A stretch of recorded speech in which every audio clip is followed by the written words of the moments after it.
For the love of God, my son, my goddamn son, thinks he can get on this goddamn show and be entertaining and funny because he's gonna make fun of dear old daddy.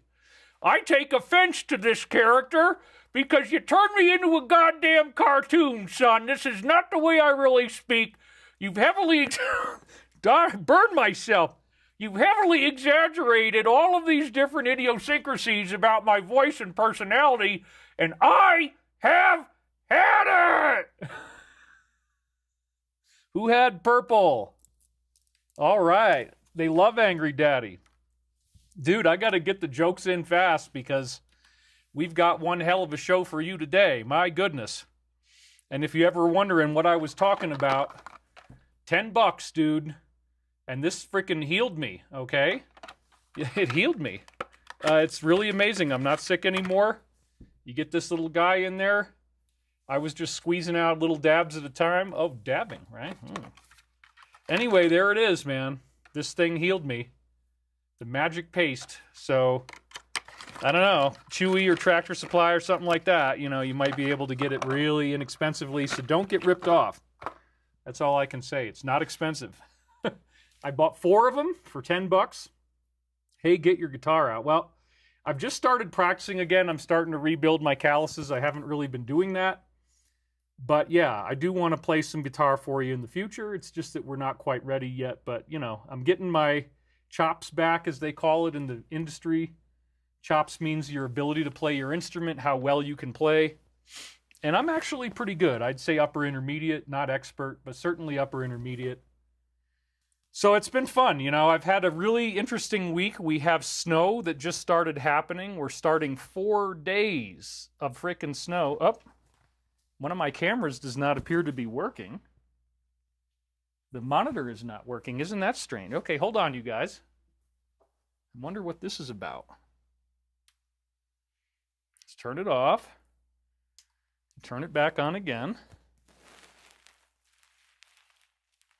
Just see what the hell is going on here. Sorry, I'm still here. Oh, there we go. Okay. I had to get in here really quick, you guys. I've definitely been working my tail off. Got a lot of great stuff going on in the world. Woo, what happened? Oh, there we go. Okay, my tally lights are working. Tally lights you really want to have, and that's something I still don't see. Even the bigger talents seeming to be able to know what camera is on. So what I have here with the BMD setup is the viewfinder, which is above the camera, and it's red when the camera is hot, and it's green when the camera is queuing. So like I can queue my 5th camera here, swap over to it, it was green, and then it turns red. So that way I always know where I am. And then of course the other thing I do is I have focus lines, so I always know I'm in focus, because when you're playing around with big, huge lenses that are this long, you got to have that depth of field, so you set the focus lines on your face to white. It's the way I do it. And then that way, if your face looks really scary and your eyes are all gleaming white, that means it's okay. And you got the good thing. So I had to run down here, turn everything on. I'm 4 minutes late. I apologize. I really want to know what that drug was. No, I am totally sober. That's been a good thing. Kaylin Robinson, thank you, David. I watched last week's show while I was waiting in line for a tea rally here in New Mexico. The energy was epic. Much love to you all. Yeah, this is very exciting, guys. We're 2 days away. We're 2 days away from the big decision, or the big indecision, which is what it might well turn into. I really, really don't think that it's going to just be easy and quick. There's too much at stake here, and they know that. Wow, we had some donations coming in already. Sungazer999, hi David from Australia. Finally working again so I can support all the good work that you do. This is my first super chat. Thank you very much. Richard Whitney has just kind of blown the ceiling off of his donations. He's one of our most incredible donors. He donated $150, as you can see here, because it's red. And let me get it back to that. He says, as usual, David, thank you for all you do. It takes a brave and courageous personality to bring us wisdom and truth. God bless you. Peace, love, and light unto you always. Dr. Amanda Noel just donated $10 for her first super chat. Thank you very much. Yeah, they killed Peanut. Well, guess what? Peanut is in the time loop. He's actually in a dream that I had back on, I think it was January 2nd, 1999. It's perfectly time looped into the present. You're going to see all that. It's pretty freaking amazing. I am really excited today. This is a very ambitious show. So please, before we go any further, let's do some business. Smash. Don't just tap it with your finger very lightly. I want you to smash that like button right now. I want you to let people know that this show is awesome. We already have 3,000 almost people watching live. You guys have gotten in here fast, and I'm glad you did, because this is going to be like tap dancing on a whole bunch of different shifting platforms for me. This is a lot of material we got today. Tristan Early donated. Thank you very much. Patty Skadowski says, let's spread the word, the truth, and get our friends and neighbors watching. Pump the views up to 10,000. Well, they might already be there, but we would never know.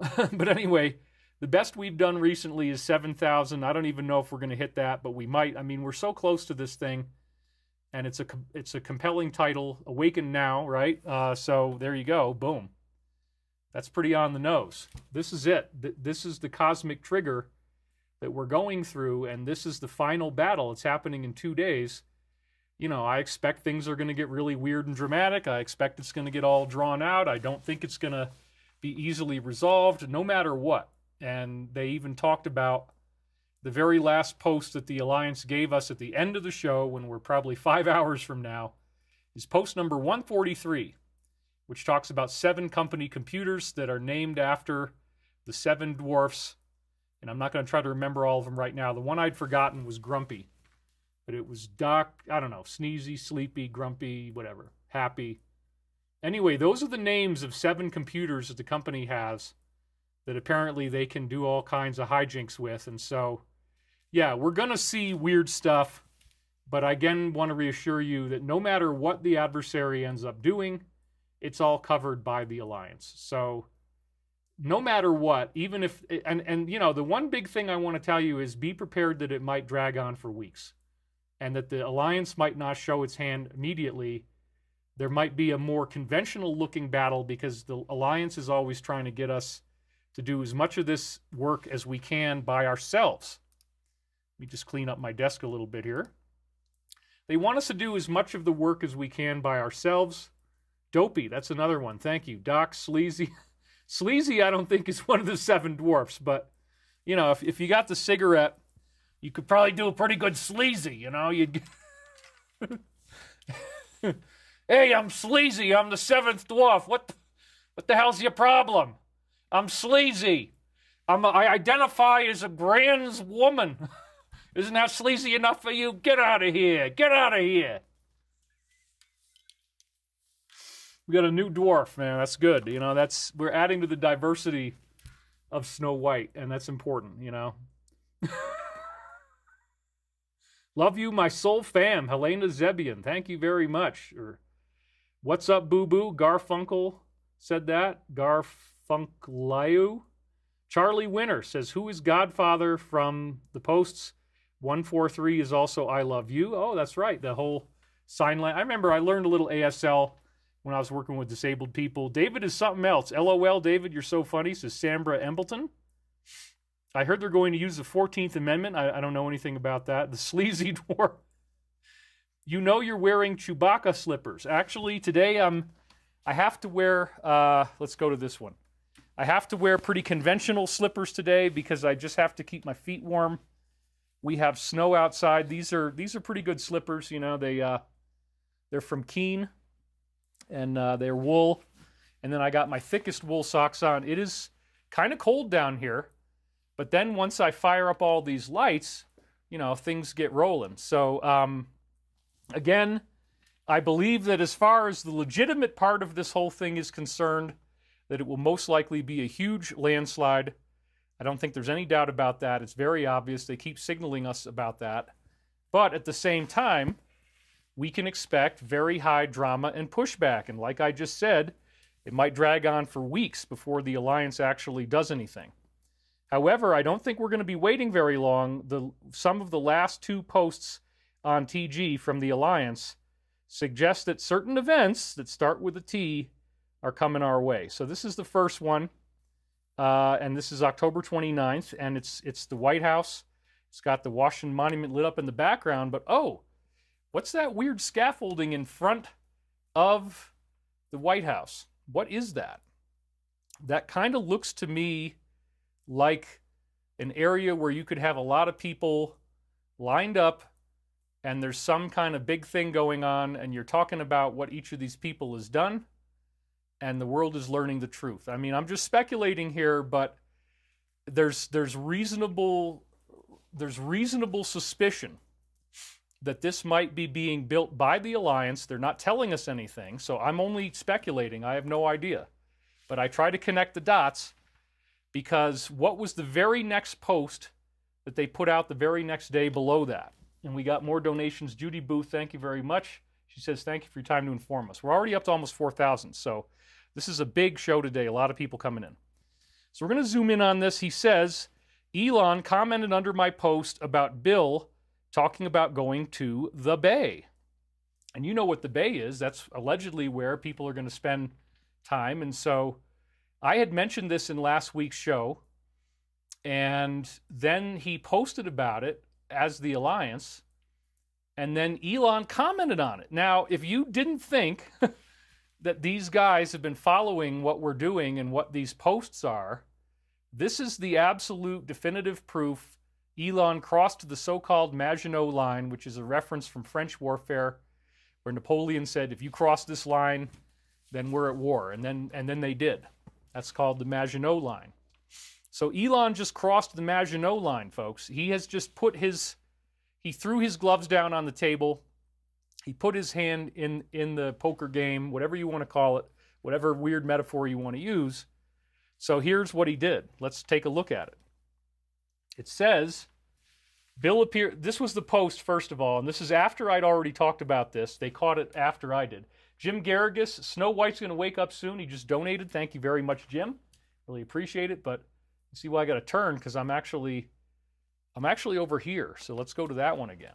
All right. So anyway, let's get back to that slide where it says, Bill appears to be in a state of public panic, openly expressing fears that the military might target him. He's even suggested he'd rather be at the Bay if it came to it. Why does he refer to himself in third person? Now look at this. The magic man of the hour himself, who obviously knows what's what and knows a lot of stuff he hasn't been telling us yet, says, unlike the dumbs, unlike them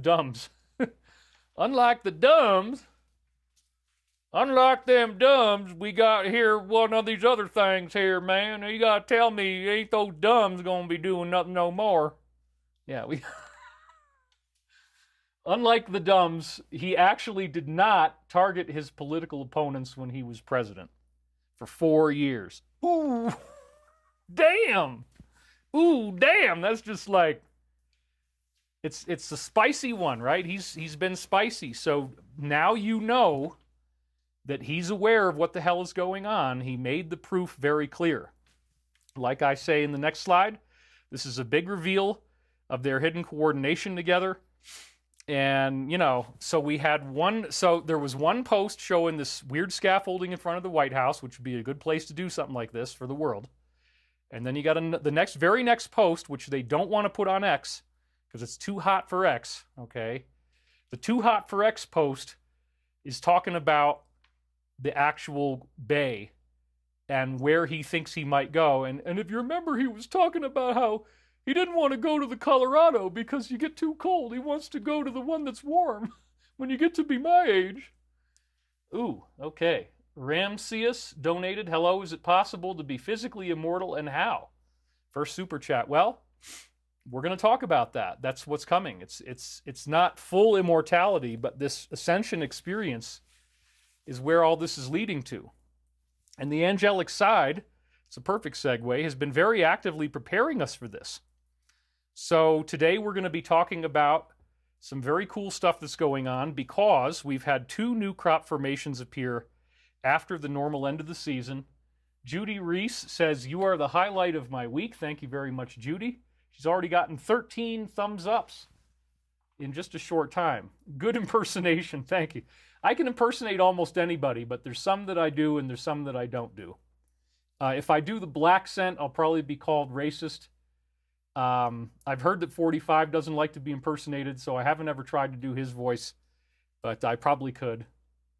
Anyway, I don't want to make the boss mad. So we got 2 new formations that appeared after the normal end of the season.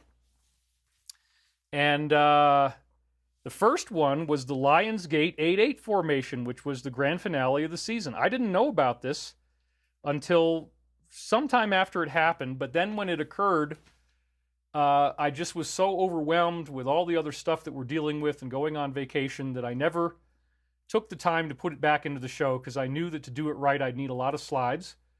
This is the week for it. So this is a very exciting thing, folks. We've talked about this a lot. I'm going to review all of it again. This was the grand finale of 2024.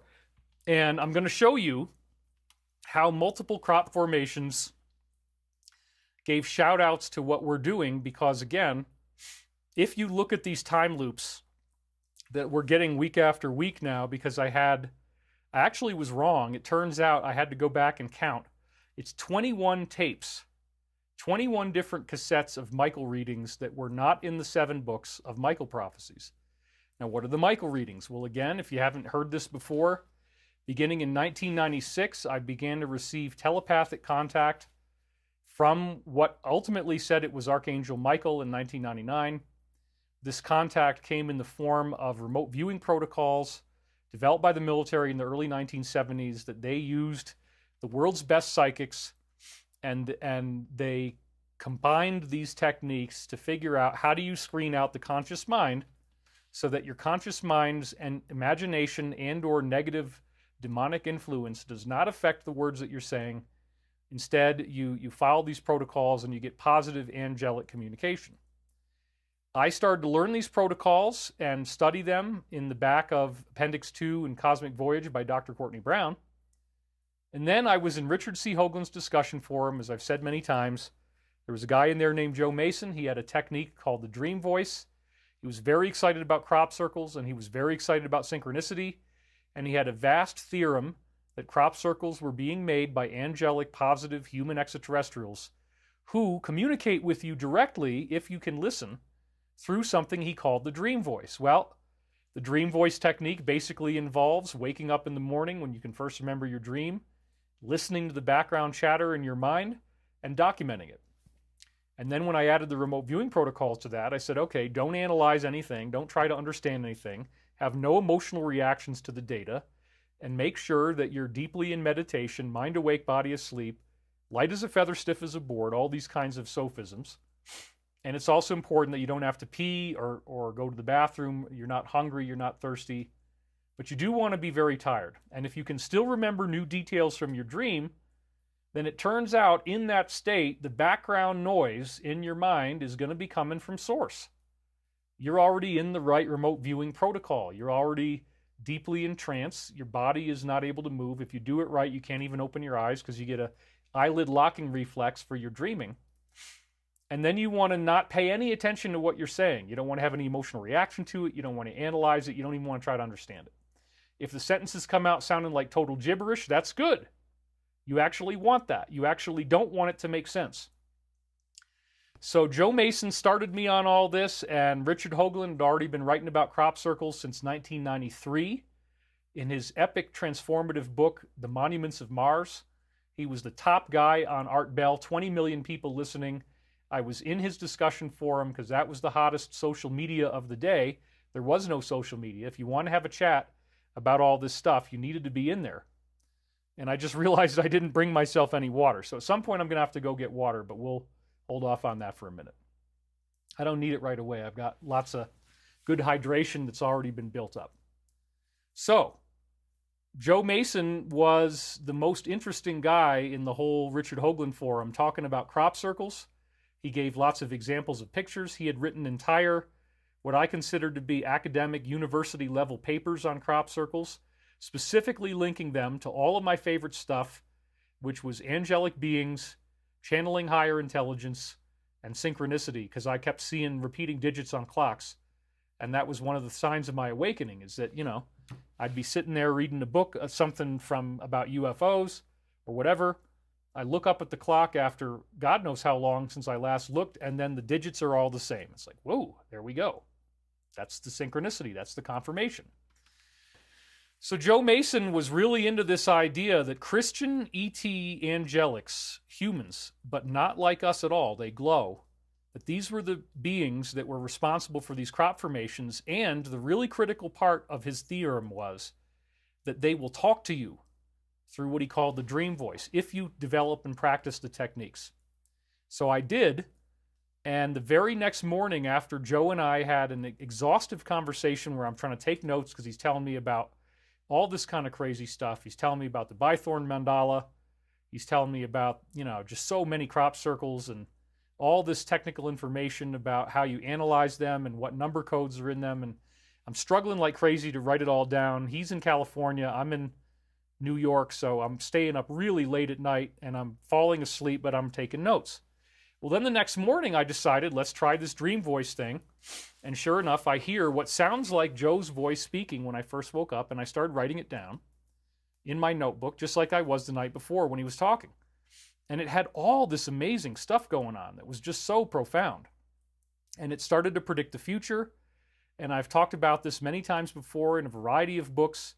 It was only 2 years later, or 1 year later, as we found out last week, that I discovered that my face looks like Edgar Cayce, my astrology looks like Edgar Cayce, and I'm doing the same kind of readings as Edgar Cayce. Anybody can try to say this is fake, but you can't get around the face. The face is astounding. The astrology is the best lineup in 127 years after Cayce's death. And Cayce was a very prominent psychic who did over 14,000 readings, where he was unconscious, totally unconscious, and he gave people information about their medical health and how to heal themselves. And he ended up talking about, in these readings, past lives, that Atlantis was largely reincarnated into the American society, that the Bible has reincarnation in it, but that in the Council of Nicaea, that it was all stripped out of the New Testament, all the references to reincarnation. There are still a few, including the one that says, who has sinned, this man or his parents, that he was born blind. And that's in all four of the Gospels, the major Gospels, Matthew, Mark, Luke, and John, have that quote in there. Who has sinned, this man, that he was born blind? How could this man have sinned and then be born blind? So that's one of the ones that Emperor Constantine, with his all-seeing eye, didn't catch in the Bible. And there's some other ones too, but that's probably the best one. Some say he was Elijah the prophet. Some say he was, they're speculating about who Jesus was in his prior lifetime. Anyway, we don't want to go too far down the reincarnation rabbit hole, but Cayce did say that the modern population of America is reincarnated from Atlantis. And that's really interesting because that means that we all, most of us, have a memory of a catastrophic event that destroyed our civilization. And we have a great fear of this, but according to Uncle Jack, the Cabal insider, he said that those memories are deeply suppressed by the subconscious mind. We are not allowed most of the time to think about or remember catastrophic events. And of course, in this lifetime, as David Wilcock, not Edgar Cayce, I've got the same face, the same astrology, the same basic talent with these readings. It started as the dream voice, and that turned into what now is 7 books that were dictated between 96 and 2000. And I had no idea what a lot of this stuff meant. I had a study group at the time. We had Jean Reeder, who was Hugh Lynn Cayce's secretary. Hugh Lynn was the son of Edgar Cayce, who then ran the Cayce organization. She was absolutely convinced that I was the real thing. We had meetings at her house for nearly 2 years every week. And we were reading this stuff that was coming in, but the group eventually dissipated because so much of the readings didn't make any sense that people weren't that interested in them. And that turns out to be because the words were written for 2022. They were written for when I started to read them in 2022. I started with 1999. The whole entire year 1999 was time looped into COVID, inoculations, into Trump, Biden, Kamala Harris, the wars that we saw, the horrific Afghanistan withdrawal, the Ukraine, the Israel. I mean, it's freaking amazing. And anybody can spout whatever kind of venom they want, but they can't change the obvious, self-evident truth that these prophecies are real. So there's really very little material to be skeptical with in this whole thing. And so that's why people just focus on character assault. And that's why Richard Hoagland always said, challenge me on the data. You can attack my character all day, but I'm putting out data that's scientifically verifiable in many, many cases. So part of Hoagland's thing was that there was a unified physics that was going to come out of what the crop circles were telling us. Then I meet Joe Mason, and Joe Mason is saying, yeah, the crop circles are made by these angelic ETs who happen to be very Christian. So I had extensive amounts of weird things happen, including a crop circle that appeared on 888, which would have been August 8th, 2008. I was working for Richard Hoagland by this point. I made a new graphic for his article. We'll see that again. And the graphic featured a figure 8 shape, and then the very next day the crop circle makers did the same shape, and it was all very densely tied in with data about the South Ossetia War and the Russians capturing tractor trailers full of information that was going to totally bring down the DS. So it was a very exciting thing. I wrote articles about it at the time, and then that 888 thing got time looped back into the present because this formation that you see right here showed up on that actual date called Lionsgate, 8/8, August 8th. And it has all kinds of weird symbolic significance, which we're going to review again, and I did in previous shows. Now, what you may not know is that the circle makers came back, and they fractalized it. Whoa, look at that. This is the first time I'm actually talking about this with you guys. Each of the big buttons, and remember, I said this was like the hand of God pushing the button, the cosmic trigger for our ascension, if you will. Now we got the old one, the original one from the Lionsgate date of 8/8. Lion, of course, Lion of Judah, Jesus. Lionsgate, the opening of the Christ consciousness, is what this appears to be about. If you look at the one on the right, I was speculating that one of the main symbolic aspects of this is that it symbolizes the hand of God. And then much later we found out it actually looks like Mother Mary from the side. But it kind of looks like a hand pushing, let me do it this way so it looks good with the slide. It kind of looks like a hand pushing a button, doesn't it? Yeah, it does. And so, well, that's like nuking the planet. And there's all these other layers of symbolism. But now what we have is on the left, they came back around August 29th. Somehow this crop formation had not been harvested yet. And they actually drew 3 more descending circles after the big button. Now, to me, in terms of symbolism, I think this is referring to the countdown, that we're in the final countdown before the cosmic trigger, which was the title of last week's show. The cosmic trigger is pushed, and that leads to ascension. We think that we're dealing with a normal November. Well, no, we probably don't. But, you know, this is much bigger than voting. This is much bigger than who's going to be in office. What we've actually got is an event that somehow has coalesced much, much bigger energetic phenomena into existence. We're not just dealing with the November event. We're dealing with the final showdown in a proxy war between 2 factions, neither of which have ever identified themselves in any main public way. We have the DS, which, as it turns out, is much more evil than we thought. This would be the organized negativity on Earth. It's very corporate. It's very hierarchical. And they've been in power all the way since the Roman Empire, even back to Babylon and Carthage.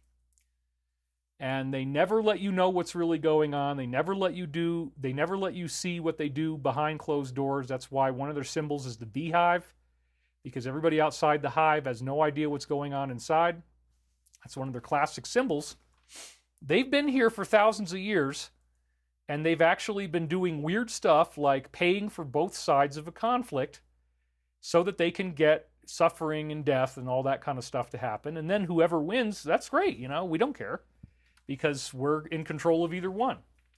But in the process, when a war happens, you can get a lot of things done really quickly. You can make draconian new laws. You can take away people's freedom. You can declare an emergency.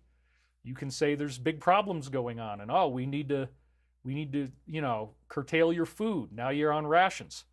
Now you're rationed on water and food. Why? Well, because we're at war. People are dying. What the hell, you guys? In the case of the French Revolution, they actually cut off all their food. people had to start eating rabbits and snails, which became delicacies in France because they had no other food to eat. And then, of course, it all collapsed, and let them eat cake was not really true. There was no cake. So she bit the big one. And then, of course, you have all the other conspirators of this so-called Enlightenment revolution they were trying to do. It was actually very evil, and they all came to very unsightly ends in various ways. One of them fell down the stairs. Some of them were hanged. Some of them killed themselves, jumped out of windows, all kinds of weird stuff. So there is a cyclical aspect to history, and the French Revolution is a perfect example of how the negative always ends up being exposed and defeated. And they got pretty close to the truth at that point. People really learned what was going on, but this entrenched negativity is worldwide, and I learned about it back starting in probably 1993. When I had a college class, it explained to me that, that various major manufacturers of airplanes and automobiles in America actually had plants in Germany, and Americans were covertly building the German stuff that was being used against us. So we're building it, it gets shipped over there, and then it's used to kill us. No big surprise. The American military might was actually necessary for that war machine to exist. Germany didn't have it on their own. They needed us. Well, that's so treasonous, that's so crazy, that's so evil. Yeah, that's what you have to get into, man. That's what this is all about. World War I, World War II, they controlled both sides. They didn't really care who won, except that at a certain point, Hitler broke away from what they wanted to do on the negative side. He thought that all the power that was given to him was real, and he was ultimately defeated. Now, if he'd won, the world might have gotten closer to their ultimate goal a little faster. That's true. But if he doesn't win, they're still going to pursue the same thing. They tried to get something going in 2001. They definitely did a whole big bunch of weird stuff in 2020. And we're still feeling the ramifications of that, including the fact that, what happened in November didn't work out the way that it probably was expected to by most of us. Some people were happy about that because their team won. But if you're rooting for this team, you don't understand what's really going on. We're talking about an ancient Babylonian, Roman, Egyptian occult evil. And not all Egyptian was bad, but then it turned bad after the original contact that built the pyramid. That's a whole other long discussion. Anyway, this group is very real. They really do exist. They're very powerful. And you're going to have the whole thing exposed to you coming up. And that is the countdown to the pushing of the cosmic trigger. That's one of the biggest metaphors I think this represents. So anyway, lots of symbolism on this one. And here's the new shape in the crops, taking new pictures where we can see what it looks like now. And all that stuff is on cropcircleconnector.com. And it's free right now. It won't become paid until next year. There's a big wide shot of it. So here it is again. Probably the most beautiful illustration.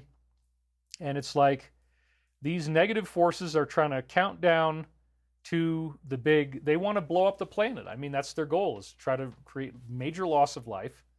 And then you have the Alliance, which again is a very, very significant and powerful faction that hardly anybody outside of people in our own circles who watch shows like this, hardly anybody knows what the hell that is or what's going on.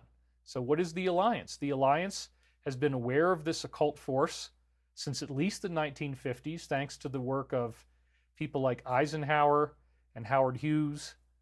They learned about this through couriers, and they found out Howard Hughes was losing all his aerospace contracts because there was an organized team behind the scenes that wouldn't give him any deal no matter what. And I have an aerospace company, and we've had the same problem. We've been trying to raise money now for 6.5 years, and it's been exceedingly difficult. But we have passed that point. We'll get to that later. So I want to review what we learned about the crop circles for the year, because once again, the crop circles did have very intense personal tie-ins to me that correlate with these Michael prophecies. The Michael prophecies, again, 7 books that I began writing in 2022 based off of my dream voice transcripts from 96 to 2000. The reason our group broke up in Virginia Beach is that it didn't make any sense back then, but then it's like, oh, that's talking about the reason why you need this magic paste, and oops, I just reloaded my page, but apparently it doesn't matter. And I guess that was good because now I see we're only 30 minutes in, basically 35 minutes in. We already have 5,500 people watching. I somehow accidentally hit the refresh button on the browser. That terrified me, but I'm still online. I'm still live. Nothing happened. So thank you guys. Like Morgan and Edison for Tesla says to Rotina, one of our most loyal supporters. Ask Elon to help you out with finances. Well, I don't know. We've got our own sources. We're fine. We're already there's 3 meetings that are going to happen this coming week, and we're already about halfway towards all the money we need to raise. So it's going to be fine. I'm not even worried about it. Anyway, so the Michael prophecies were written in 2022 and 23, and what would happen is that I had not read this stuff since I first transcribed it in a trance state. I didn't want to attune to the sound of my voice, so you don't want to analyze your own voice. It's going to sound the same when you're transcribing it as it does when you're actually doing it. So you can't listen to it. That's the whole point, is you're not supposed to listen to it. So I would stay in trance when I transcribed. I'd write it all down. Then I would post it online. I'd just have headlines for every subset of paragraphs every now and then, but that was done very quickly and hastily. And I never really even studied the material. So in the beginning, I'd say the first 96 and first half of 97 stuff, I read it very intensely and studied it many times. But as 97 waned on, especially into 98 and 99, I was just cranking it out and really not going back to read it too much. So I didn't really know what it said. The first time I'm ever seeing a lot of these words, I didn't really know what they were going to say. I didn't necessarily, maybe I'd remember a little bit here and there, but for the most part I didn't. It was all new and fresh. And then almost on a sentence-by-sentence basis, it's prophetic of things that were happening in 2022 and 23. So I ended up creating 7 books. It was a huge financial loss for me. I came in negative $180 on my taxes for 2022. Barely squeaked by in 23 with $250,000, $258,000 is what it ended up showing. We just got it done. And that was actually a little better than I thought I would have made, but it's because of the overall cumulative income I got from selling these books that I was able to do that well, plus the YouTube income. This comes out to about like 20 grand a month if you average it all out. But I've been keeping our aerospace company going, so a lot of money went into that. And I had to have, huge tax payments, $5,000, $6,000, well, actually more like $6,500 a month for all the tax payments. And then I also have had a friend and his wife who were dying of cancer. The wife did pass away this past week. It was very sad. But he is a hero. He kept her in the house as the two of them, as a married couple, right up until a week before she passed. And then they finally got into the hospital, and he was doing all the good stuff that he needed to do to keep her around. But then it just got to be unmanageable.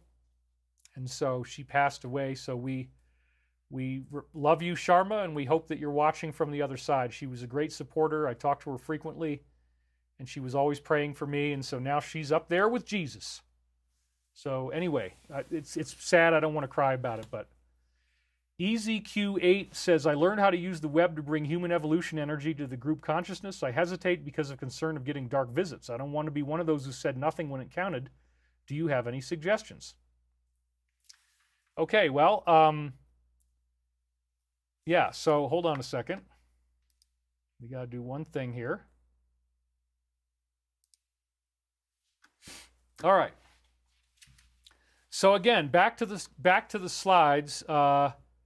We had this whole experience of what happened with all of these different people, and they're all coming at me in different ways. We got angelic beings, we got humans here on Earth. I go and become a big famous person in the UFO community. Ancient Aliens has made me worldwide. Everybody sees it in many countries. It's the most popular show in India. It's the most popular show in a lot of the South American countries. Literally the biggest show on television.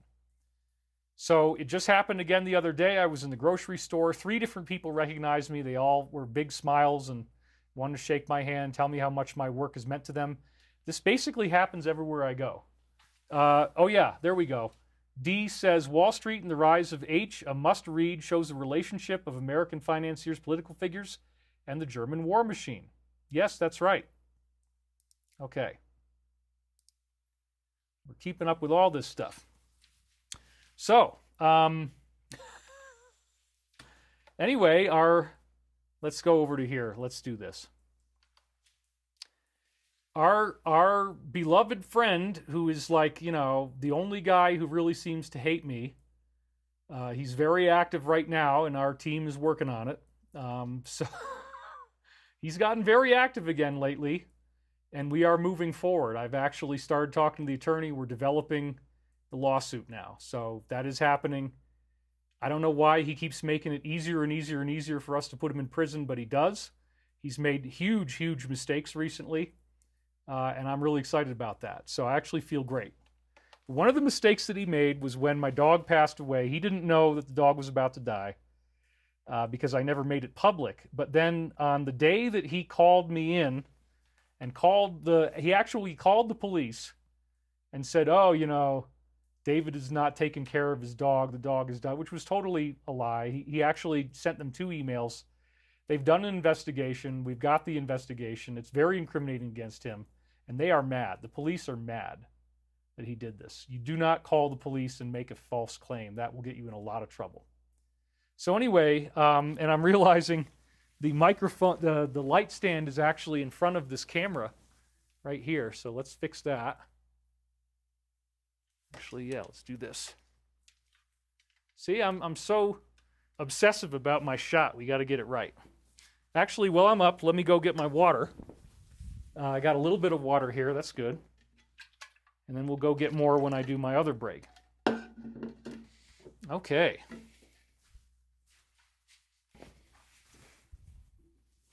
So look, I don't really know why this guy is so after me all the time. I mean, I've never met him.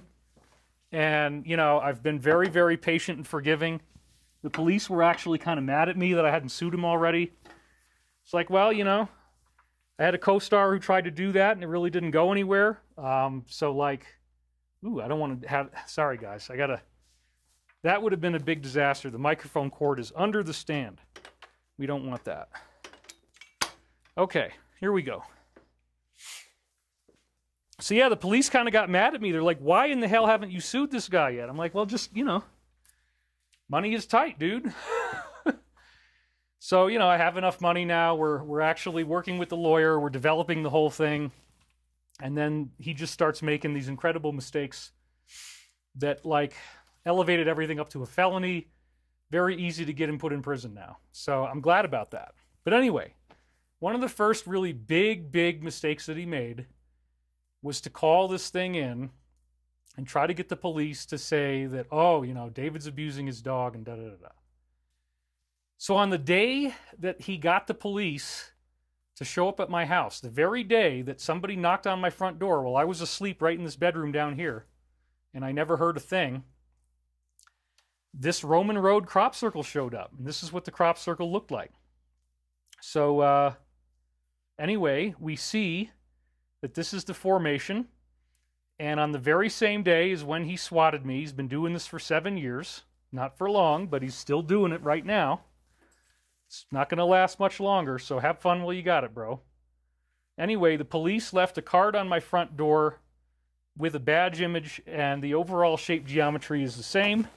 I've still got the card, because this was a big deal. So this is the card that came up. I put tape on it so her identity is not compromised.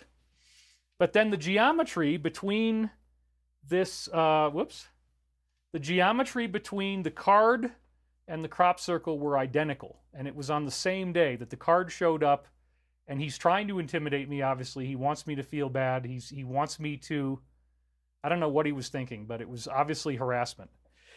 So the geometry on the two was the same. Here's the crop circle. Here's the card that I just showed you. That was a very interesting thing because it also gave a shout out to Stavati by showing a Tesla turbine in the crop formation. This goes back to Project Camelot data of Ralph Ring and Otis Carr. And here's Ralph Ring. He was a lab assistant for Otis Carr, who in turn was Tesla's lab assistant. And Otis Carr made the OTC X1 flying saucer that actually worked using Tesla turbines. Okay, this was a workable flying saucer. And Tesla created a turbine called the Utron that was based on the principle of the squared circle. So it's completely round when you look at it from the top down. It's completely square from the side. And when you rotate this, you actually get anti-gravity. So the Roman road crop formation illustrated, as I've said before, 7 of these Tesla turbines in a beautiful fashion. I mean, you can really see how similar they look. So it shows a higher intelligence just to have been able to combine the image that was on this business card from the police, who now love me and are happy to participate in this coming lawsuit, which is coming. And, we're going to be also making these Tesla turbines in our aerospace Stavati products, like you see right here. Okay, this is the SM39.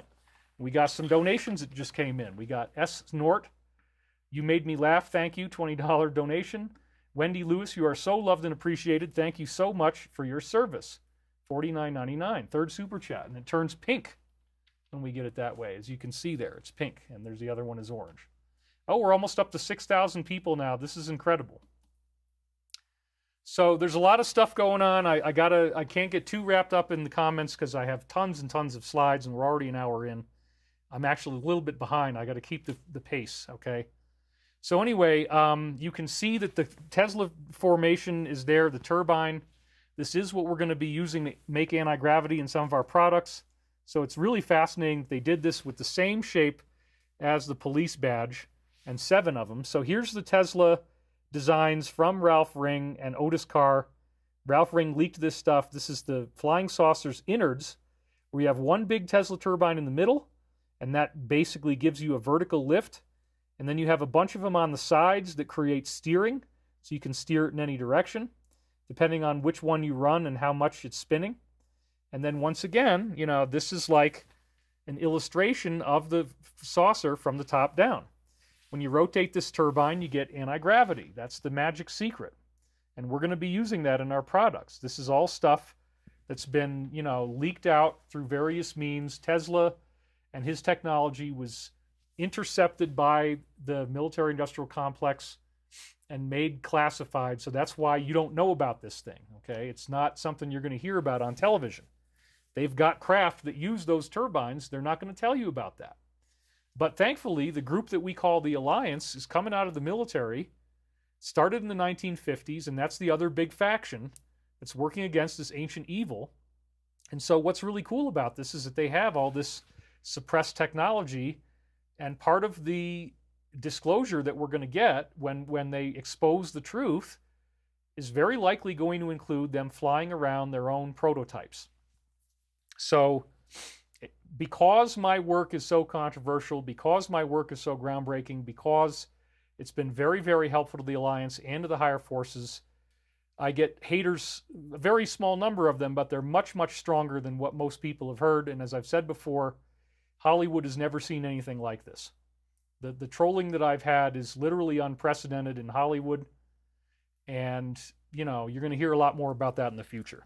So anyway, we had this incredible formation appear again on August the 8th that was very much tied in with all of the stuff that I've talked about. And I did this before, a recap to explain where we are. Right before this formation, just 3 weeks before, we had the squared circle crosshair shape. That was a direct tie-in to this one that appeared on June the 11th from the previous year. It is a crosshairs, and it clearly indicates, the idea of somebody being shot at. Well, we know that he was shot at on the day after that formation, the crosshair formation of 2024 appeared. We know that it occurred on July 14th, and it occurred at 6:11 p.m. Well, the previous formation was on June 11th or 6/11/2023, and it looks like a crosshairs. That's really wild. Then we had this symbol of NATO that showed up on August 2nd, clearly showing NATO is in the crosshairs as well. So this ties back in with everybody's favorite Bible quote, Ephesians 6:11, which describes the armor of God. It says, "Put on the armor of God so that you may be able to stand firm against the tactics of the devil."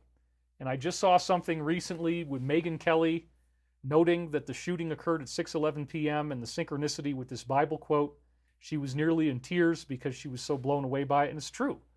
There's something very interesting going on here. Even when the negative tries to do something bad, it turns out positively anyway. And so this turned into a miracle where they were hoping he would be dead, but then he turned his head just at the right time in the right way, and nothing happened. And again, it's very fascinating that I have this ear scar, as you can see right here.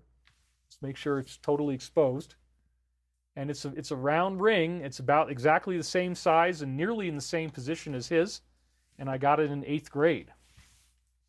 So this crosshair's also tied in with the first major formation of the season that actually looks like a UFO in flight with its little trail of energy going out the bottom in these circles. And it's also a cross. So these, again, are Christian ETs. And then there's some pictures of it, as we said before.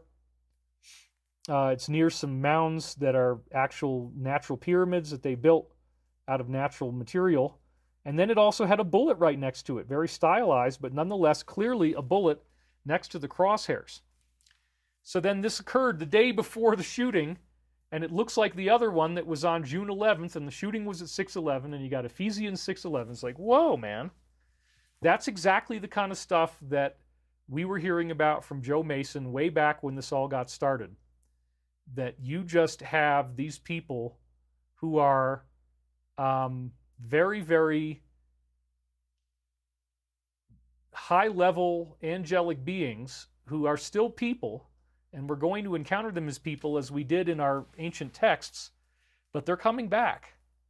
They're coming back, and we're not going to be alone in the universe anymore. It's going to be very exciting, very rewarding. I really, really look forward to our cosmic future. So then we have the galactic DNA expansion. That showed up a couple days earlier, before the shooting, 4 days before the shooting on July the 10th. There's the link. If it's still free, you want to go look at it now, you can. Showed up right next to Stonehenge by the Visitors Center on June the 30th. That was when this one occurred. I guess the other date was wrong. It's June 30th. There was another anyway, this definitely had some DNA components, 5-sided geometry, all kinds of interesting things, as I said.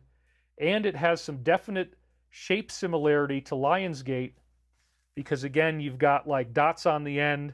You've got 5 spokes instead of 6 spokes. There's a lot of similarities here. It's weird how these entities do this.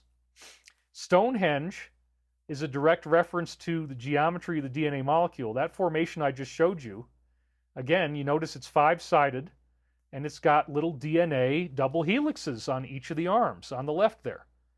It goes up and down in the sine wave, as you can see, and that's a rough illustration of the way that DNA actually looks, as well as electromagnetic energy.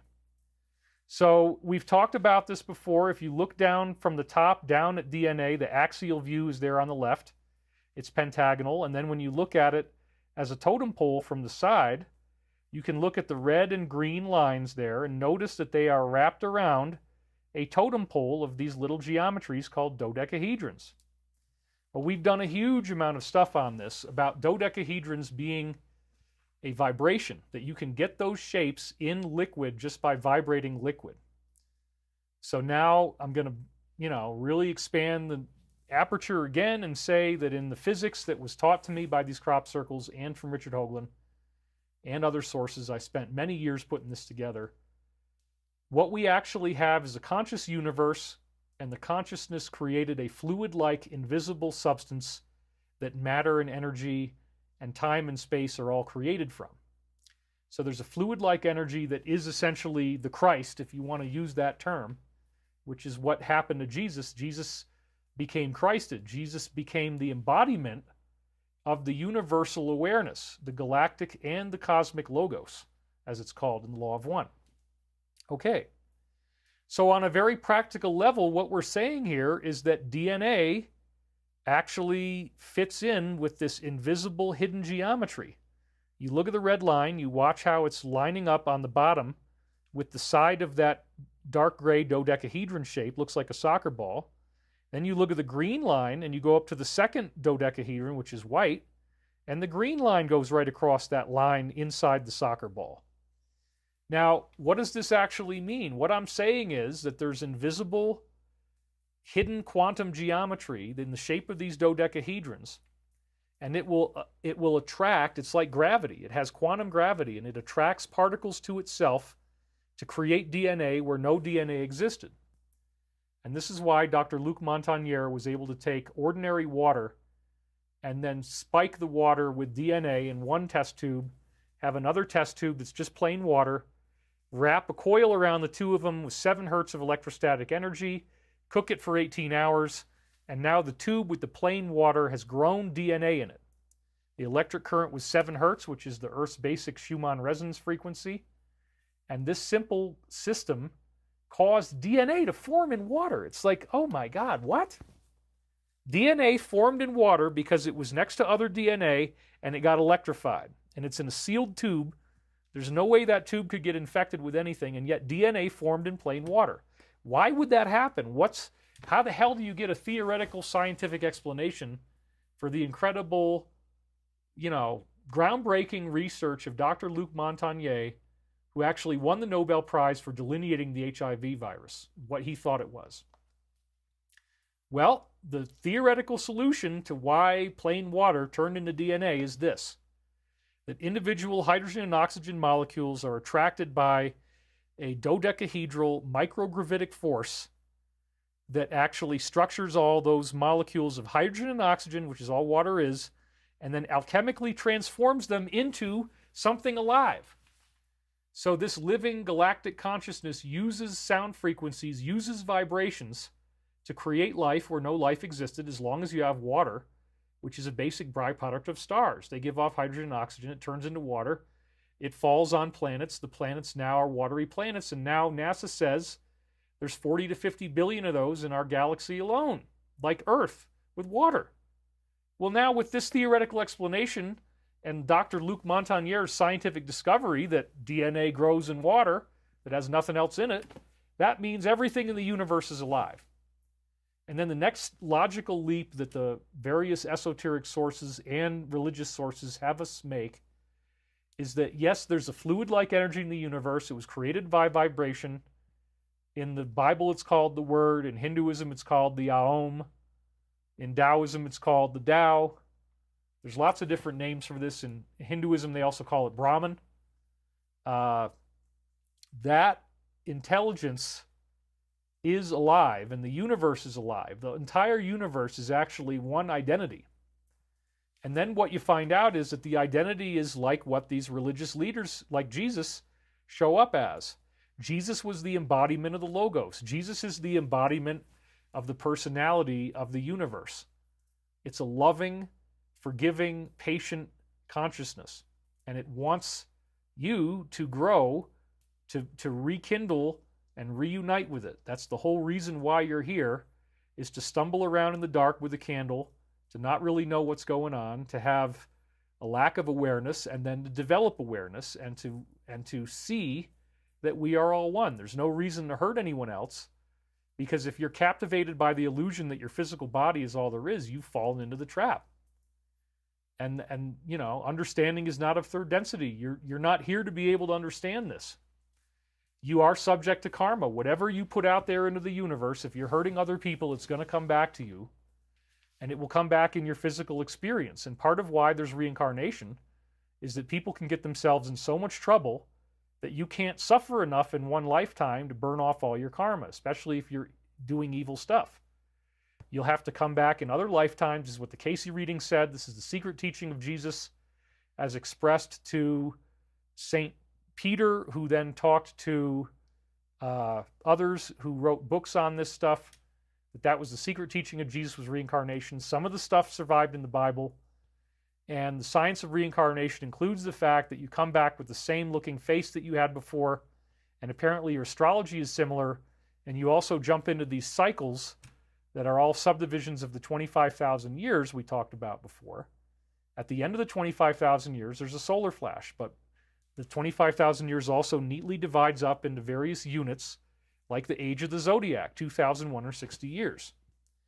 And we've done compelling scientific proof that, going back to the work of a Frenchman, Francois Masson, that like all the stuff that was happening in Rome 2,160 years ago in the age of, I believe, Taurus, then, or maybe it was the age of Aries, I can't remember which, But then it totally spills over into the age of Pisces, where we are now. So like Hitler looks like Hannibal, and he invades the same countries and the same lands and the same exact parts of the cycle, exactly 2,160 years apart.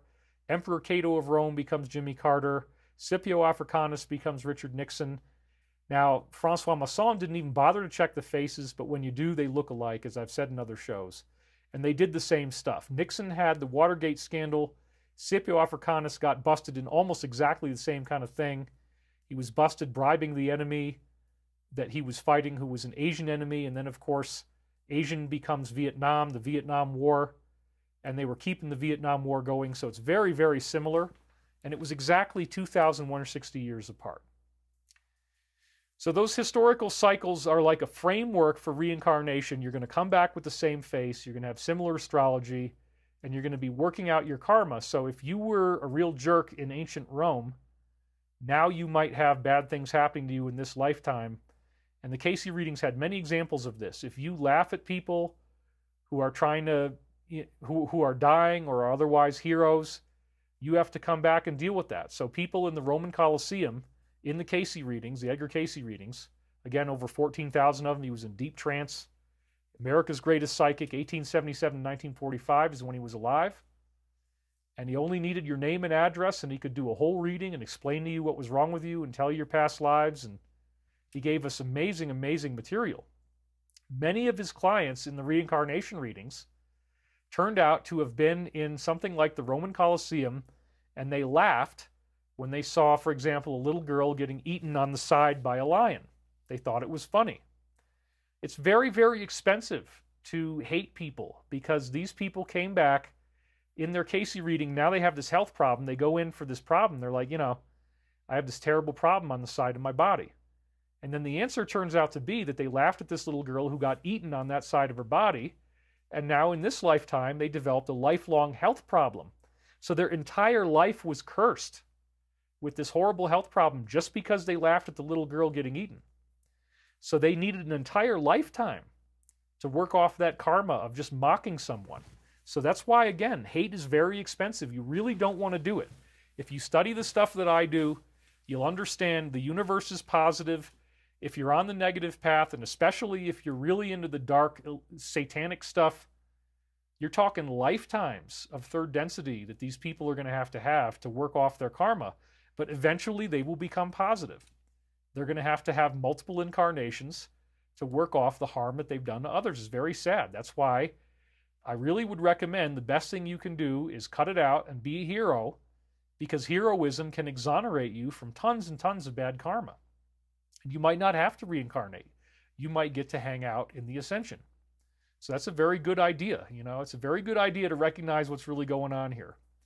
So again, this was the DNA double helix that showed up in the Stonehenge formation that was mirrored by the Lionsgate formation. The DNA is a precipitate of this invisible geometry. It turns water into this. The geometry is microgravitic, and it attracts hydrogen and oxygen molecules and turns them into DNA. This formation at Stonehenge also referenced something in 2002, which was another reason I got so excited this year, because I've presented on this one many times. And there it is. This is a stylized Milky Way galaxy, and it's got DNA double helixes coming off of it in what now are 6 spokes. Right around, it's surrounded by these natural mounds that harness energy and were probably built by these ancient beings.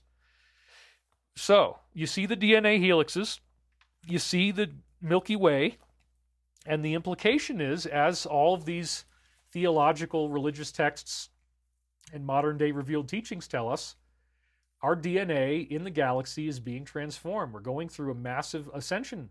We're going through a human activation into the next level where we will become like the angels. Both of these shapes have stylized DNA spirals and the geometry. 6-sided on the right, 5-sided on the left. But it is a deja vu, and interestingly enough, I want you to look at the bottom and notice that the original formation in 2002 was on July the 4th, which is what? That's right, Independence Day, America's Independence Day. So this is talking about the idea that things like voting and things like elections are going to be heavily tied in with our own DNA evolution, and that's exactly what we're heading into now. So this set up the whole thing. So we have a excerpt from the Sacred Science. These are slides that I have in the paid class that you can buy on thedisclosure.com, where I talked you through different crop circles. This one was from August 1991. It's from Froxfield. It appears to show chromosomes breaking up, indicating we might be evolving, perhaps. With all the other things, it's very clear. 1996 Eastfield clearly shows the DNA double helix up there at the top. Allington down in 99 has triple DNA, as you can see there on the left, in a tetrahedral shape. That's one of our basic geometries that the universe makes out of this hidden liquid that they call the ether. Then on the right, the DNA is blossoming, and it's got little tetrahedrons now. That again suggests, because on the one on the left, it really does look like a triangle made out of DNA, but then on the right, the DNA is expanding and becoming more complex and more fractalized. And actually, if you look at it, these bigger dots with little dots after them looks very similar to what we just saw in the Lion's Gate when they rewrote it, and they came back and made these three little dots. There it is again. This is another one that shows the DNA double helix in lots of little squares. You can clearly see it curling over itself like it's toroidal. Here again is the one from 2002, and I pointed out in the course that those highlighted areas in each spiral are called the Yod symbol. It's from the Jews, and it indicates divine energy coming into manifestation. So the classic tarot card, the Tower of Destruction, or the lightning-struck tower, what you see is lightning, which is the force of God, or the divine, whatever you want to call it, striking the tower where the evil king and queen are ruling, throwing their crown to the ground, throwing them to the ground. But wait a minute, what's all those yellow macaronis in the sky? Those are called yods, and they represent divine energy coming into manifestation. Here's another theme they had, which is, they called it the braided rope, but there again, you can say, yeah, that's cubical, geometric, hyperdimensional DNA is what that really is showing us. Our DNA is going to change. Here's another DNA stylized formation with a galaxy in the middle. Another braided rope DNA. You can start to see now, yeah, that's the double helix, isn't it? You betcha. Lots of geometry in there. This one had yods in it, and it had, again, the three little dots like we just saw in the upgrade to the Lion's Gate formation this year. Remember, the Yod symbol represents divine energy coming into manifestation. So now I have an incredible deal, 35 hours of video.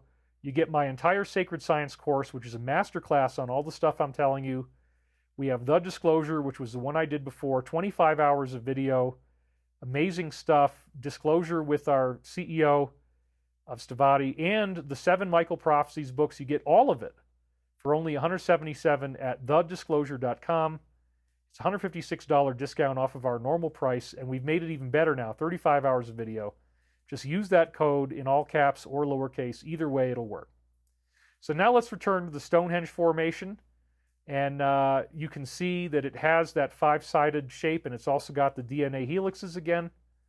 And some people said this might predict that ETs are going to return. I believe that's part of what they intended, because the movie The Arrival had these ETs. As you can see at the top, it says The Arrival.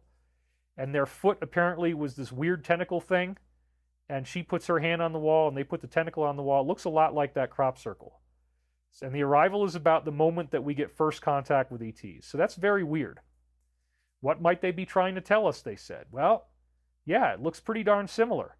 And then notice that one side of the 5-sided crop circle is inside a circle around the barrow. And that looks a lot like the Earth with the moon. So maybe they're coming to the Earth. That could be what it is. So this was the grand prize, the last formation of the season in the UK, Lion's Gate on 8/8/24 at Etchelhampton Hill. And it has the 6 style, Dan style. I think I might have mistyped that.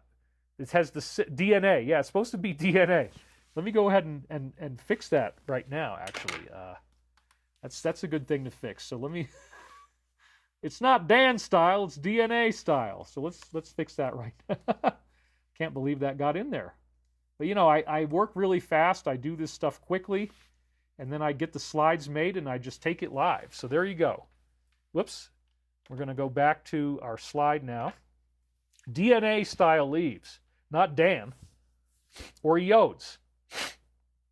So, again, you can see the iodes on the right that I already showed you, and then this formation on the left. Yeah, there's a lot of similarity there. And then we're again back to this shape from 2002, the divine energy manifesting in the Tower of Destruction. Well, that's part of what this is saying. The iodes are coming in, divine energy is coming in. They want to hit the button. They want to destroy the planet. You got the hand of God hitting the button. And the black swan is also heavily implied that we could see these events that are called black swan events, which means some sort of catastrophic event that hits everybody, whether it's economic collapse, whether it's war, whatever. Look at that. You got the black swan's head on the right, and you got a stylized swan head on the left with a little dot underneath it. He's got the same pointy beak. The head is about the same shape.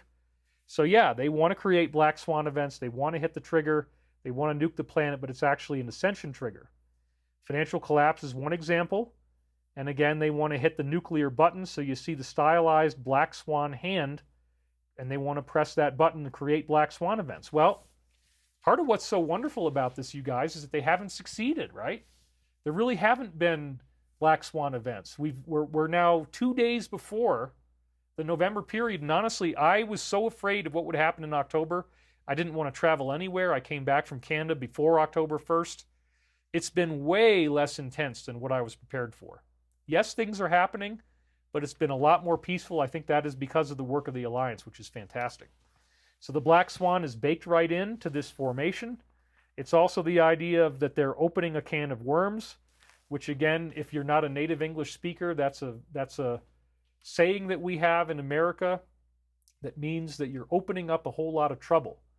You're creating a whole bunch of trouble. So opening a can of worms is implied by the fact that these hands of God that are also black swans look like stylized can openers on certain types of Swiss Army knives. It also looks like a double 666. You have 666 on the top. They do clearly look like sixes, and they look like sixes on the bottom. So there's two 666s there. Well, that's the negative side. They have that spiral symbol that we've talked about in many other shows. It goes in like this, right? And that apparently is a symbol of this very dark stuff that they're doing. Oh, we had a donation come in. It's Mr. Tie-Dye, $10. Thank you very much. Really appreciate it. Wow. We're up to 6,258 people. We're only an hour in. This is a great show. One of the best ones. Somebody says, SK says the devil cancels itself. Yeah, that's true. I see an ibis. Yeah, there you go. But the black swan, I think, is a very important symbolic element of the formation. Okay, so the spiral symbol is in the FBI database. We've talked about that before, so we know that that's another layer of this, that they are going to be exposed for their crimes. So definitely one layer of meaning is about the Alliance defeating the deep state. And then another layer of meaning is that we are going through our prenatal ascension phase. We're already in the birth canal. This is a biblical metaphor, the being born again. And, you know, people want to say, oh, I went to church, I got born again. No. I mean, yeah, that's cool, and I appreciate the whole idea of being saved. But what Jesus was really talking about was the light body. That's what born again really means, is that you're coming back in a light body. And remember, it did say after Jesus' ascension that tongues of fire descended upon the disciples. So they also had this born again light body at least appear temporarily while they were there. So look at this. The idea of a fetus is strongly implied by the shape of the black swan's head when you turn it upside down. And then that little dot underneath the swan's beak, what the hell was that dot for? Oh, that's the eye of the fetus. And you got the umbilical cord coming in and everything. So as I said, it's also the hand of God pushing our cosmic ascension trigger. And it also is the court jester, which would be like the enemy, the negative side, and they're trying to push their trigger. So this is like the jester's hat. And sure enough, what we have is a bunch of jester's hat. They are fools. They think they're going to be able to do this. Chanta Hanash, I got to get this right. Chantha Hanasana says, great show always, T2024. Liviu Sokolovici donated and says, thank you for the precious info you're sharing. Love and gratitude from Romania. Any info about DS activity in Romania? We also have elections coming. Yeah, this is worldwide. This is not just America. Everybody is going to be free. It's not just happening in America, so don't get caught up in that. We have two more. Phil Kasubris, very loyal. Likewise, listening to David during long shifts, reading ER scans makes it positive, which we all have to say. We all have to stay positive till Tuesday. Thank you for all you do. And we have Lion Media. Hey, David, the leftist government over here in Germany is panicking about T's win. They announced a meeting for Wednesday to decide if they should dissolve their government. Whoa! We all pray for America. Thank you, Lion Media. I did not know that. He's already got 16 thumbs up. Leave the fetus alone. And, Jester's hat. And then somebody says, King David, David Savage said this, King David was the first jester of history for King Shaul. Well, there you go. Another reference to David, which is supposedly my own past life. If you believe I was Edgar Cayce reincarnated, the faces are the same, the astrology is the same, then yeah, that could very well be. So that's really cool. The jester is David. I did not know that. Thank you. I learned from you guys. Kitsune Trask says, those who wish to delay ascension, their actions will quicken it. Those who wish to quicken ascension, their actions will delay ascension. Well, all you got to do is be a good person and wait for it. It's coming. Actually, ascension is a very personal process, and it really has to do with getting your stuff together. So again, going back to the slide, we have the jester, 6 jesters' hats creating a spinning wheel. I guess King David was the first jester. I did not know that. That's really cool. So it again ties back into me. And it's also Mayan, because this particular individual, who I believe is what, Quetzalcoatl, one of those guys, he's got the same kind of hat on as well. And they're saying, will the jester be returning to the earth? Maybe they will. Then I talked about how for a whole week I kept hearing the song Wind Cries Mary by Jimi Hendrix. And the first line of the song is where he sings, after all the jacks are in the little boxes, and the clowns have all gone to bed, right? After all the jacks are in the little boxes. Well, then it was like prophetic of the fact that this was going to happen. Here's another one. Susie Lovable. David, thank you for being here every week. I love your info. This might seem really obvious, but I have a question about the law of one. Are the reptilians and the negative ETs from the same source? Yes. The cosmic Christ allows for the negative to exist. You have to pay back everything you do. It takes multiple lifetimes. If you mock at people and you laugh people for being heroes or suffering, you come back and now you got to go through the same thing they went through. So if anybody has to go through all the stuff I've been through, if you count the parallel life, it's a very, very bad idea to want to go after me. Song request, Bad Moon Rising. I see a bad moon rising. I see trouble on the way. Don't come round tonight. It's gonna take your life. There's a bad moon on the rise. There, you like that? Spontaneous. I just read it right here. All right, we got... It's time to use our real eyes to recognize the real lies, says Mr. Tie-Dye. Ed Creeder, wow, he donated again. $123. Thank you, Ed. Appreciate you, brother, hanging with a new listener, Cody. And we got Scott Opper. David, I had mentioned the knowledge book to you before. Apparently this book predates the time of Moses and aligns closely with the teachings of the law of one. I'd not heard of that one. Roger Zabarek donated again. $20. Thank you for teaching us so much. Dude, I'm just getting started. I mean, we barely got through any of these slides, so let's keep going. I don't want to get caught here. So I had this Hendrix song that was really cool about the jacks in the boxes, and then the court jester also looks like Horus's headdress, right? Check that out. It's like, so it's also a symbol of Ra, which became Archangel Michael. The original Ra was actually positive, and then the pyramid got co-opted by the negative, as I've said in many, many other shows.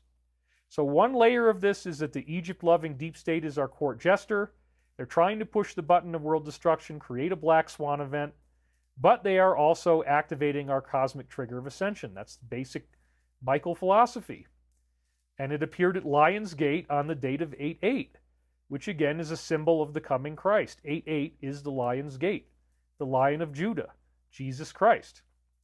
And here's all these references from the internet of the Lion's Gate portal August the 8th, and how to harness its 8-8 power.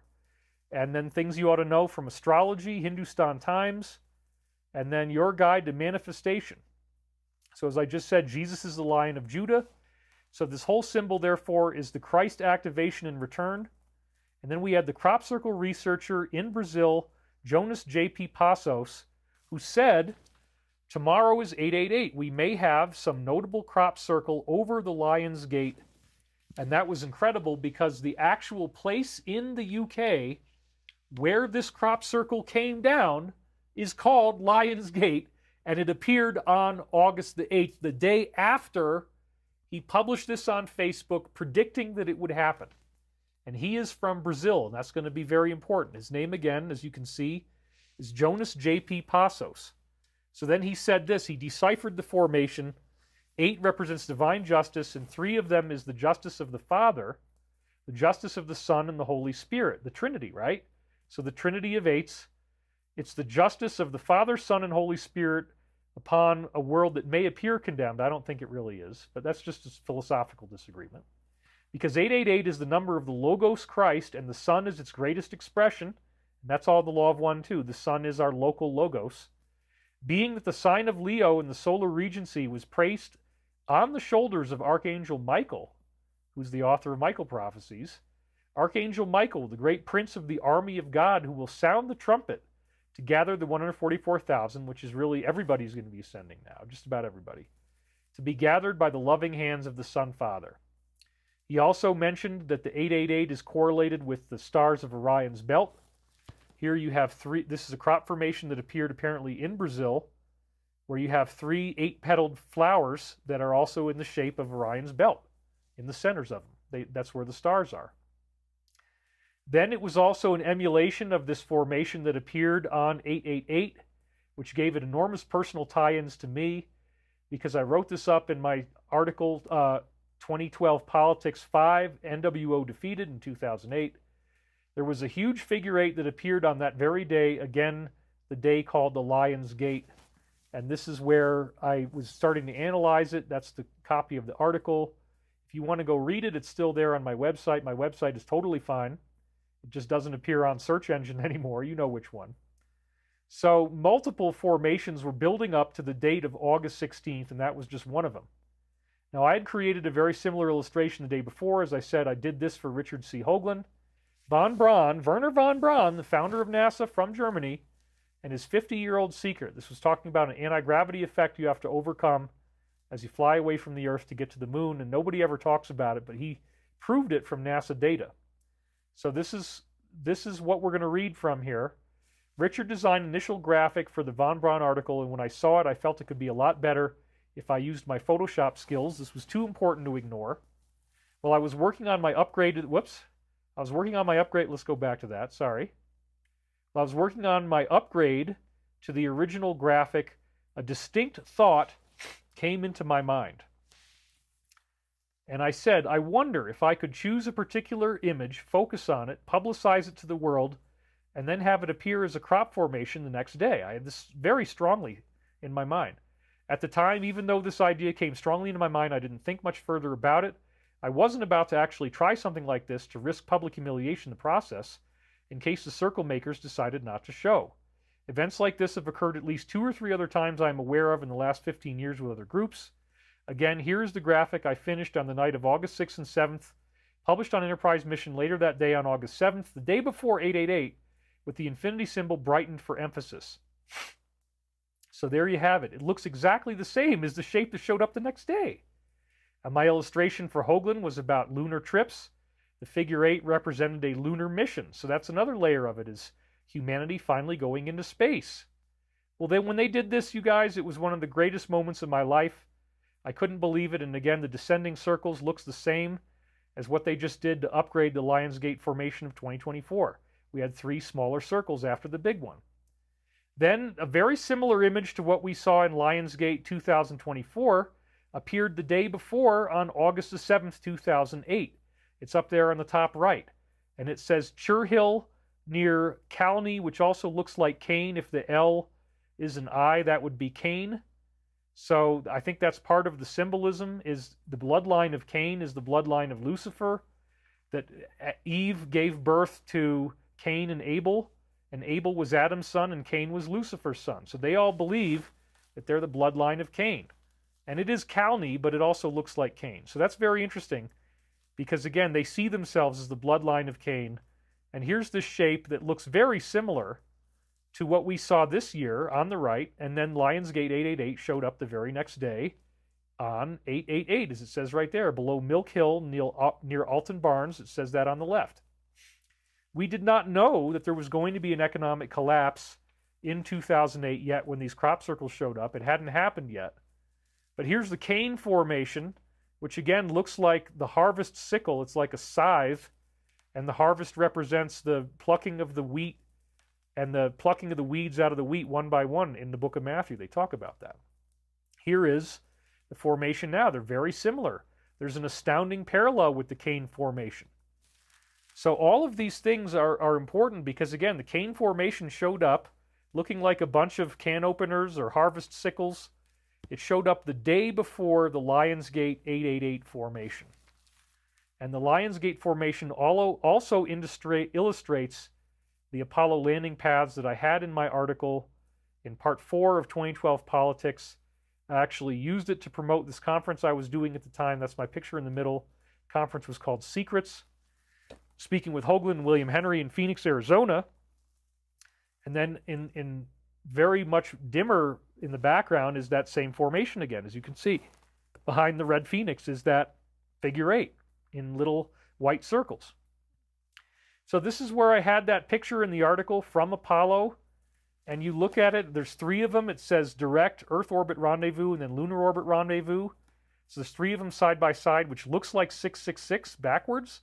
And then, my God, there it is. So this cosmic trigger also indicates that this is when we're going to leave the Earth and go back into space. We're going back into space. Then Jonas J.P. Passos lives in Brazil. This, again, was his big prophecy. We may have a notable crop circle over the Lionsgate. And now, folks, check this out. There's been another crop circle that showed up in Brazil, in his home country, in a place called St. Catherine or Santa Catarina. This is going to become very important. This was on October, notice the date, October 14th, 2024. October 14th. October. What the hell? Yeah, because Brazil is below the equator. It's in the southern hemisphere. They're still having summer right now. So now they're going into their harvest season, and the circle makers squeaked out one more crop circle for us. So here is where Santa Catarina is located, and then you see the whole map of it. And then if you look at the white inset area on the bottom left, you can see the whole country of Brazil. And then the red box shows you that part of Brazil. And then the little town of St. Catherine, which you see right here, is illustrated by that red dot off to the left in the main map. Okay, so that's where this crop circle appeared. And the town that it actually appeared in was called Ipuachu. Okay? And so I did this in the Google Translate, and it shows up as a Basque, which is a Spanish word. So the Spaniards in the High Pyrenees Mountains are Basques. And it says, tell me. So the word itself, Ipuachu, actually, we had some donations come in. It actually means tell me. Mr. Danke says, when a spouse is not on board with the big picture, it makes it challenging. I want to help her. I provide her small bits of information at a time, but there are deep rejections buried in her subconscious. Any other advice? My advice is don't push it. You know, the biggest problem is people don't follow the rule of 10%. Tell people 10% of what you really know. Give them a chance to digest that before you go any farther. And wait for them to ask questions and then answer the question, but only give them 10% and then stop talking. And wait for them to think about it and spit it back to you. That's a very, very important principle. And somebody said, anyone from D.C. are the really gallows. It's not a gallows, okay, but it is a scaffolding in front of the White House, and that is a real photograph. This is not a joke.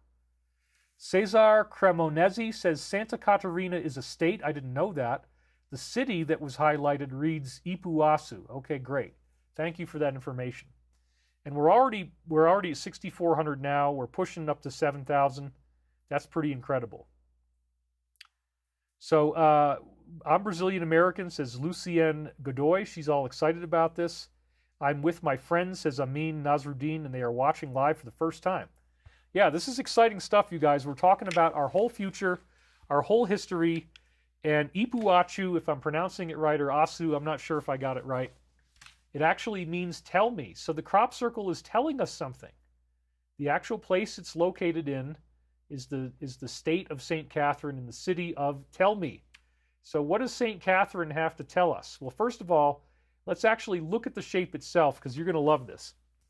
It's that same geometry of the tetrahedron with the cube. The cube is now indicated by a hexagon, and the hexagon is inside the circle, which, as you know, if you've watched Sacred Science or my other videos, this is indicating spherical geometry. The tetrahedron, you connect the smallest circles together. There's 3 on the outside of the circle. There's 1 in the middle. If you draw lines between them, you can draw a little 3-sided pyramid, and that's your tetrahedron. If you draw lines between the corners of this hexagonal box, you get a cube. And then the 2 circles in the middle, there's 1 round circle and then there's another ring around it. That indicates the spheres inside the geometry. So this is literally another beautiful formation illustrating all of the sacred geometry that I've been telling everybody about since Richard Hoagland first pointed out the tetrahedron inside the sphere in his book, Monuments of Mars, in 1993, which is what now, 40, no, it would be, well, it's 31 years ago, yeah. So 31 years of science on this thing, and then they come out with this in St. Catherine, Brazil. So here's it's written in Brazilian there. And the agroglyph is what he's saying. Agroglyphos is crop circle, the bottom word there on the right. So there you go. It's in St. Catherine, and here's St. Catherine. Okay, I had to look this up. I did this just this morning. I got really excited because it turns out that what she's holding there, that red book, is something that she channeled.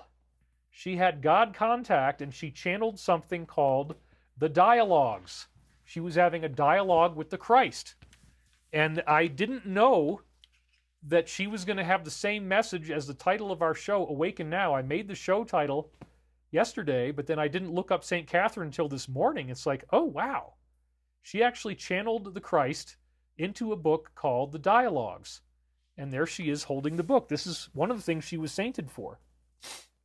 And so here she is with Mary Magdalene, and this is describing her. It's a visual description of her talking to God and receiving the dialogues.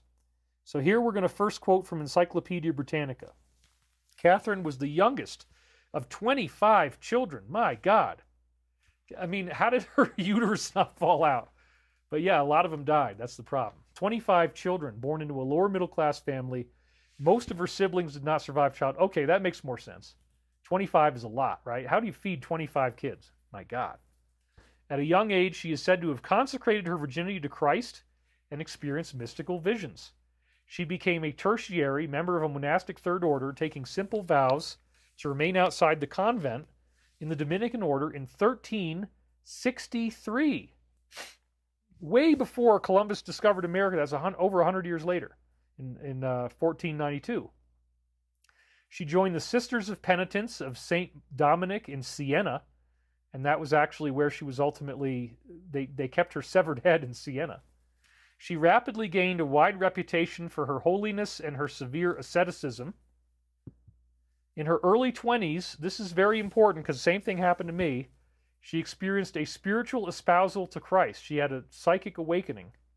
She was moved immediately to begin serving the poor and the sick and gained disciples. She became sainted because she had some sort of Christ activation.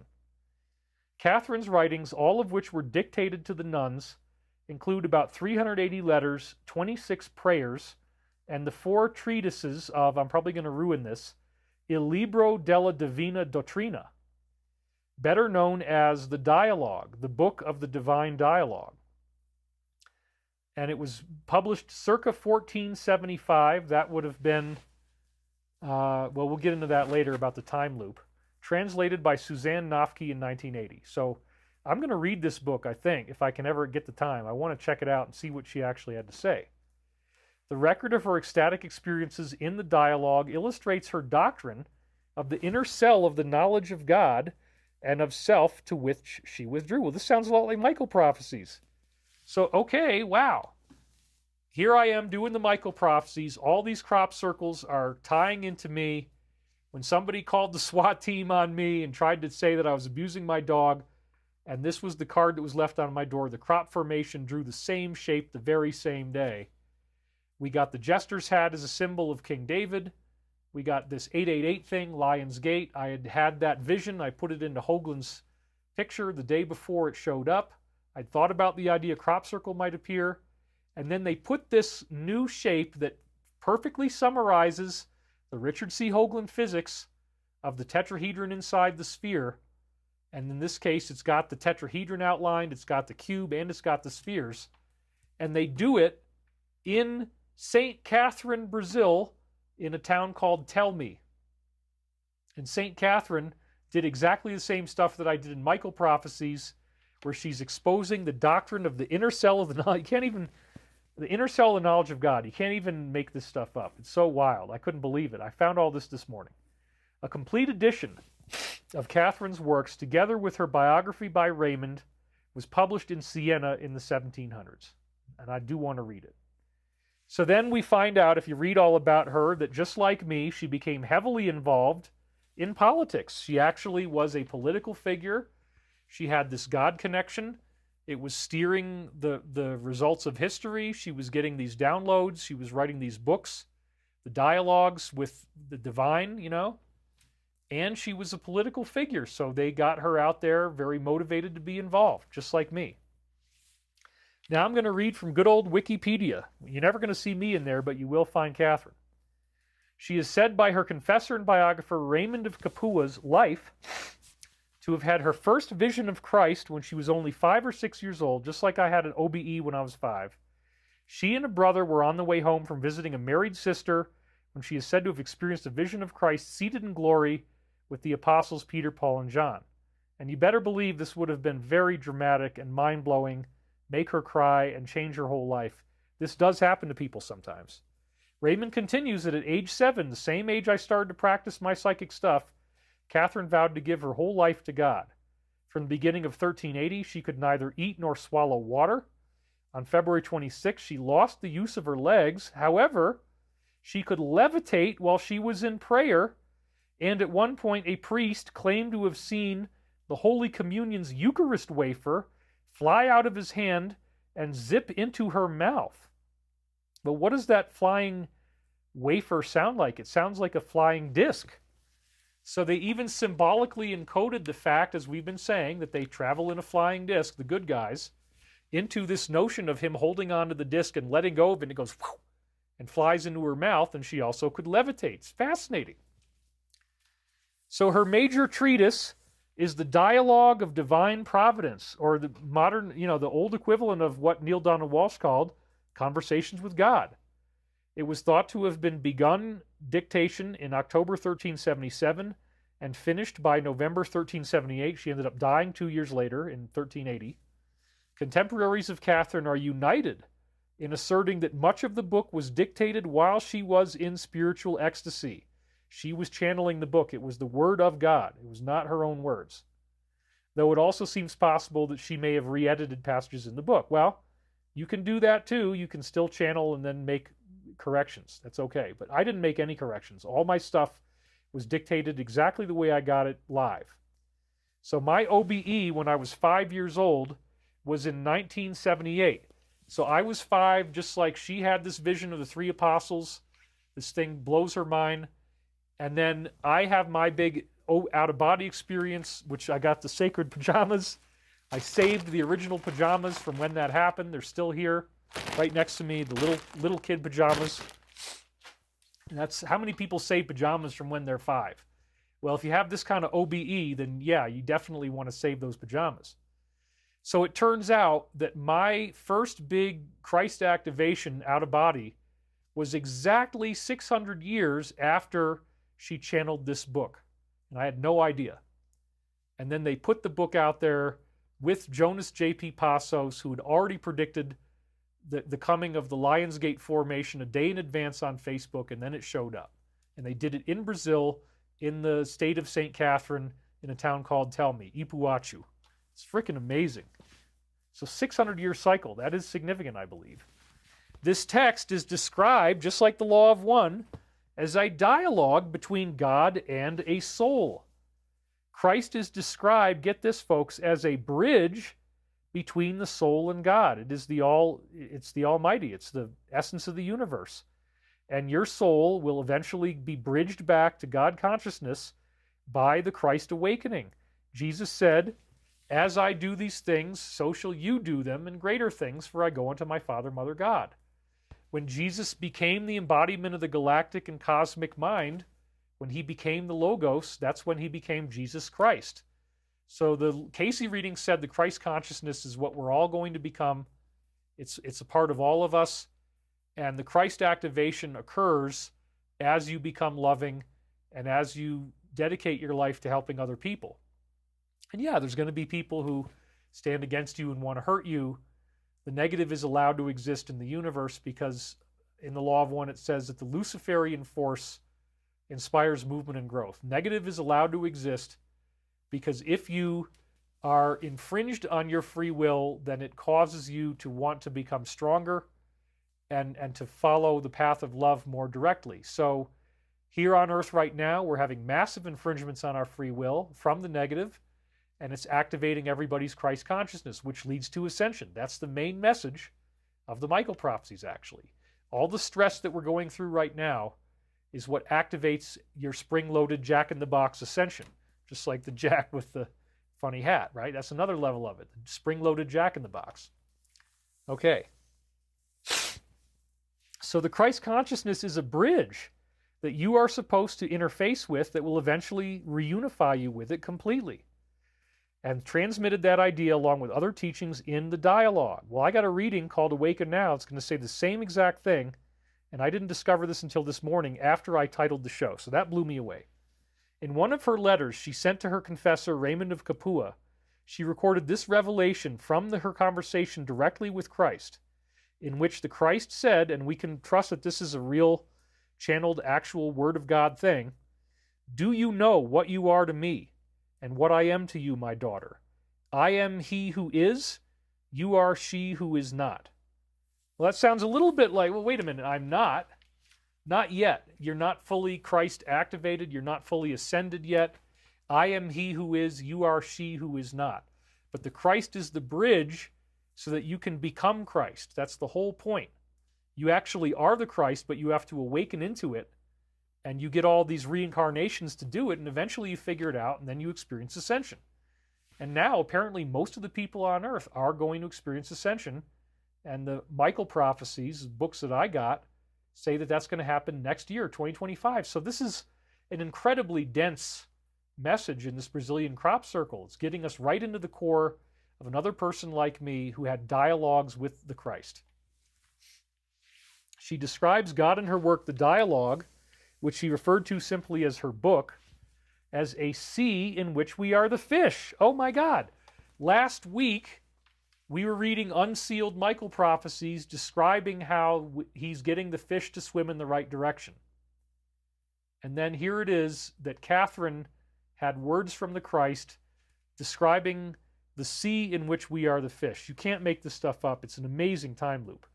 The point being that the relationship between God and man should not be seen as man contending against the divine, and vice versa, but as God being the endless being that created the universe and supports all things. That's exactly what Awaken Now says. Catherine was initially buried in the Roman cemetery of Santa Maria Sopra Minerva, which lies near the Pantheon. After miracles were reported to take place at her grave, Raymond moved her inside Santa Maria Sopra Minerva, where she lies to this day. But then they also took off her head of her dead body and put it in Siena. And so this is actually the real, honest-to-God, mummified face of St. Catherine at Siena. You can go take a look at it even now. I guess that's in Brazil, right? So again, the really trippy part here is that the death that occurred that then led to them getting this head that they could put on display. She died in 1380, and I began doing my ESP work in 1980, which is a 600-year cycle. 1980 was the exact year that I used ESP to wake up my friend at night, and I talk about this in my books. I was 7 years old at the time. I was starting to really get active with the psychic exercises, and I said, I meditated on him all night, and I said, you're going to wake up in the middle of the night and think of gold. And then he actually did wake up in the middle of the night. He was freaked out. He felt like there was somebody standing in the room, and the first thing he thought of was his watch, and the watch was gold. So then in the cafeteria, when we were both drinking our milk, I said, so Eric, how'd you sleep last night? And he looks at me all freaked out, like, why do you ask me that? I don't know. I was trying to play it off. My mom told me to do that. I said, I'm just wondering how you slept. It's really funny you'd ask me that, because I got really freaked out. It was like somebody was in the room looking at me, but nobody was there. And I said, well, what was the first thing you thought of after you woke up? And he said, my watch. I said, what color is your watch? He says, gold. Like, okay, let me tell you what just happened. I actually did this exercise that's in this psychic book I'm reading to get you to wake up in the middle of the night and think of gold. And you did. So then for several years, he and I started to do psychic experiments together. We would throw a stick up into the air and telekinetically control where it landed. We would tell it to point somewhere after we threw it up into the air, and it would always work, almost every single time. We were actually able to influence clouds and get clouds to show up and wind to show up, that kind of thing. So this was really, he got blown away by this. We actually did psychic experiments with my own type of Zener cards in front of our second grade class with Mrs. Steiner. That's true. So I have a long pedigree of being a psychic. And then, so 1980, the 600-year anniversary of her death is exactly when I used ESP to wake him up. And then a year after that, I marked the book that I was now studying and practicing in detail in 1981, exactly 601 years after Catherine's death. So this is Harold Sherman, one of the founders of the remote viewing, how to make ESP work for you. And in the chapter on healing power, as I showed you last week, there's my sticker from the American Lung Association from the year 1981. So all of this seems highly relevant because this crop formation showed up. And then Jonas J.P. Passos points out, by the way, it's the Star of David. King David, which is apparently Casey's past life was King David. I'm apparently Casey reincarnated. Therefore, I'm King David reincarnated as well, if you believe all that. And I think it's true. So the King David symbol is implied in here, and it shows up in Armenia. I'm going from the top left now. I'm just going to read through all of them. Armenia, these are in Brazilian, but, do it in English. Armenia, Ethiopia, Rome, Phoenicia, which I guess is Egypt, Hindu, India, Mesopotamia, and then you got the Brazil one on the bottom left, and then you got Egyptio, which I guess is Egypt, and then Japonais is Japan. All of these illustrations of the same exact geometry all over the world, the Star of David geometry. Somebody else, this is Red Kali, said, hey, look, there's also a weird red line where there's this red clay road next to the crop circle, and it seems to indicate that, again, the Maginot line, the red line, is going to be crossed, that we are at the point where the negative is going to cross the line, and all these very interesting things are going to happen. J.P. Passos also connected this formation to the prophecies of 2025 that Michael has given us. It's fascinating that he did this. So again, you can go and read this on Crop Circle Connector. It's there right now. He says the Crop Circle 888 Lions Portal has had new elements added. They added a group of 6 pairs of 3 circles. 6 times 3 is 18. On the 6 ends, forming a perfect vortex. This is an important detail. Privately, for a larger publication, I have been researching the code number 18 from crop circles in the year 2007, which created repetitive sequences on the number 18. The number of years that will reach us in 2025, a year full of singularities, such as the great astrological sign of Saturn, Uranus, Neptune, Pluto, will all be aligned in zodiac degrees. So we've got some major astrological conjunctions happening in 2025, apparently, making 2007 plus 18 years, again, The year 2007, there were multiple crop formations, he said, encoding the number 18. 2007 plus 18 is 2025, the year of the portal. Holy crap. A powerful study that I've had in my hands. I've been developing it for a long time, since 2007, and I was waiting for a crop circle signal about the number 18 to confirm it, and then it showed up when they rewrote this thing, the Lion's Gate, because 888 was called the Lion's Gate Day. 2025 has everything to start spiritual harvest processes on Earth. I'm sure he's watched my videos, but, nonetheless, this is amazing that he said this, through portals and other forms of access, because the crop circle message is ending. And I called this crop circle on day 888 a symbol of spiritual harvest and also solar activation. Yeah, that's the teaching. There's going to be a solar flash, but it won't destroy the Earth. It's just going to make us ascend if we're ready for it. Everybody else will be okay. If we consider the 6 previous circles already present in the original formation, this generates the number 24, which is the last digit of our current year, 2024. This reinforces a location in time, a temporal location in all of this, our current location. I will soon present the complete study. You will be surprised by what I discovered. So it appears that Archangel Michael created all of this deliberately to reach into Jonas J.P. Passos' mind, to give him a crop circle in his home state, his home country of Brazil, in the state of St. Catherine, in this little town of Ipuachu.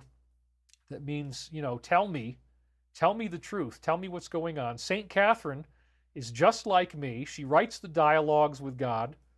She's got this concept of a universal Christ, which is exactly what Awaken Now was. I'd already titled the show, then I found this. So this is very, very exciting time-looped kind of stuff. The 600-year time loop between when Catherine wrote the books and when I had my OBE, and when Catherine died and when I started to practice ESP. It's incredibly fascinating. And in my own life, I am involved in politics, just like St. Catherine was.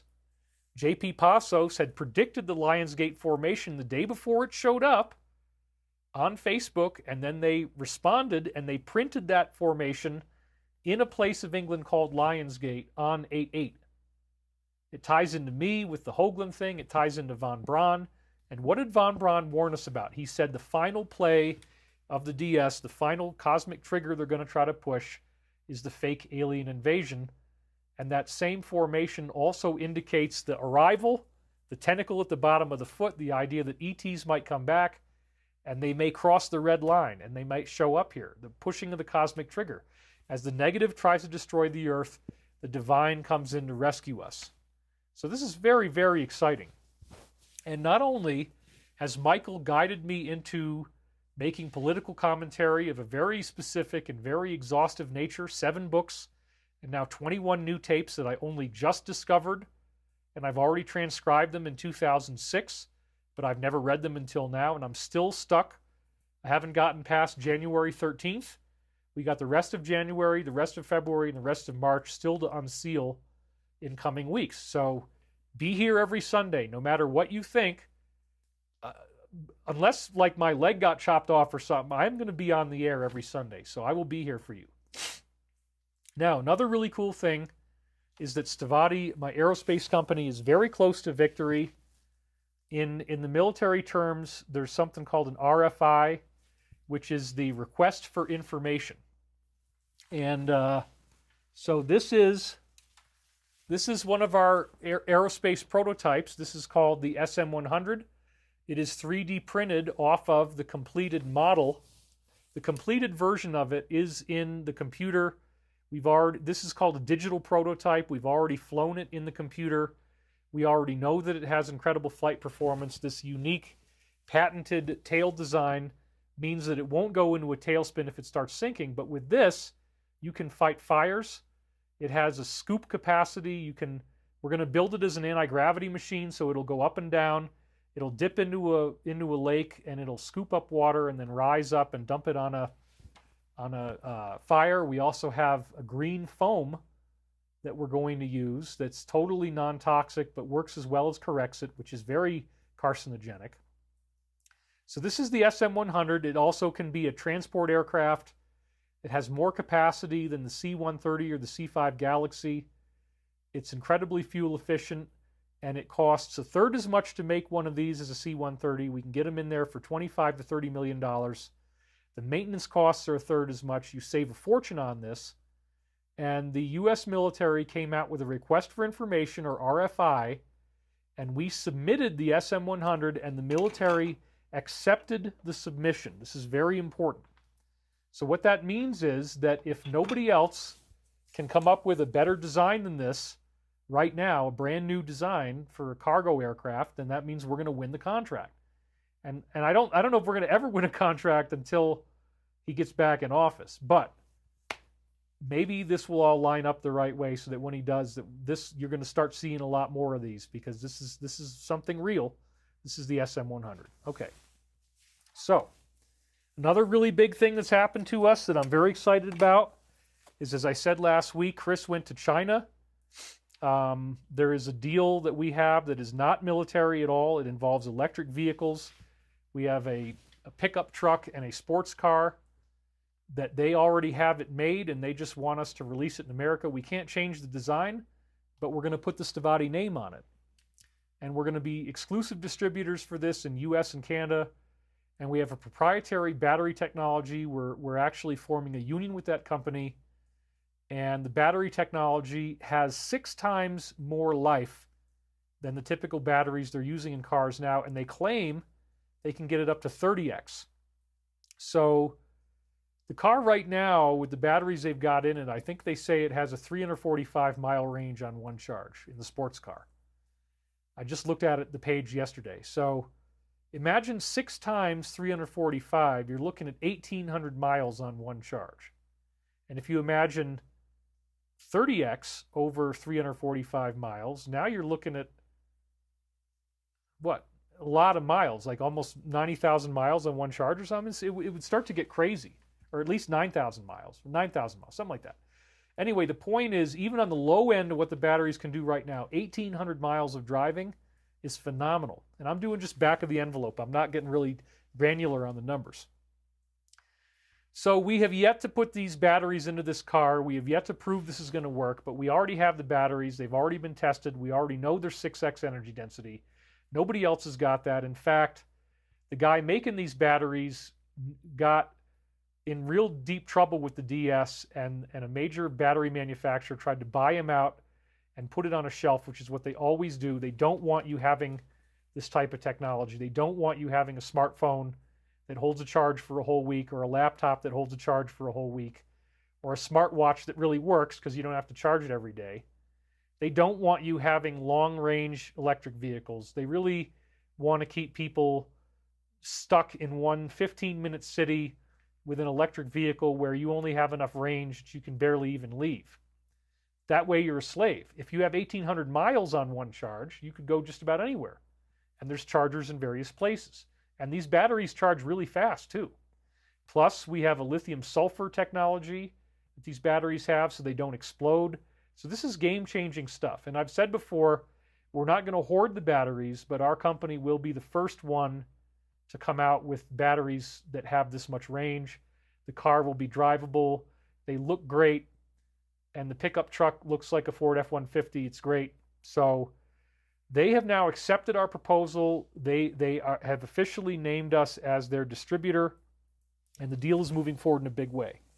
Chris published on @StavatiAero on Twitter X photographic proof of the meetings that closed these deals, and he did this in Shanghai. He revealed to me, I didn't know this, that Shanghai is like a sci-fi city. It's much cleaner than New York or LA. It's very amazing when you go there how high-end sci-fi it looks everywhere. And again, the only reason we're even working with them at all is because the other car manufacturers don't want to. The EV business appears to be in decline. People could say, well, this is a stinker, man. You know, we've even had people in the board being like, I don't know if we ought to get into electric vehicles, man. The market is really bad. But what if it doesn't blow up, and what if it drives for 1,800 miles? And what if it's a beautiful sports car unlike any other electric vehicle that exists, designed by top European designers, the same people who did Porsche, Lamborghini, and Ferrari designed this design. Then remember, 45 created the legal structure during his administration where there's tariffs and there's all these regulations, and so that's what we're working through. It creates American jobs. They have to invest in America to make American jobs in a factory here, and then it creates products sold in America. So that way, our country isn't being hurt. We're actually being enhanced by this, okay? So we were accepted. We got the deal as the U.S.-Canada distributor, and we have a meeting tomorrow on how we're going to get this funded. And then there's 2 other meetings that are very, very significant that are happening this week. So at this point, we have enough investors that those who are going to actually participate with us are going to have to be the people who move first. So here is Chris Beskar, our CEO, in their plant in Shanghai with a very cool sports car behind him. Those are gull wing doors. You can see they're lifted up like the DeLorean. And they got this really cool thing they built to put the car on display. It's very sci-fi looking. As I said, it's a sci-fi city. And then they were handing him in a box, this is actually the head of the company, handing him in a box a model of the car that's behind them. Very sexy red sports car. So you got to take one of those home. And then here's another example. Again, I recommend you follow us on X. We certainly could use that. @Stavati Arrow is the official address. Don't look for any fake ones. Make sure you get the right one, because there's lots of fakes out there. October 21st meeting with the Shanghai Society of Aeronautics Group, photo at the Aerospace Science Center. So there they all are, and Chris is the one with the tie on kind of in the middle of the photo, as you can see. I don't know if anybody else has a tie. I think he's the only one. So this is very, very cool, you guys, because what it means is that we are, moving forward very rapidly towards being capitalized, towards, literally half of all the money we need to raise is on the table right now. $7 billion is on the table right now. We got 4 over here, 1 over there, and then 2 over here. So 4 plus 2 plus 1 is 7. I'm really excited. It's absolutely mind-blowingly frustrating that we don't have the money yet, of course. It's like, but it's like really, really coming in fast, and these deals are not going to be able to be thrown off. We've totally gotten nowhere with American investors, so we're dealing with foreign investors, but these are all allies of the U.S. And again, in the case of China, which I didn't even include in the 7 figure that I just mentioned, those are other things. We have a big airliner deal coming in. We have electric vehicle deals coming in. All this stuff is happening all at once. It's very exciting.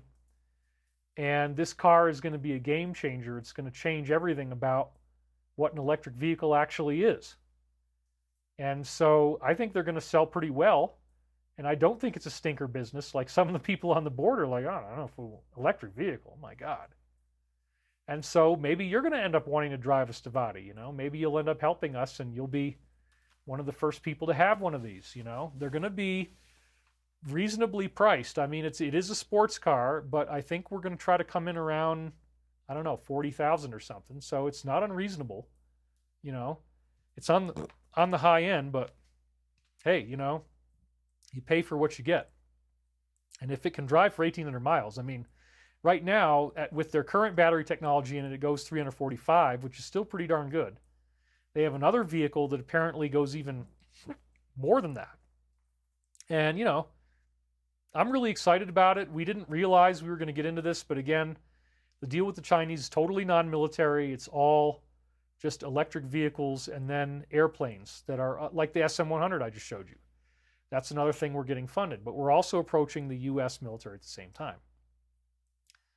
So this is a very exciting time for me to be alive, even more so because on the same day, let's go back to that other slide here, on the same day that Chris closed this deal and took this picture within like an hour or two, the very same day that picture was taken, the deal was closed, that's the boss of the company there, that was the same day that I found these 21 tapes that have totally reopened the Michael prophecies again. Oh, I knew it. I heard my turkeys. They're out there right now. So before we go into the time-looped data from early January 1999 from these 21 tapes, I actually have a daddy job to do. I have to be a daddy to my turkeys We're at the 2-hour mark. I'll drink a little more water right now. I got to go feed my turkeys, you guys. So anyway, I will be back very soon. This is going to be a short intermission. I'm going to throw a lot of food out there really fast. I will be back in like 2 minutes. And you guys also told me you want me to feed my turkeys and not leave them alone. So I'm going to do that. I'll be right back. But you have got to stay. Do not disappear, because these time looped readings are going to tie in St. Catherine's stuff about the Christ. They're going to tie in the shooting that happened on July 14th. They're going to tie in the squirrel. They're going to tie in everything that's going on with November. It is absolutely dazzling, and I just unsealed these tapes, 21 new tapes, on the same day that we closed our EV deal, and now we just have to get approved, and then they're going to transfer the money to us. And we're going to have the car ready within a year, supposedly. So by next October, hopefully this will be on the market. All right, so let me go finish up with my turkeys. I'll be right back, you guys. It'll only be 2 minutes. Thank you. We'll see you very soon. Don't leave. This is a cliffhanger. Time loop data from January 99 coming in hot. We'll see you in 2 minutes.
And we are good to go.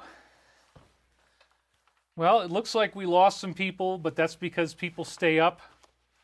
I'll buy a hover car. Yeah, I mean, we're going to do hover cars too, but I don't know if the hover car is going to be commercially available in only 1 year. But we're now at 5,200 people, so it says that might be artificially modified. It'll probably go back up again pretty soon, but I got my water. The turkeys are happy. I again filmed the whole thing. So, and we're going to be talking about time loop data from January 99.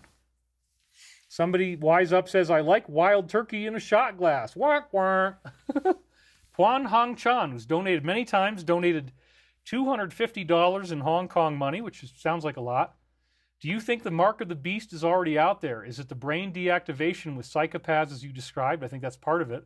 Or is it the digital central banking currency currently in plan, or the inoculations? I'd say probably all three. Bible says it will be obvious, but so far, none.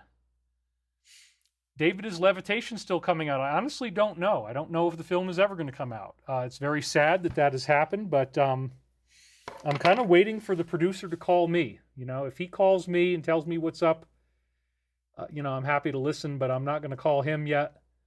Because it's like, you know, well, get it together, man. Call me. Let's find out what's going on here. Deacon Batista, we're already back up to 6,000 again. So see, that wasn't even real. Are there bases on Mars where different alien races are working together? Yes. I heard there was a centipede race used primarily in battle. I've never heard of that. Is there any truth to this? Not to anything. Maybe, but I've never heard of it. Thank you for all your hard work and God bless. So no sound, somebody says. Well, the sound is on. And everybody else is hearing sound. So whatever you're having there, I'm sorry, but check your volume and everything else. Paula Mallard says, please feed the turkeys before you're live. It takes too long. I can't. They only show up when they want to. They show up at 2 o'clock. That's it. You know, it's 2 o'clock right now. They showed up, and if I don't feed them when they show up, they're sad. Will Trama get a hover car? Oh, I don't know about all that hover car stuff. Come on now. A Grand's woman doesn't need to be flying around like that.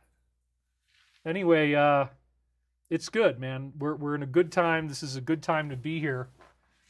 And let's keep going. I did pee. Yeah, I got it all done. The turkeys are on their own schedule. They've been fed.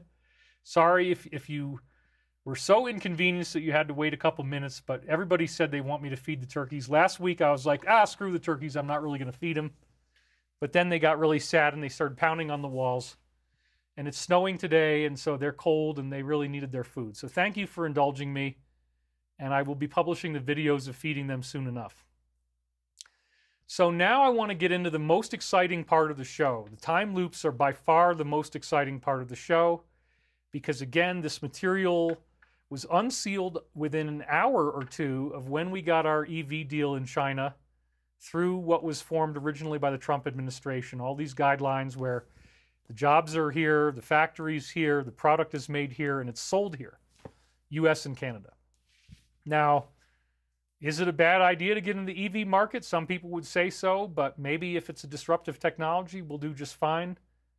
And, you know, who knows? But we're gonna do it because they've been trying really hard to get into America, and nobody else was willing to take this deal. So we are the company they like because it's not bureaucratic. They can talk to the main dude, and we're very flexible. We're willing to work with them and make this happen. So they introduced us to some stunning parties that are helping us with investment, and all of those meetings are coming up this week. So it's a very, very exciting time for us. And again, what the hell with me unsealing these tapes on the very same day that we got that deal. It's incredible. And now these unsealings, as I've shared with you for 3 weeks in a row already, are freaking phenomenal. And they're all predicting, yes, this is the big cosmic trigger, just like the crop circles said. And so let's talk about what they had to say. So the first thing that we've got is a prophetic dream from January 1st, 1999. Now, the first untranscribed tape is from January the 10th. When I got to 1999, in writing the 7 Michael books, those became books 4, 5, 6, and 7. So what happened was that there was a reading that came in, which was probably not the only time, but one of the only times that Archangel Michael actually channeled Christ and spoke directly as the Christ consciousness. This is exactly the same thing that happened to St. Catherine, where they just put this crop circle on October the 14th. Okay, that's pretty freaking amazing. And October 14th was right in the middle of, as we were starting to unseal all of these readings and figure out, like, wow, the time loop is really, really something here. And I started to do videos on it for you guys. October 14th wasn't the first time. But when I saw that formation on October 14th, I'm like, wow, okay. It's got the square, it's got the tetrahedron, it's got the cube. And only this morning did I find out, oh, St. Catherine is really important too, because she channeled this thing called the dialogues. And this flying disc flew in her mouth. The Eucharist wafer flew into her mouth like a flying disc, and she could levitate, and she was involved in politics. It's freaking amazing. So again, the 21 tapes, most of them start on January the 10th, 99. I went back to January 1st, and I found a dream. The very first dream I had was about the shooting that occurred against 45 on July the 14th, which the crop circles, we already said, showed us extensive prophetic evidence that they saw this coming, and that crosshairs formation showed up the day before the shooting occurred on July 13th. And it tied in with the one from the year before that was on June 21st, June 13th. Ephesians 6:13 was the armor of God. We saw all of that stuff already. So this is very fascinating, because when I was working on book 4, January 1st, right after this dream I'm about to read you, was the reading Awaken Now. And this reading is where Michael is speaking as the Christ. And it basically argues exactly the same thing that St. Catherine said, which is, you are the Christ. And I thought that message was so high octane and so mind-blowing that I'd better, build some other stuff in the book first before I hit you with that.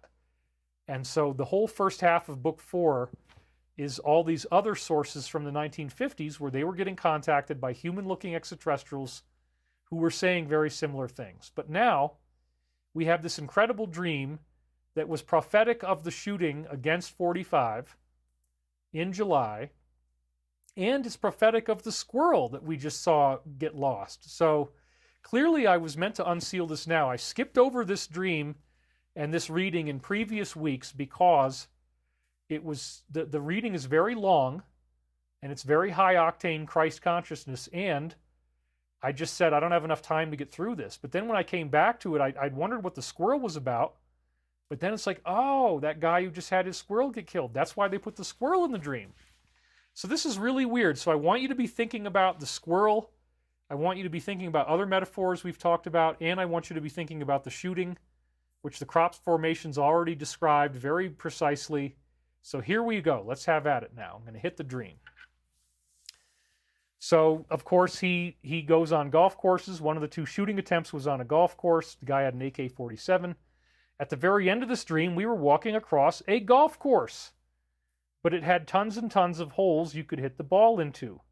Well, this would be the idea of maybe symbolic of bullet holes from the AK-47. I don't know. It's possible. A friend of mine had this rifle. It had pellets that didn't seem to do too much damage. They traveled slowly, and they were rather large. And so I made the note that this was the prophecy of the shooting, and then the guy who was trying to do it on the golf course. Now, think about this. The pellets, as it says here, didn't do too much damage and traveled slowly. It already knows in January 1st, 99, that it wasn't going to kill him. And even in the dream, it hits him in the back of the head. An old man with whitish hair, obviously supposed to be him. It hits him in the back of the head, right near where the ear would be. So the bullet travels slowly and doesn't do too much damage. And it's on a golf course. Wow. Right away, it's like, what? January 1st, 99, as soon as I read this, I'm like, man, this is amazing. He was trying to shoot squirrels that were popping in and out of the holes. They just they just shot the squirrel that this guy had as a pet. They shot it with an injection and euthanized it. And in the dream, it's on a golf course, and he's trying to shoot a squirrel. But then it gets even weirder. The squirrels were called koi in the dream, which is actually the name for the fish that my mother had in her pond when she lived in Florida, which is actually where, oh, that's right, that's where 45 lives. So they're referencing the state that he lives in, because at the time in 99, my mother actually lived in Florida and had her own koi. And she would sing to him just like I sing to my turkeys. As he ran along and tried to shoot this thing, which started out as a squirrel, the squirrel actually turned into something more like a dog. Well, this is also really weird. We'll explain why in a second. So, as I said here in the note, fish is a Christian metaphor, and this was the prophecy of the murdered pet squirrel in New York. So let's look at that first before we talk about the dog. It says some article out there, how a squirrel became the rallying cry of the far right after the lawful removal of an illegal pet in New York. Right-wing activists have called to arms. Yeah, they don't give a crap. And then it says here, them. So how did you get radicalized? Me. I watched the Nidec murder a happy and healthy pet squirrel named Peanut for no reason other than some useless apparatchiks had too much power. And there he is with his little country hat. I mean, admittedly, this is very, very sad. We do not advocate any violence. This is just what Zero Hedge put up. R.I.P. my best friend. Outrage ensues after beloved rescue squirrel seized by New York and euthanized. Thank you for the best 7 years of my life. So then we got this scene from none other than John Wick. And remember, the whole entire shooting spree this guy goes on was because enemies killed his dog. Oh, that's right. The squirrel turned into a dog. We just saw that in the dream. So again, violence is not the way to handle anything. I am a pacifist all the way. Please do not do anything stupid. Stay in your house and let the people in the alliance handle this lawfully and legally without violence. That's what I want. Nothing else. I've always said that. But isn't it weird that this major website compared it to the death of the dog in John Wick, and in the dream, the squirrel they were shooting at turned into a dog? It's pretty weird, but it gets even weirder, okay? The golf course, all this stuff.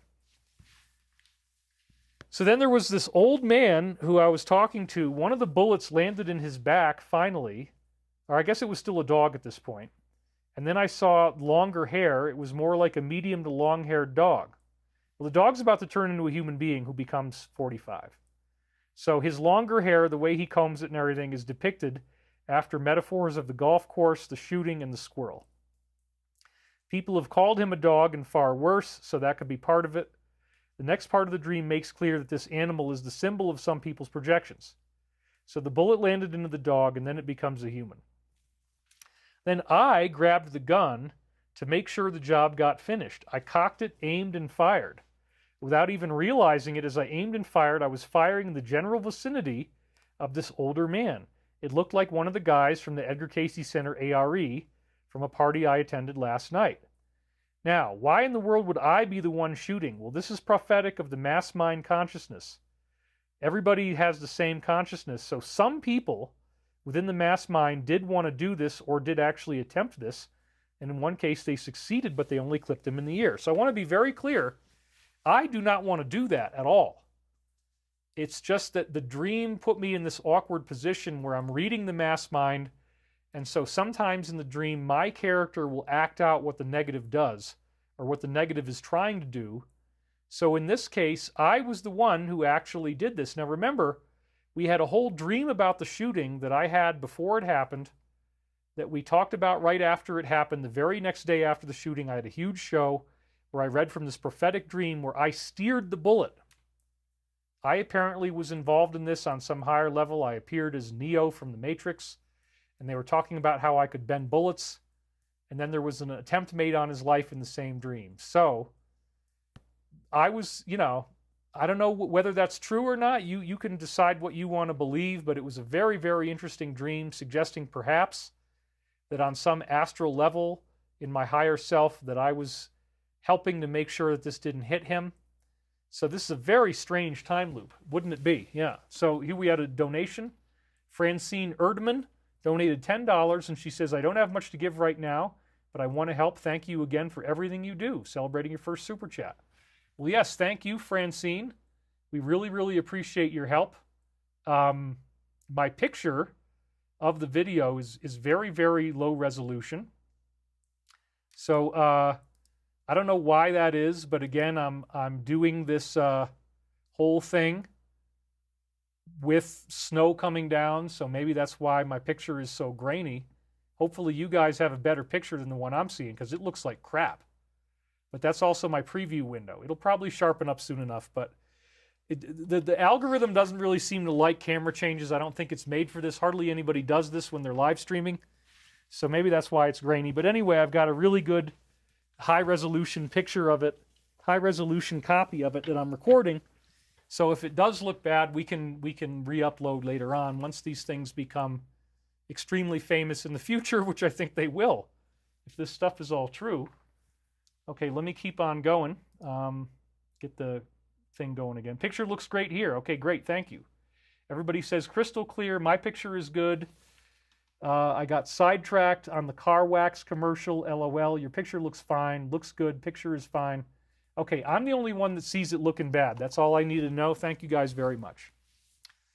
Okay, so, you know, now we're directly into this gun shooting at him, but the bullet just sailed through the air, and I could watch the arc. It landed perfectly in the back of his head and made a little red spot about an inch wide. He fell down. People were horrified, but they brought him back, and he did not die. And as I say right here, this is exactly prophetic of what actually happened. And remember, at the beginning, we said that it was little pellets, and the pellets didn't do too much damage, and they traveled very slowly. And in my prophetic dream from like a month before the shooting occurred, I was bending the bullet's trajectory to steer it in such a way that it wouldn't cause damage. That was the implication. Because at the end of the dream, there was an attempt made on his life. So this is like, wait a minute, you got golf courses, you got the dog metaphor, and let's talk about the dog metaphor a little bit. I have a new neighbor who is a fan of mine, and she has tried to convince me that I need to let her dogs run loose whenever they want. Despite the fact that we had a FedEx guy named Raphael who was terrified about the dogs being outside, despite the fact that if I get another dog that's a security attack dog, that it would kill those dogs if they were loose on my land. And I finally have had enough, and I said, look, you know, I'm trying to take care of these turkeys here. You're putting loose predators out on my property. The turkeys are terrified. They haven't wanted to show up. Thank God they came back yesterday. But the turkeys got really freaked out by the loose dogs. So I don't want to shoot those dogs, but I got mad at them, and it was certainly on my mind.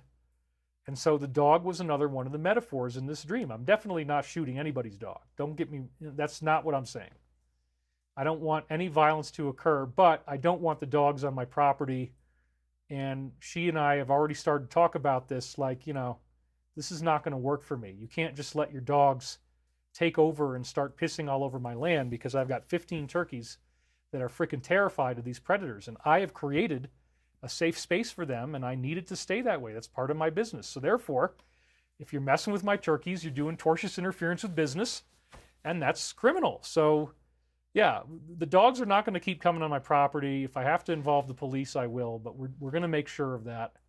And I apologize to her, because I did want to, she really, really wanted these dogs to be loose, even though we have mountain lions and moose and bear and bobcats and all these kind of things that want to kill your dog and eat the dog. We had 40 dogs that died on my street from a mountain lion last winter. She still doesn't care. She still wants them to run loose. Not anymore. We're definitely fixing that. So that's where the dog metaphor, I think, comes in. But we got the golf course, we got the slow-moving bullet, and then as it says right here, he was brought back after it hit him in the back of the head, making a little red spot. Isn't that amazing? And now here we are. We got some donations coming in. We have, let's see here.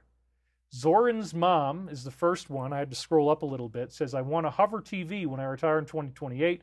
Then I don't have to worry about mountain roads and national parks. I agree. It's awesome.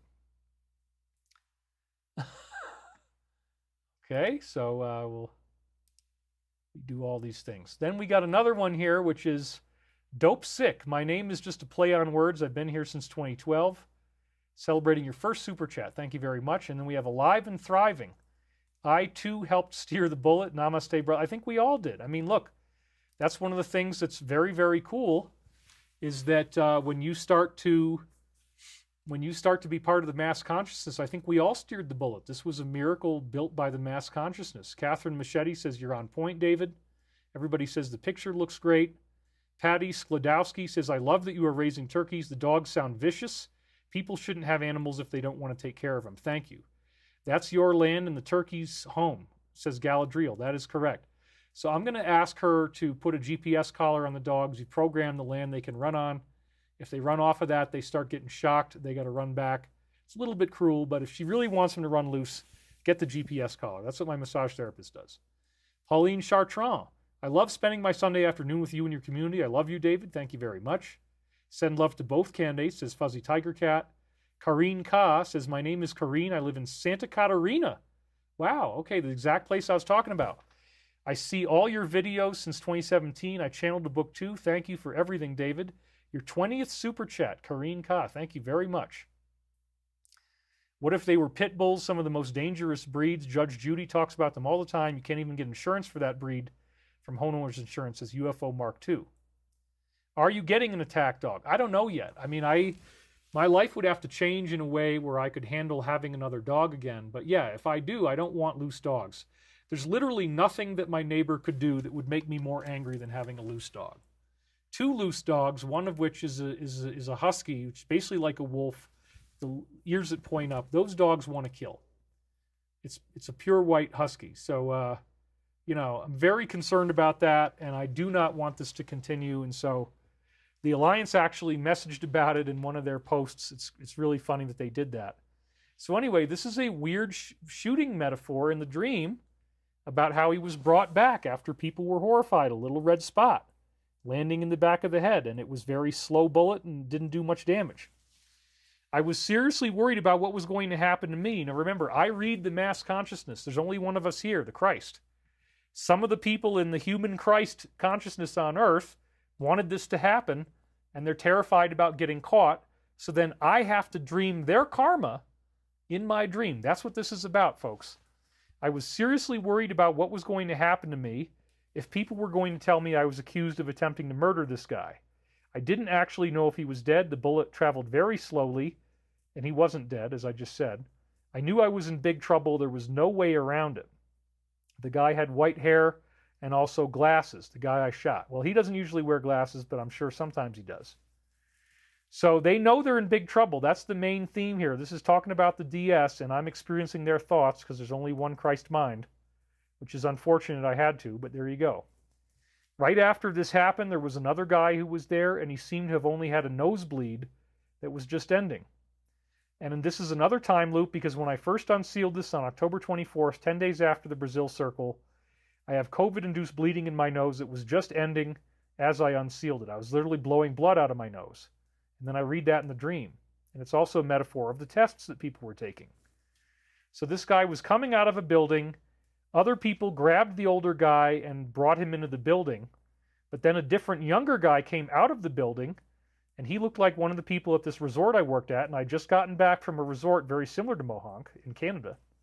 This guy was apologizing to me for the distance between us. Now, whoa, wait for this, guys. He said that during the whole time the Clinton thing was going on, he was unable to adequately talk about his side of the story because he felt like there needed to be secrecy. The whole time the Clinton thing was going on, he's talking about impeachment. That's what's going to happen. So this is literally talking about the Alliance, and that the fact that they need to have security, they can't tell us what they're actually doing. And so they can't tell us how all of these things are being steered for humanity's benefit. So think about it. This is now the voice of the Alliance as this man. He's apologizing for the distance, and he's apologizing that he couldn't talk about what was going on while Clinton was being impeached because there needed to be secrecy. This is incredible. It's incredibly time-looped. Everyone was very angry at the other side. That is the present. And they didn't want to talk about it. What an incredible time loop. The accuracy of the bullet was just 1 in a million. The fact that it didn't hurt him It was so improbable, I was just shocked. That's exactly what happened in the real event. It was a 1 in a million coincidence. And again, I have the same kind of mark on my ear, which is one of very many strange karmic ties between us, of which there are others as well. So everybody was angry, and then this guy was asking me why I wasn't crying or scared. I said I was so shocked at what happened, I didn't know what else to do. The bullet wasn't even well aimed, and he wasn't in sight at the time. Then, as it was fired, he moved directly into position, just like how his head moved. So I wasn't scared. That's an important point. I wasn't crying. I wasn't scared, and he moved directly into position. It wasn't well aimed. And so there you go. It didn't actually hurt him. This is a total, absolute prophecy of what really happened. You got the squirrel. You got the koi fish. We had fish metaphors in St. Catherine, fish metaphors in last week's unsealing. It's all very exciting. I think one of the main points they made in this dream was that in this probability vortex, wait for it, the impeachment did go through. That's talking about what's getting ready to happen. Much bigger than one person. The guy who came out of the building had a nosebleed and he was wiping it off. And again, this was a symbol of the tests. So wait a minute. We're right about to expect that some kind of major arrest is going to happen on a widespread level. And then it says, in this probability vortex, the impeachment did go through. And we're wiping off the nosebleed. We're wiping off the effects of what the negative did, which included giving me COVID that caused my nose to bleed. So this is very, very exciting. This is exactly where the dream segues into one of Michael's greatest readings of all, which is Awaken Now. And I'm going to read it to you right now. Now, this is exactly what happened with Catherine, St. Catherine, where again, you remember she channeled the Christ directly. This is one of the only times this actually happened to me. And given how time-looped what we just read was, I would say this is the authentic, it's very likely the authentic voice of the Christ, telling us the same thing Catherine was saying, signaled by the Brazilian crop circle, which is, the Christ is within you, and the Christ makes the whole universe, and you can become the Christ. I am he who, and you are not at that same level, but you can become like me, you know? We're all confused. There is no understanding in third density, but we're all becoming the Christ. That's the whole point of what Jesus was here for, was to get us to awaken to the Christ within. And here's this classic Catholic saint that channeled that message in the 1300s, but we didn't listen. Even though she was levitating and doing miracles, we didn't listen to the message of the Christ is within you. 600 years later, they're bringing it back. Isn't that really cool? So this reading is beautiful, and I'm just going to read it to you straight through and try not to lose myself and cry, because this is a very personal, very intense reading. It's kind of a tearjerker. So I'm just going to read it in narrator voice. And now, if you want to use this part of the video as a meditation, we're at the 2 hour and 40 minute mark. You can start on the 2 hour and 40 minute mark and use this as your meditation. This is one of the most beautiful readings Michael ever gave us. And I don't want to keep stopping unless I absolutely have to. I just want to read it straight through and do a really nice narration. So let's proceed. Here we go. Awaken now. There is no need for any more wasted time, for you have been ripening so nicely. I just want to get a minute to speak with you, for there will always be those times when I am unable to say what I am really feeling and what is right for you. I am the beginning that has no ending, the creative source from which your mind, body, and spirit springs. The indomitable attraction that creates the striving and yearning within you for reunion, reconnection, revivification in the source. Do you understand who I am? Do you understand and know that I am you? I ask you this simple question, and this is a question that you must ask yourself in this moment as you read or hear these words. Who am I? Now, just think about that for a moment. Allow it to sift through your thoughts, flipping the pages of the cookbook from one to the next, discovering indeed what it is that you have created. What was your first impulse when I created this question for you? Did you think of your name? Did you think of all the things that you have done to become this person? Let me just stop on the cookbook thing here, because I think they put that in there as a metaphor of the negative, because remember, it's speaking as the Christ, it includes everybody. So it's not saying it wants you to do spirit cooking, of course. It's just saying it was using a cookbook metaphor, and sometimes what Michael will do is he'll have two layers of meaning. There's one layer you're supposed to read, and then there's another layer below that that means something else. So let's just go back. I didn't want anybody to get freaked out by that. I just realized, like, oh, so, you know, some people might get freaked out. So let's just go back to that slide so that we don't have anybody freaked out. Okay, so here we go. Who am I? Now just think about that for a moment. Allow it to sift through your thoughts, flipping the pages of the cookbook from one to the next, discovering what it is that you have created. So it's a benign metaphor, but now we've heard about this spirit cooking stuff, so it's like, you know, who are you? What side are you on? Are you participating in this dark stuff? And what are you creating? And what kind of karma are you getting because of that? So that's what I think it's really talking about, just so that we're clear. All right, let's dig back into it again. What was your first impulse when I created this question for you? Who am I? Did you think of your name? Did you think of all the things that you have done to become this person? Did you think, even awkwardly for just a moment, about the various things that you have gathered around yourself so as to define this name? Indeed, it is in these moments of indecision, of trial and error, where the greatest suffering resides. Who are you? That is indeed a valid question. Is the answer something that you contain within yourself now? Or are you still searching for it? Did you find yourself in those cases where you were intimate with other people? In those relationships that you constructed around yourselves? Were you able to find me in yourself each time that this person was in front of you? Each time that your best relationship or your most recent relationship, whatever is most important, was there? Do you think that the lead-in to this great play that unfolds on the stage before you, and remember, they're building a stage in front of the White House, the great play is like the plan, okay? Do you think the lead-in to this great play that unfolds on the stage before you is the summation of the play itself? No, the arrests lead to ascension, as we've been saying. It's a cosmic trigger. So that's a time loop. That's an amazing time loop.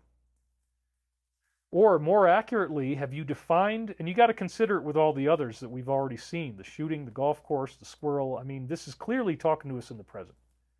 More accurately, have you defined the boundaries of your existence and the limitations that you will set upon them before even understanding what your existence was? Do you know me? Do you know who you are?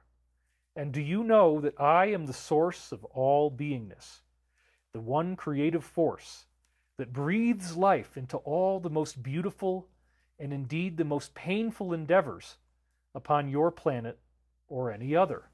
Everybody's made of this. Are you aware of my presence as you sit in your room, in the wailing cries of desperation and sorrow, wondering again and again, who am I? Why am I here? What is my purpose? Many of you want to ask me why you are here. What is your mission in life? What is it that you seek to do or seek to become? The only question that I ask is, what haven't you become? What holds you back from reuniting with the one self that is inherently your self? By virtue of oneness, there can be no otherness, save for the restrictions and limitations imposed by the conscious mind. Indeed, you have continually recreated yourself in each and every moment, comprising of those most intimate portions of worry, struggle, strife, sorrow, and anxiety. As you look back to the past, the emotion that often dominates in this construction of self is guilt. Seeing the past as guilt, then, do you understand that you cannot change what has already occurred? Were you to really understand completely the processes of karma that you have created for yourself in this vast and unchanging world of universal light, see that the knowledge becomes you. When you are able to realize that each time any action is taken on your behalf, it is literally and almost instantaneously balanced. These balances occur as the natural learning curve of human evolution must go through the necessary corrective measures that will then produce a regaining of the equilibrium. And thus you will indeed sow what you reap. And as I say here from yesterday, this is the prophecy of the coming arrests, that the natural learning curve of human evolution must go through corrective measures to regain our equilibrium.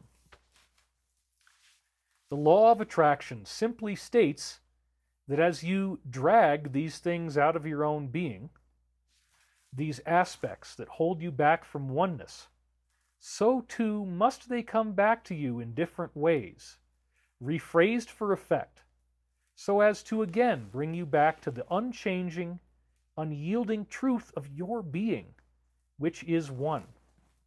And it says here, David's note, as you drag these things out of your being, that is a reference to dressing in drag, which has become a big political agenda. So I think that's another time loop. Aspects that hold you back from oneness, so too must they come back in different ways. And again, here we go. Next page. Set aside the guilt of the past and recognize that you live in the present.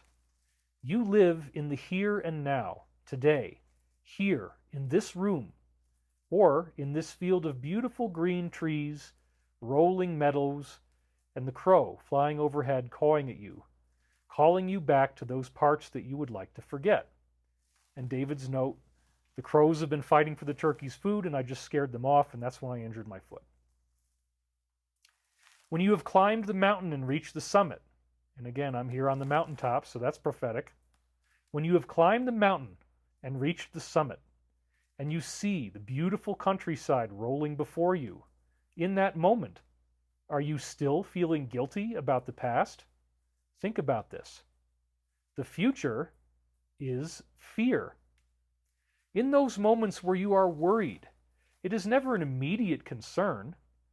Do not fail to realize that I have taken care of the various aspects of your future that you are so worried about. This is talking about the arrests and the ascension. Don't worry, it's all going to be fine. I am that part inside you that defines your true existence. I can speak in this manner since I am one, and therefore I exist in each of you identically and equally. And David's note, there were 2 loud cracks by the window, just as I read, I exist in each of you, and it freaked me out.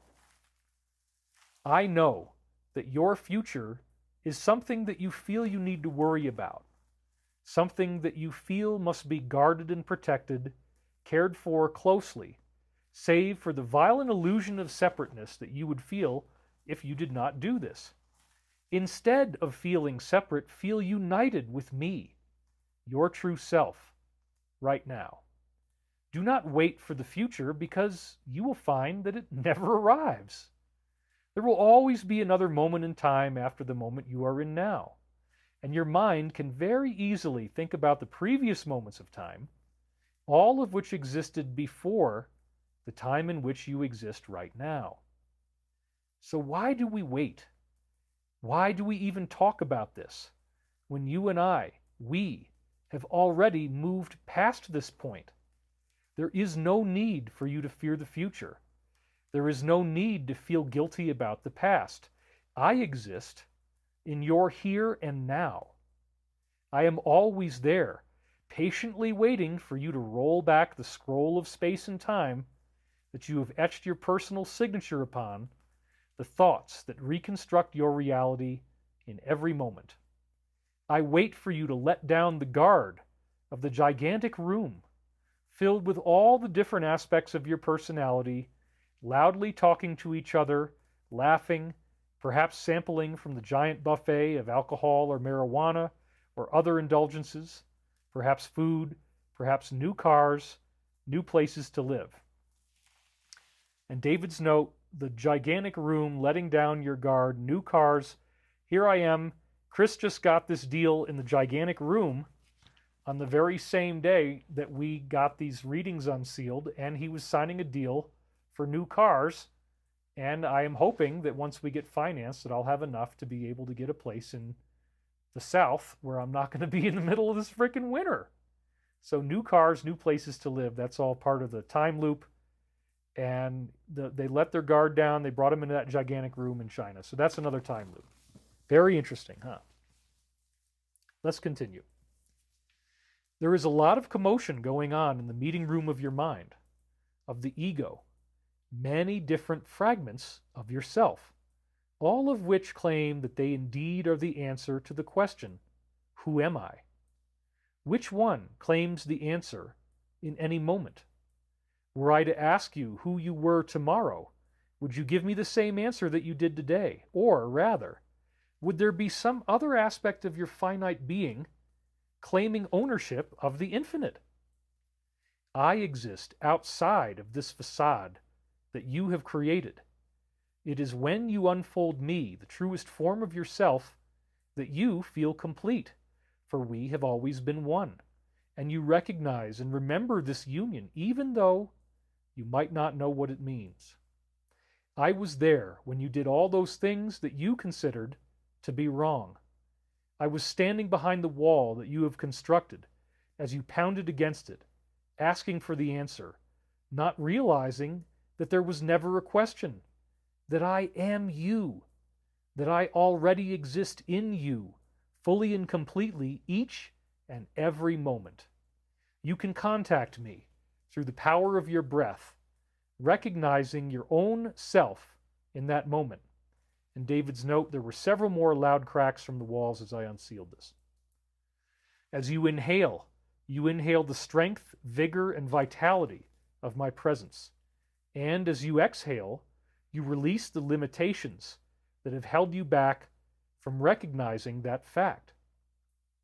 The undulating rhythms of the waves created by your breath ripple through the sea of your consciousness like a wave. In that wave, the chaotic brain rhythms of your normal waking mind, which sound like the pitter-patter of rain on your rooftop, and that was happening as I unsealed this, another time loop, instead become the flowing, gurgling sounds of the river.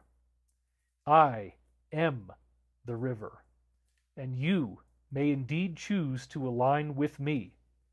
As we go together from shore to shore, never clinging to the banks but allowing ourselves to flow, so too must we empty out into a larger river.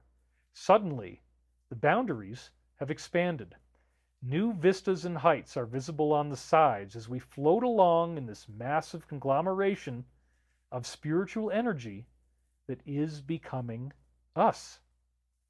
We travel under the magnificent bridges that the physical world has created over us, and indeed, as they are magnificent, they also might cover or hinder us. Do we need to create bridges to traverse over ourselves? Bridges that will try to close the gaps that I will inherently fill as your true self? Or, indeed, can you tear down those bridges? The troubled waters underneath you might not remain that way forever, and yet you do not surrender to me. In David's note, I highlighted troubled waters underneath you might not remain that way forever, because again, all the time loop suggests big stuff's about to happen after November here. We're 2 days away from it.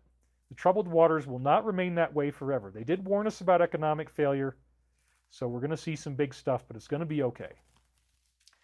You do not surrender to the power of the emotions that you are feeling. I know that you have been hurting. I know how much you have suffered.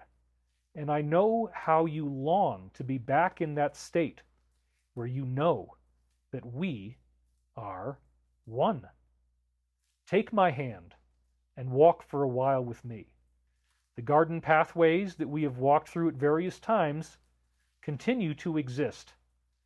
The multi-leveled tiers of rose gardens have been built into infinity, and we may ascend the staircase, going to greater and greater heights. As we ride together in our river of creation, we understand now that the bridges we have created try to hide us from being true with our feelings. For in those moments when we own our feelings and emotions, we have become whole and pure. And I just highlighted that. This is David's note, because you have to own your emotions. If something traumatic happened to you, you have to own that it happened to you. And that's how you become whole and pure. So it's a very important teaching. You do not want to forget about your past. It has to live with you in the present. In those moments when we allow sorrow, grief, and suffering to wash over us and overwhelm us, when we finally surrender to the truth of the pain that we have felt, no longer will I be a mystery. No longer will we exist as two separate ones, walking side by side.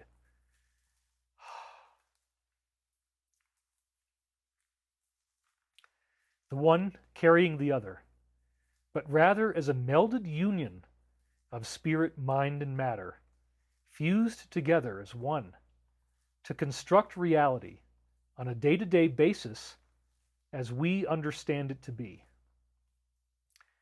Without any separation, we walk together, go together, speak together, act together, and create together. Perhaps you have met me before. Perhaps in your finest moments, you were aware of this identity that you possess. We have touched each other at various times in your life, in those moments when you have felt the most proud of your accomplishments, when your true creative spark has come through, and those things that are so uniquely you are expressed in their most beautiful form.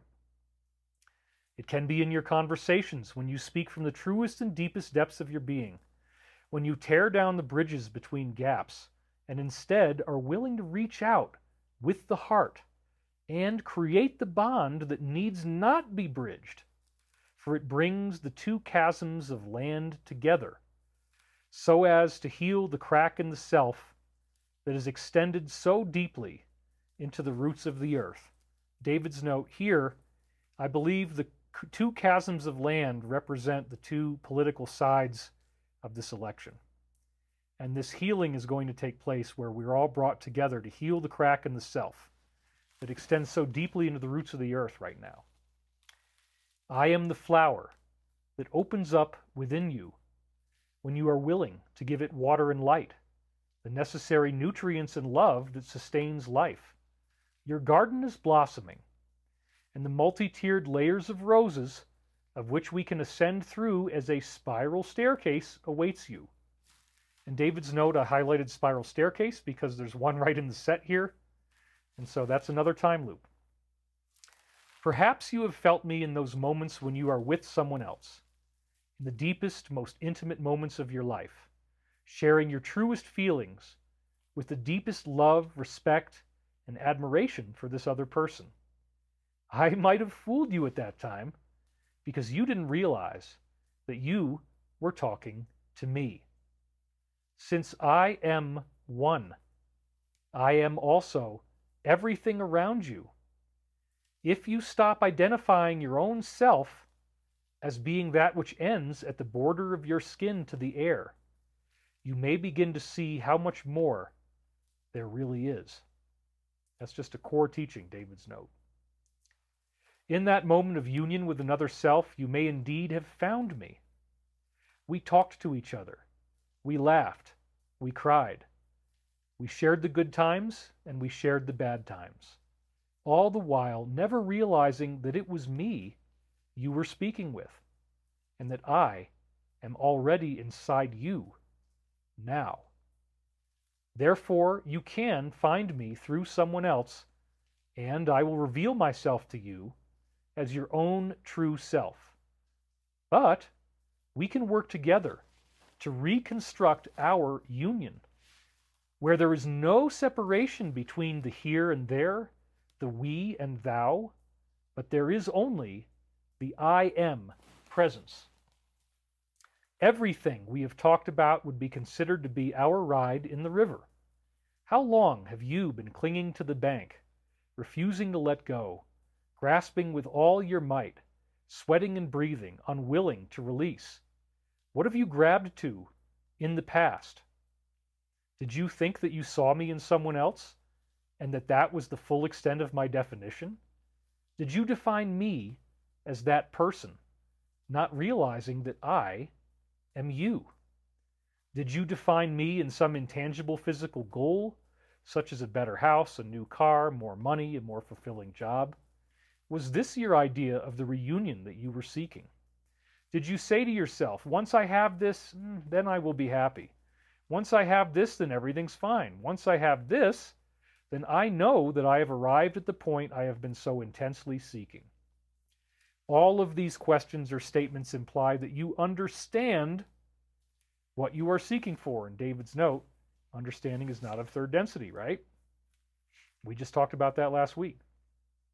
And when I ask you, who are you? I mean to say quite simply, do you understand? Do you understand that there is no separation? Then I made a note here that the understand line is prophetic of our law of one, quote, understanding is not of third density. Do you understand that in all these other things where you have seen me, that my truest existence is in your present moment, right now, as you breathe and as you look around at your surroundings, feeling the weight of gravity pressing against your body in many of the various positions that it assumes throughout the day. And I highlighted that too because when I had my COVID, I had to keep shifting positions while I was sleeping constantly. That was one of the big things. I kept getting sore. So feeling the weight of gravity pressing against your body in many of the various positions that it assumes throughout the day. For me, that was a time loop. Let's continue. Do you not see that I am here, now, in this room, with you? There is nowhere else I could be, for I am you. I am the room. I am all the people you will ever see or interact with. I am the animals. I am the sky, the trees, the birds, the clouds, the vast stars and galaxies in the universe, so innumerable that to try to count them would be to try to count the grains of sand on the beach. Sure, you might be able to look out and estimate how many there are based on calculating pound per pound, how many grains there would be, the relative size of each unit of 1 pound, and so forth. But can you really know? The answer, my friend, is no. And so it is done. As the giant river flows back into the ocean of all beingness, so too may we reunite and realize that we are the galaxies. We are the universe. Together, you and I. I will always be there, waiting for you, wishing for you to choose yourself, instead of the self that is created from anxiety, guilt, and worry.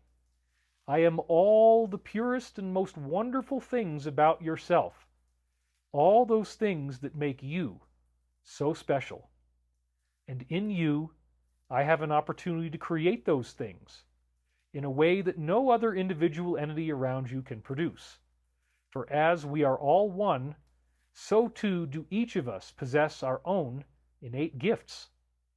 When you use those gifts to the fullest of your ability, you and I have taken down the walls, and we reunite in joyous harmony. Peace be with you in the light of everlasting love. I didn't cry. I almost did when he was carrying you. Oh my God. Whoa. Okay. I've only processed this so much, these teachings, that I didn't cry at other points. Because, having been through divorce and everything, it's really hard. You have to learn, okay, I'm still okay. There's something else beyond me. There's this greater identity. Well, another thing came in the very next day, July the 2nd, 1999, and it was a dream. And I didn't realize how important it was because the dream was about garbage. And it was only last week that good old Uncle Sleepy made this comment about all of the people who might not vote for his side being floating pieces of garbage.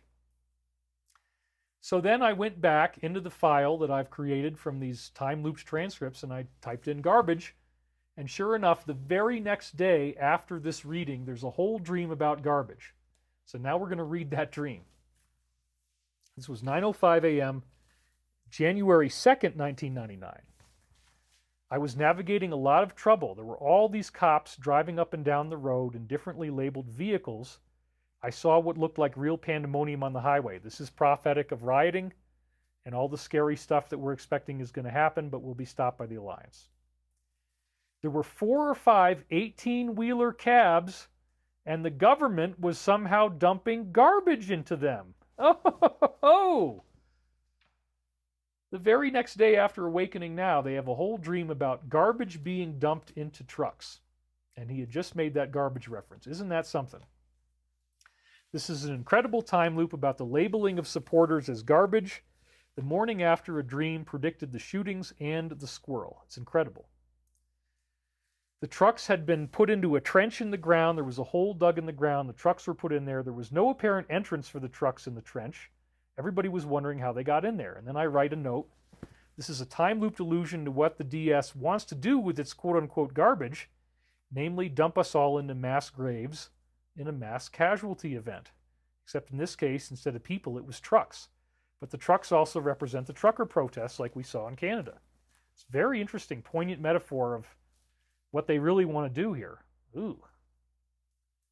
They just denied that there was any way to access the trench, even though there were obviously people working right in front of us.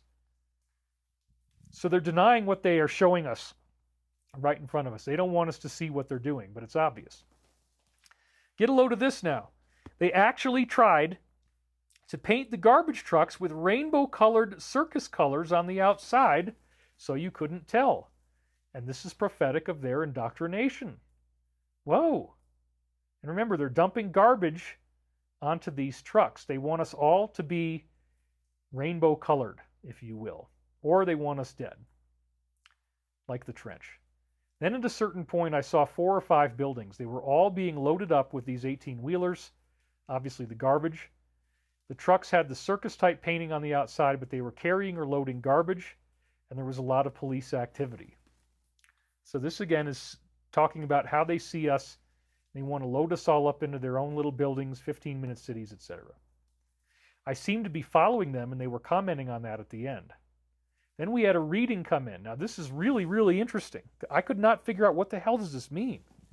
61 camera angle, what the heck is that? Is looking super alien now. Well, I do have 7 cameras that I'm using, so there's camera 6, camera 1. Camera 6 is the slides, 1 is the wide shot. 61 camera angle is looking super alien now. Let's move to the most present realm of focus. Well, then I realized when I was unsealing this that 61 camera angle could refer to the overall advantage that 45 is having in many polls. He is at least at 61%, if not higher. And Elon recently discussed a prophecy of having 62%, which is only one above 61, go up to 69.420%. 420 refers to weed. 69 is like, you know, the sexual position. So he's making kind of an adolescent joke here. 69, 420. Ha ha ha, I get it. Okay. But look, it says who will win, and then it says we will get up to 69.420% as foretold in the prophecy. So the very fact that he's talking about prophecies and what's foretold suggests that he's watching this show. I do believe that. And that was another shout out from the Alliance. Thank you, Elon. Thank you, Alliance. But then look at this. Who will win the election? And when we zero in on that, oh, 62%. And remember, it said 61 camera angle is looking super alien. Let's bring it into the present realm of focus. So this is the camera angle is the 62%. They were only off by 1 digit. This has 20 million views. Wow. 69.420% is foretold in the prophecy. Why is 61% looking super alien now? Because again, people who don't like him think he's some kind of super alien, that he's a scary, terrifying person, not somebody who's trying to help us, that, oh my God, he's like all the worst villains of history put together. Stalin, Mussolini, Hitler, Pol Pot, just add water and mix, and now you've got this guy. Well, so the 61% look super alien. There's people who are really afraid of this. There's going to have to be a major public healing. Then they say, let's move to the most present realm of focus, where you understand the present, the eternal Christ, and you see what's really going on. Then at this point, my dream about garbage and genocide continues. And this is very time-looped because of the reference to garbage that we just saw.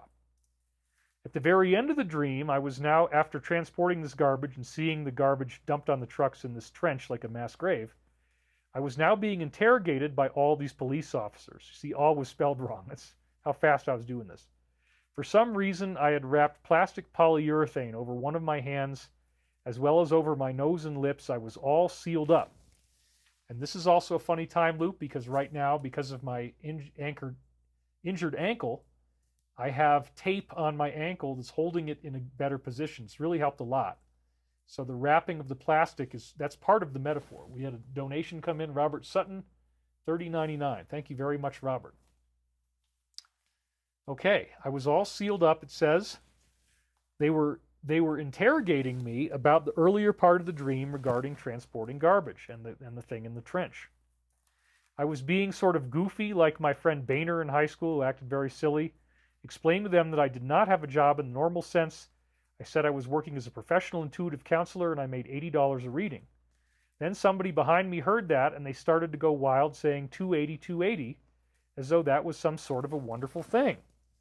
Now what's weird about this is that 280, I believe, was the code number in the Casey readings for Casey's secretary, who was also supposedly his twin flame.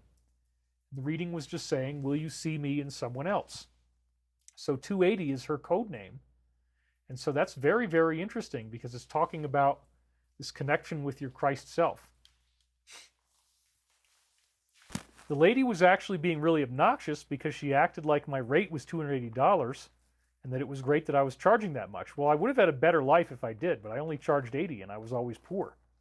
I was forced to talk over her and explain that my actual rate was only $80. And I never bumped it up to $280. They might have been trying to tell me to do that, but I didn't listen. At one point, when the cops were interrogating me, they had this plastic shoved in my mouth as well as over my nose, like they're trying to kill me. And this is, again, what they're trying to do to everybody. This is what you do to garbage. You put it in a bag, right? So that's the garbage metaphor again. We are the garbage in their ideas, making it very difficult to breathe. And so this, again, is prophetic of their many attempts to create depopulation. So now we're going to skip over some stuff that we'll do next week, and we're going to get right back into a reading again, picking up where we left off in last week's reading from January 13th. So we're right back into that same mode. I'm going to narrate it, and it's very beautiful stuff. So here we go. Live always in the presence of truth and strike down the demons of doubt. In David's note, the striking down the demons is talking about those forces that are manipulating people on earth to create the DS. And that's what we're about to see. Strike down the demons of doubt that would cast you aside in fear and make you feel that you were more secure by not taking any further action in this direction. Everything they do to hurt us is them telling us, I want to help you. I want to help you. Evil always tells you, I want to help you. And it always says, please help me. I need help. So it's both. They want you to feel more secure. With that, let us unfold more of the dream. We're not going to read the dream this time. We're just going to skip ahead. In the annals of space and time, there is a movement exemplified by the phrase, lest ye be as these little children, ye cannot come unto me, or, and a child shall lead them. In your physical Newtonian universe, there is no basis for this decision, as all that you are seems to be contained within the convenient realm of cause and effect. Therefore, childhood is something to be avoided, something to be matured past, so that there is no longer this apparent innocence and frailty, but rather that childhood is replaced with wisdom and age. So don't think of it as a backlash when we say that you need to go back into your past and become that person. Instead, realize that the reason why you have to become that person is that your being exists all at once as a one or a totality. So many of you have lost touch with your life story and with your past that you cannot remember very much, if anything, of your earlier years. It is a good idea for you to listen to your dreams and become aware of those figures from the past who keep reincarnating again and again in the dream plane. And I think this is talking about the 45 and General Patton connection, because they got the same face. Patton died, and then 45 comes in just a couple months later, 1945. It's pretty amazing.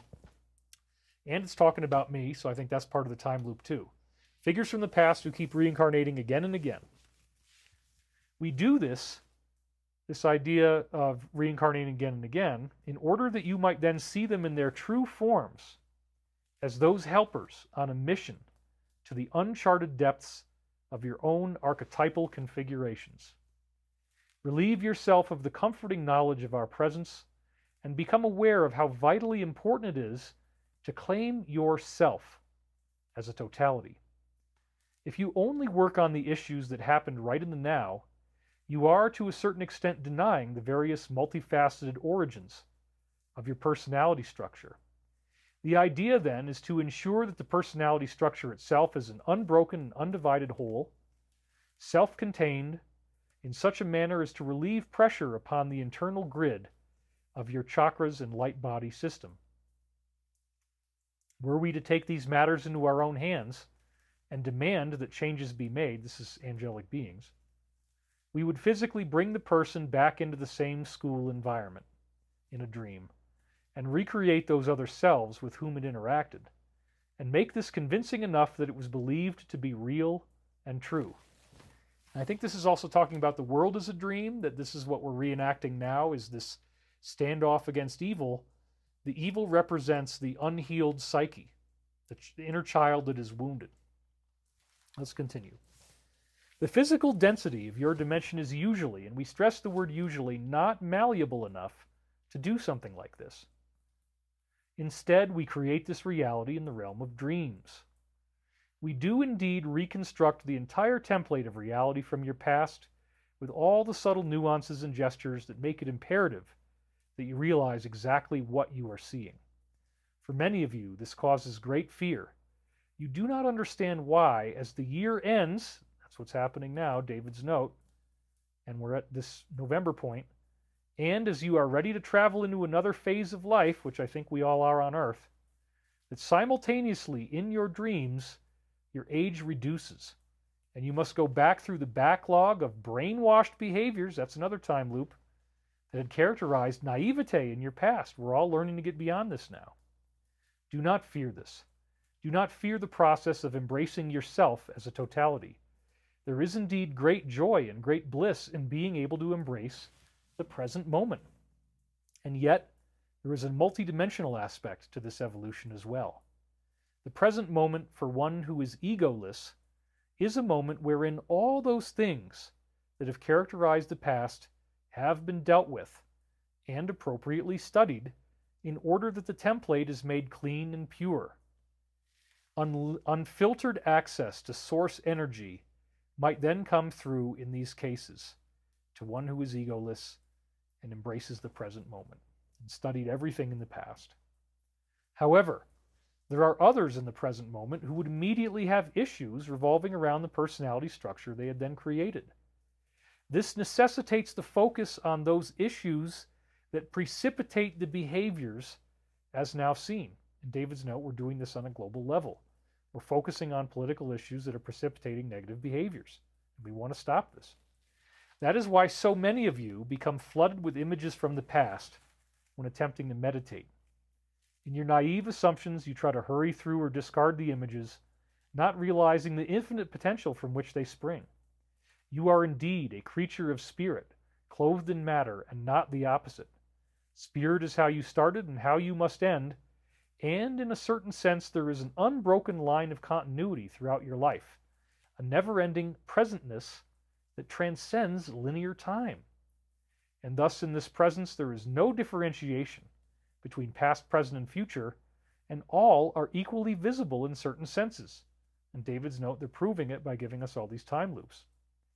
We have spoken before of the fact that in the energetic sense, your past can be changed. This is an important point to consider, as the alligator in the higher realms will not smell you if you choose a more appropriate path. And this is clearly, again, like in the last week's prophecies, talking about Draco-reptilians. The alligator in the higher realms will not smell you. Well, they're the ones running everything. I didn't know about this stuff at the time. And they said we have to be very careful about what we say if you go back to last week's video. So that's another really cool, weird prophecy in the time loop of what I'm talking about now regularly, which is Draco-reptilians. Carmen Moeller Jensen just donated. Thank you, David, for all you do. Thank you. Let's go back. Think about the story. Here they do, quoting my past life, supposedly, according to Casey. King David, who slayed Goliath, right? That was one of my past lives, apparently. Think about the story of David and Goliath and realize that as these monsters stand before you, now they're talking about the Draco. They just mentioned alligators in the higher realms. And here I am taking them on again, taking on the monsters.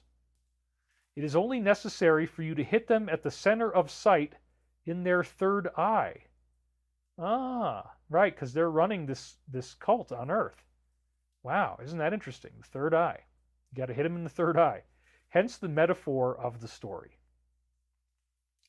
When you allow yourself to see the being that is within you, the evil Goliath of the self, so to speak, and you understand how and why it is there, you can then also begin to approach the deeper notions of who and what you really are. Fixate the mind on those aspects of consciousness completely absorbed within the here and now, and you will indeed find the connecting links to all other phases of existence. The ego structure that now stands is a product of its experiences. It consists of those elements that have discrete formative points in the past, as you would think of it. And yet, your true existence is as a totality of these experiences in the present. Therefore, to say that you do not want to deal with your past or that you have forgotten your past is to not remind yourself that this higher aspect of your being exists in all of those realms at once by virtue of its function. The ease and speed with which your dreaming life is able to combine metaphors from all different phases of your life is specifically because it does not perceive linear time in such a manner as you would. David's note, it's all simultaneous. Hence, they're proving it with the time loops. This is fascinating. Let's continue.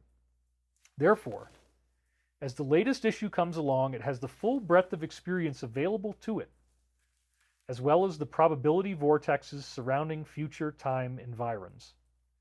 We have already made our point, and now would ask that you consider the following. The more important your idea of self becomes, the farther away you get from the goal.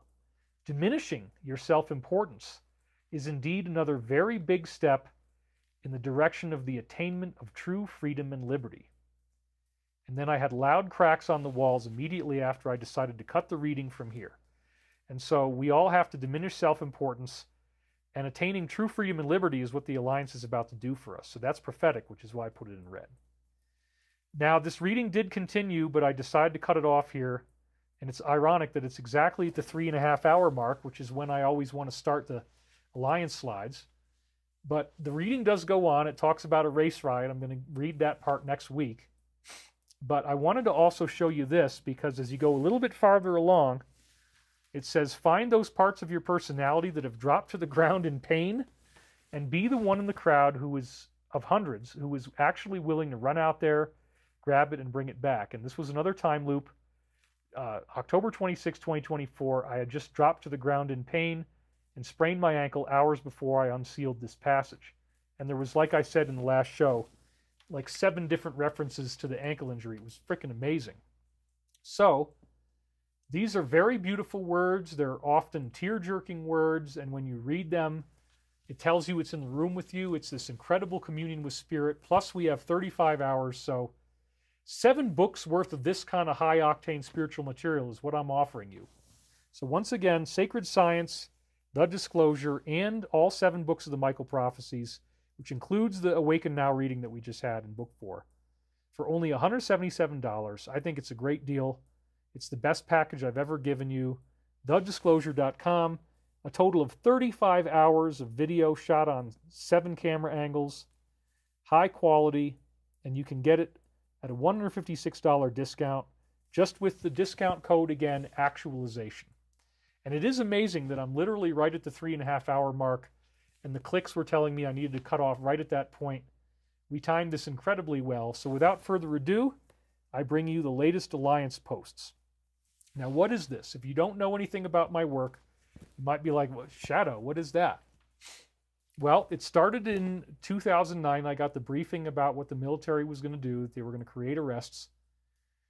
I started to report on this, and I said, nobody else is even talking about this, so I want to help these guys because I think, this is the best chance we have to survive with all this evil on the planet.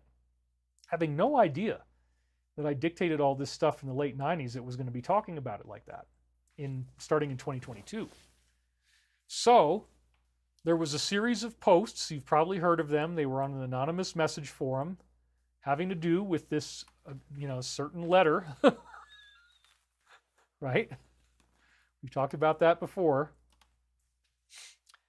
And they lasted from October 2017 until like somewhere in 2020. There's about 5,000.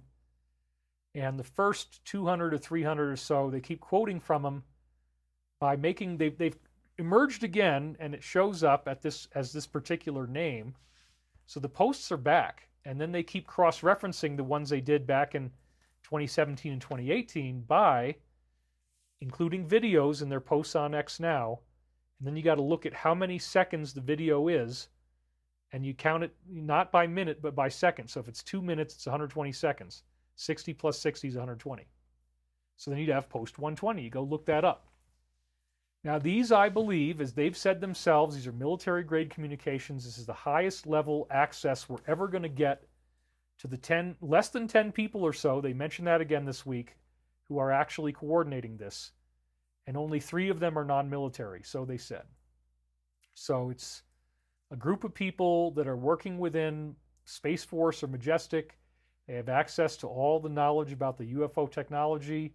They know about the evil ETs. They know about the good ETs. These good human ETs have showed up for St. Catherine. They showed up at Fatima. To try to say that those beings are evil, I mean, somebody was trying to do that this week. It's like, look, it's very, very clear that these positive ETs are talking about Christ. They want you to ascend. They want you to be more loving. That's their consistent message. The Law of One says that when you have negative beings, they want to mislead you with fear. They want you to be afraid of the future, and they want to get you to be more self-indulgent. They want you to be perverse. They want you to be indulgent in substances. They want you to be indulgent in sexual perversions. And they will lead you more and more into what's called the path of service to self. There may be certain cases of human ETs that are negative, like tall whites, some types of tall whites. I don't deny that. But in the final analysis, the human ETs have showed up in all of our major religions. They always tell us to be more loving. And there's a very consistent through line there. So I believe that what I'm reporting to you is from the good side, and that the Alliance here is from the good side, and ultimately 45. The reason why the media hates him so much, the reason why they're always attacking him, is that he's the figurehead for this alliance that's much, much bigger than just whether you hate one guy. But the media is always trying to smash it down into a derivative of whether you hate this one guy. And they called us garbage, and now you see this whole dream about them wanting to bury the garbage trucks in mass graves and cover them with garbage and then paint the trucks in rainbow colors. I mean, it's fascinating. These time loops are fascinating. And then the squirrel getting shot at, the metaphors of the shooting that we saw, the crop circle stuff, the St. Catherine, the 6 fingers of God pushing the button. There's 3 dots counting it down to the present. We got the black swan in there. We got the fetus. I mean, this is amazing. So to me, what I'm reading you now is the verified word of the Alliance that's behind all this stuff, and they're giving you the truth, but they have to do it in this covert way because they can't come out openly yet. But I don't think that time is going to be very far away. I think we're really close to it. So without further ado, there's my lead in. We're at the 3.5 hour mark right now. It's perfect timing because I need at least an hour to get through this, maybe an hour and a half. So let's do the posts, the latest posts from the Alliance. Here we go. First of all, we have Taylor Swift, who was describing a certain individual as her dream prom date. They wanted us to hear this on October the 27th. In a resurfaced 2011 interview, a 21-year-old Taylor named him as one of her dream prom dates. When asked which stars she would invite, she envisioned a group and included him, noting that he'd always been very nice to me. So they're tiptoeing around something here. Maybe she's already been at some of these events that he had. There she is holding the pictures. Now, it turns out that this is 166 seconds, which leads us to what I believe is a new one. So we'll start reading it. Expand your thinking. What are patterns? How are they formed and isolated? What are data sets and what is a map? Regarding Twitter, this must be repeated. It is important. What action is Twitter taking effective mid-December? That I don't know. It's 2017. You can go back and find out for yourself.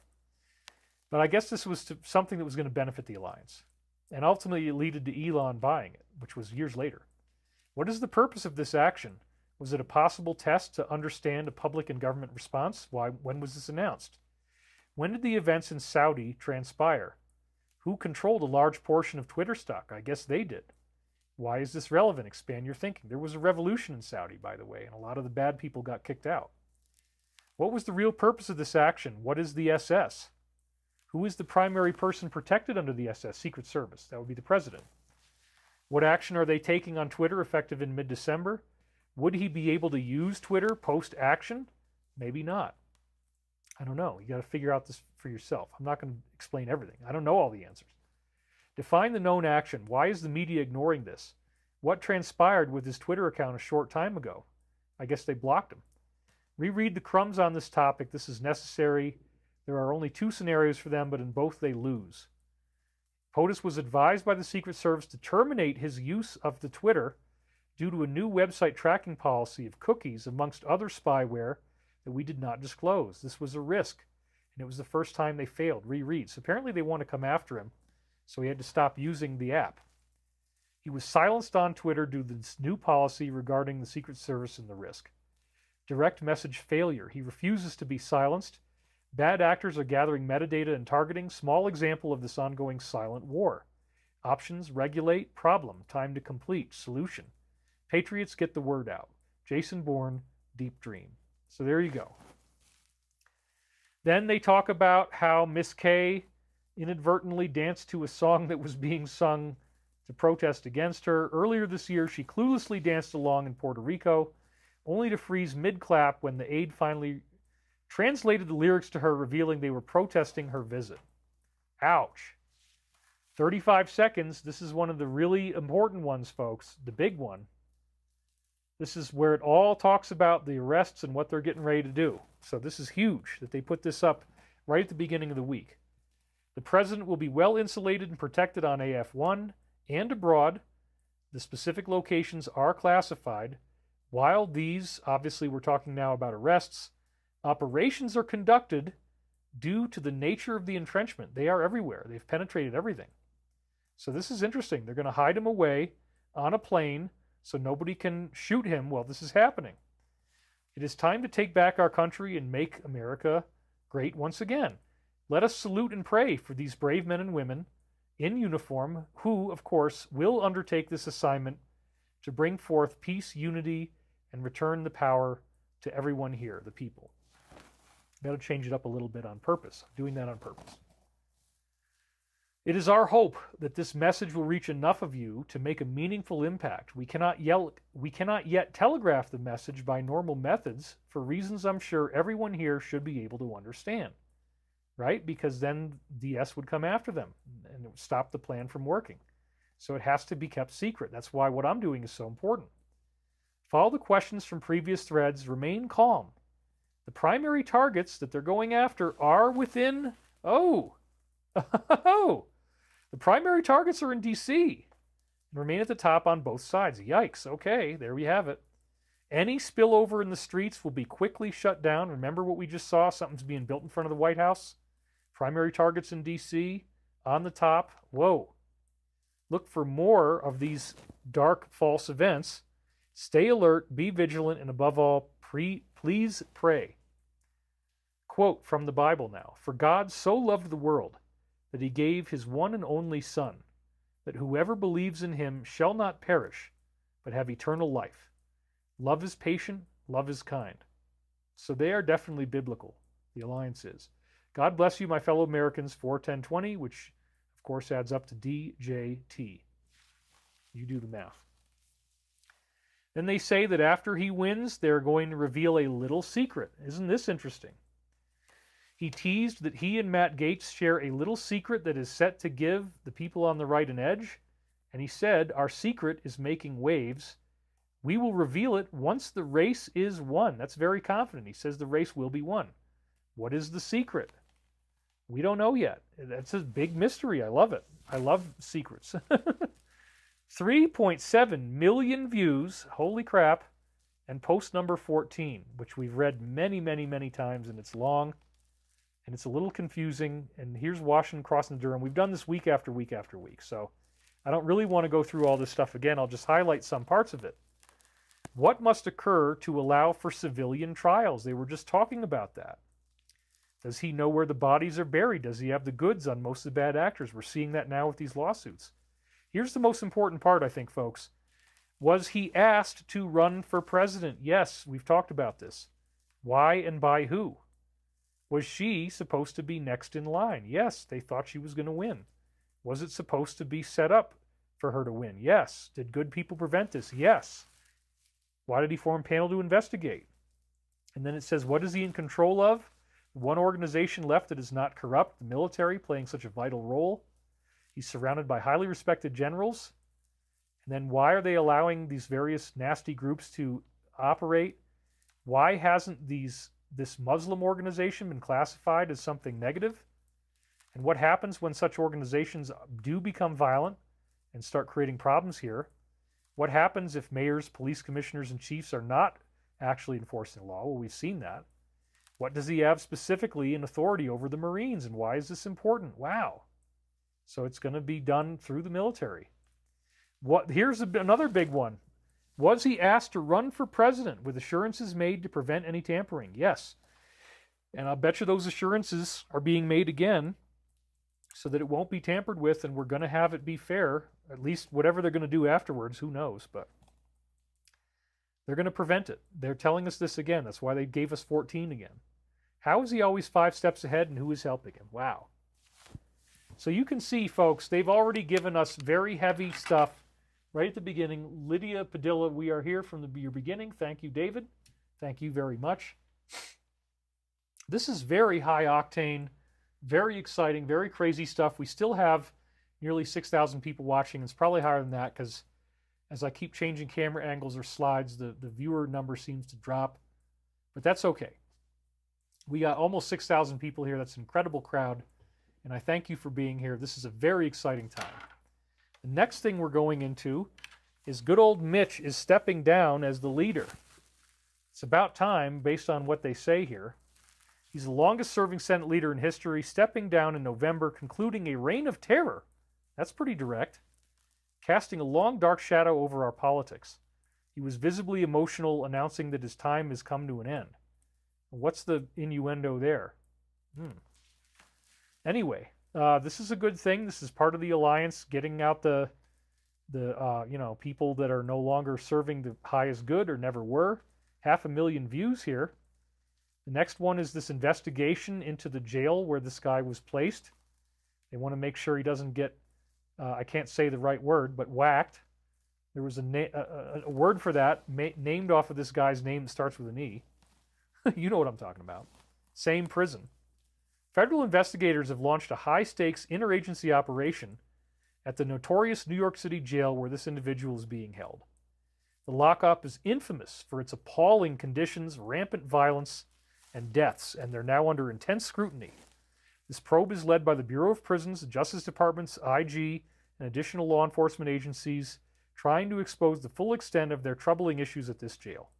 Prison officials declined to provide specific details about their operation, and he is no longer on suicide watch, which means he is cooperating. They want to make darn sure with this investigation that nobody takes him out because he is singing like a songbird. Next, we see that these boxes where the papers were held were set on fire. In a disturbing wave of violence, these boxes were set on fire, and one incident apparently involved an incendiary device. This morning in Washington State, hundreds of burning pieces of paper were pulled from a smoking box, though only a few are likely to be saved. That's dirty tricks, man. That's how much they're afraid of what's going to happen. They're doing everything they can. But thankfully, nothing big has been going on. No World War III, no major terror, nothing like that. Thank God. I didn't know what was going to happen. The mainstream media continues to embolden these attacks, having labeled his supporters as enemies of the country and racists after the massive rally at good old MSG. Okay, and it was huge and very exciting. So now we have 86 seconds, which leads us to this. So there's a link here, and it says Hillary Wonderland quotes in the Amazon link. Finally, correct reference. Saudi is the bloody Wonderland. Alice in Wonderland signatures. So again, she apparently is Alice. And so she had a very, very tight collusion with Saudi. They say, study, this is important. And they've referenced this in many other weeks. We're going to learn all about this as time goes on, why that coup in Saudi Arabia was so vital. October 28th, that they're warning of violence on the day of. Everybody knows this. My dad knows this. They're trumping it up like crazy, pun intended, on their shows. They report that the U.S. intelligence agencies are warning of potential violence on that day. Let me just fix my little... Just realized I got turkey food dust on my shirt. Don't want you to have to look at that, but I guess it was there. I just saw it now, and I wanted to fix my microphone so it doesn't rub against my shirt. Anyway, back to the slide. Let's fix that again a little bit more. Okay, that's good. So they're reporting that on the media that U.S. intelligence agencies are warning of potential violence on the day of. This is 2 days away. No pressure. No pressure, folks. With the FBI and Department of HS raising alarms about these extremists, a term often used to imply supporters. Authorities claim these threats stem from individuals who have been angered by alleged fraud and driven by animosity toward their opponents, which of course they've been stoking that up. Will there be some type of operation on that day, and will they blame it on these supporters? Well, that's a rhetorical question. They probably already know the answer. So I think they're telling us yes. You can say yes, there's going to be some type of operations on the day, and it will be blamed on the supporters, the enemy within. But he already said in a speech we read this like 2 weeks ago, that anything that happens on that day will be quickly put down by the National Guard or, if necessary, the military. Therefore, I wouldn't worry about it. I don't think it's going to go in anything that bad. Then we have, again, 1 minute 48, which is 108 seconds, gives us this post. And it says, checked and phone posting, excuse the post count. The first extraction order referenced 2 o'clock Zulu time. It was 2 o'clock Zulu when I posted my response. I was saying that 1.5 hours would be plenty enough time for anyone to hide. So he's worried that if they go and grab people, that if they're 1.5 hours, that they got advance notice that they could run away, and if it was real and whoever posted it just broke operational security. Well, that's not what's happening. So he says, nothing is as it seems, Anon. What occurred? It flushed out good old BO.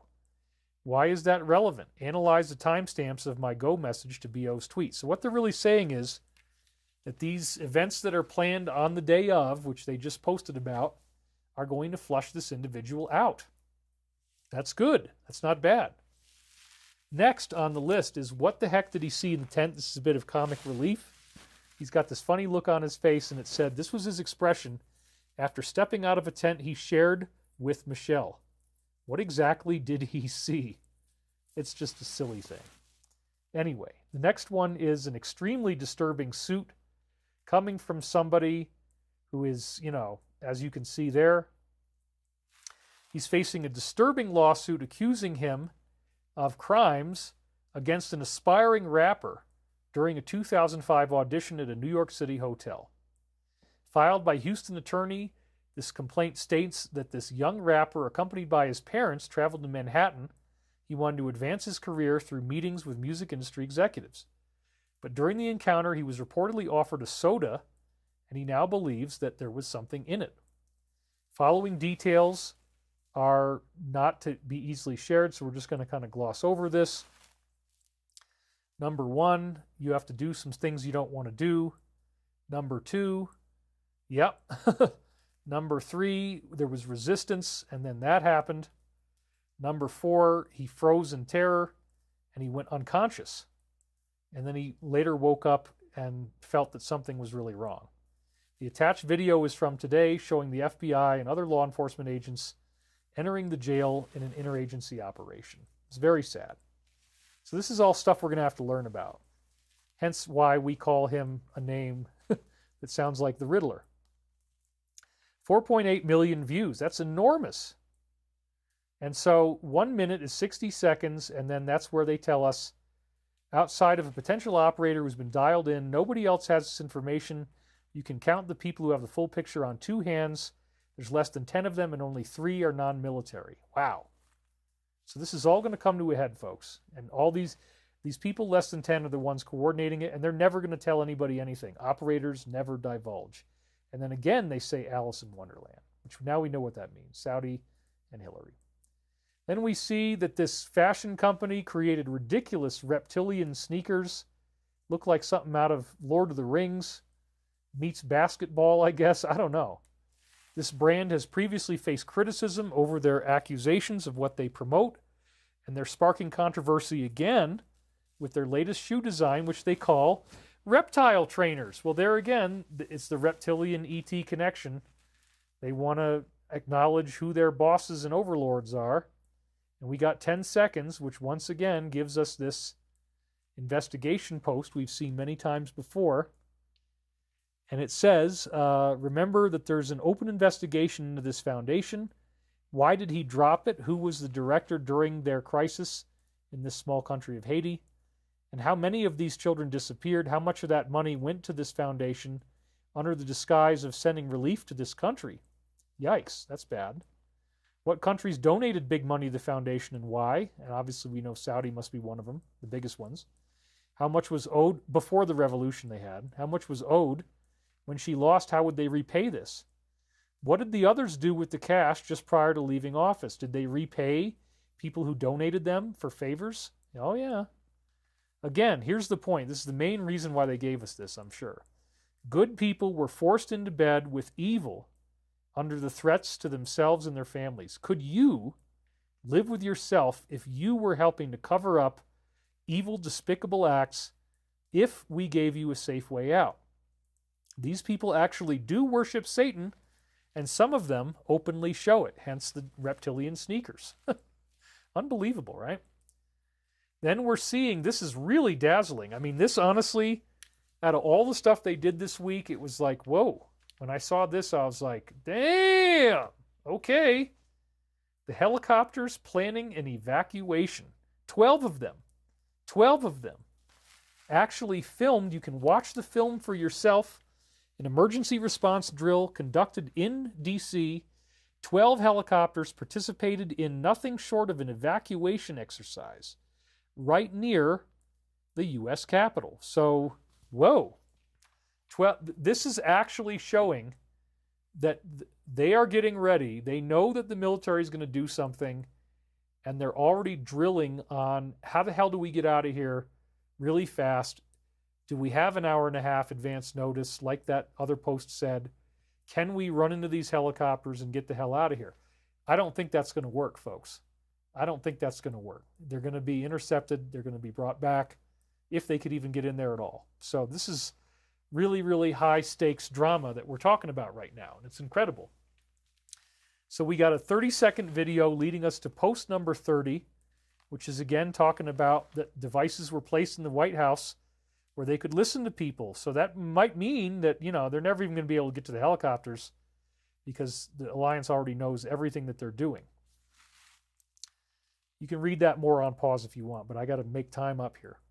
So then we have Elon responding to Ron, as in Paul. And so it says here, Elon just responded to his post where he stated that trillions should be cut from the MIC. Imagine the Alliance is actually saying this is a good thing. That shows you what side they're on. and the other industry complex which is associated with medical. He then invited Musk to join him on his show. Who would like to see a conversation between these two?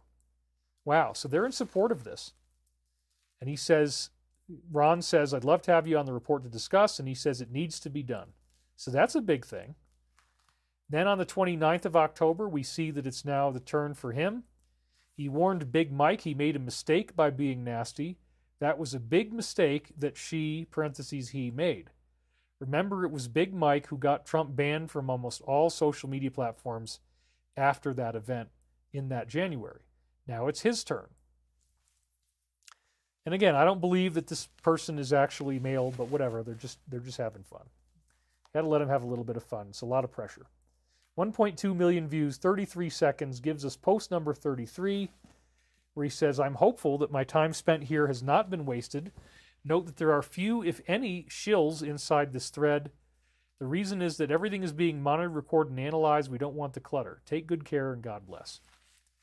Then the next post says he's going to seize assets of various gangs. As president, he plans to seize their assets and those of drug cartels and will take the money and support victims of the crimes, echoing previous EOs aimed at confiscating assets.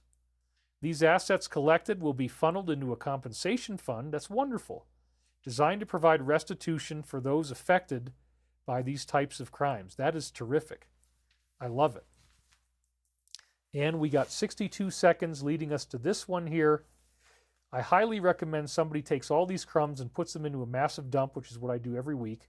This will then be considered the biggest inside-approved dump in American history. Well, thank you.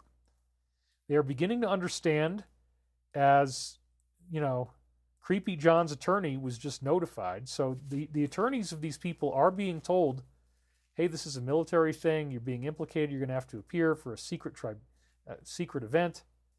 All my dumps are being recorded, but again, it doesn't matter. And again, they mention Alice in Wonderland. And where is he today? Then, as I pointed out to you last week, they caught up with this story and they talked about it in their own post. I was happy to see that. Here's the other wild Bill publicly panicking about what might happen to him.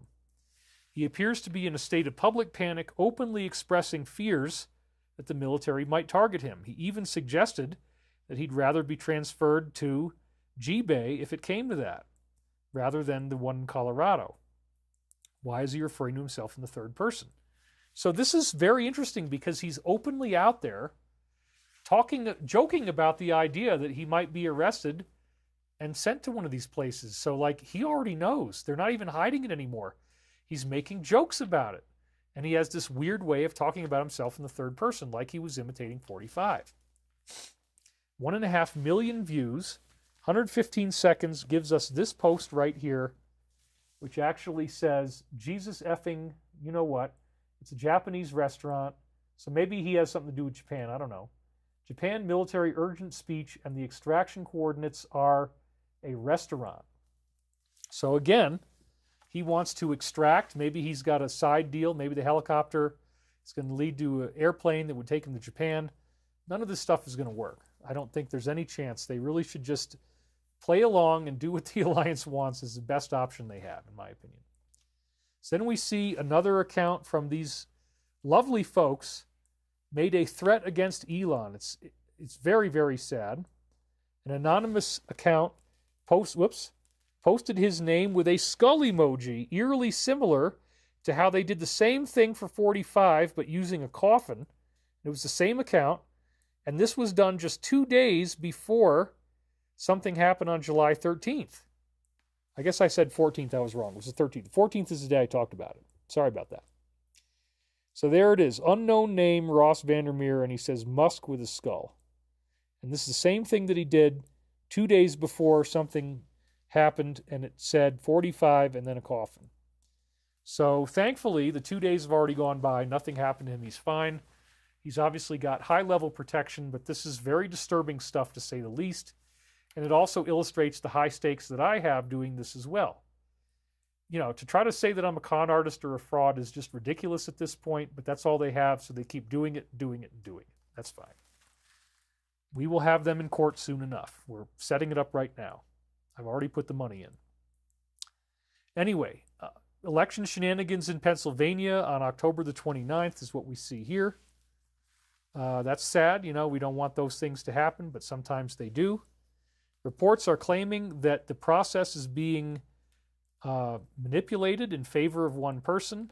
People were allegedly informed that the computers were down, that places were closing too early, and that people couldn't get in and be accepted. A video captures a tense moment between a police officer who's blocking the door and preventing various individuals from entering well before 5 p.m. So there's all kinds of weird things going on right now. There's 2 videos here. The first one is post 66. It says, let's be clear, you're telling us that he's currently under attack by our own intelligence agencies? What? And they answer, and this is what they were just talking about before. Let's be real clear that the company just attacked him, and it was immediately detected by NSA, MI, and alerted to him. Re-review all my crumbs, including today, yesterday, and the weekend, and they just talked about the attack on 45 with the coffin, the attack on Elon with the skull. So this is all very contextual. What does this mean? What actions are immediately occurring? If this leaks, or if there's immediate action occurring at their HQ, you will get verification ahead of schedule. So they're not going to let this happen. Then we have post 25, and it says, we've read this one many times, this all has meaning, everything stated, this is big picture stuff, and few positions give you this direct knowledge. The proof will begin 11.3. Well, isn't that interesting? Because 11.3 is today.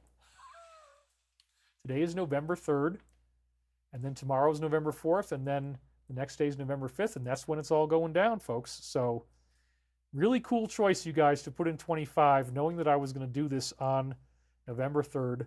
Thank you, thank you, thank you. That is awesome. And then they're telling me that they appreciate what I'm doing, which I already know, but I love to hear it. And I know you guys love to hear it too. We all sincerely appreciate the work you do. Keep up the good fight, and the flow of information is vital. Yes, it is. And we see even more outrages in the same state we were just talking about. Buses carrying non-types of people with certain types of stickers. They got right in. You don't have to wait in line. Just come on in, everybody. We already know who you're going to vote, what you're going to say. You know, they bypass other people waiting in line for hours. They were guided through the process by a few translators, and they got to butt ahead of everybody.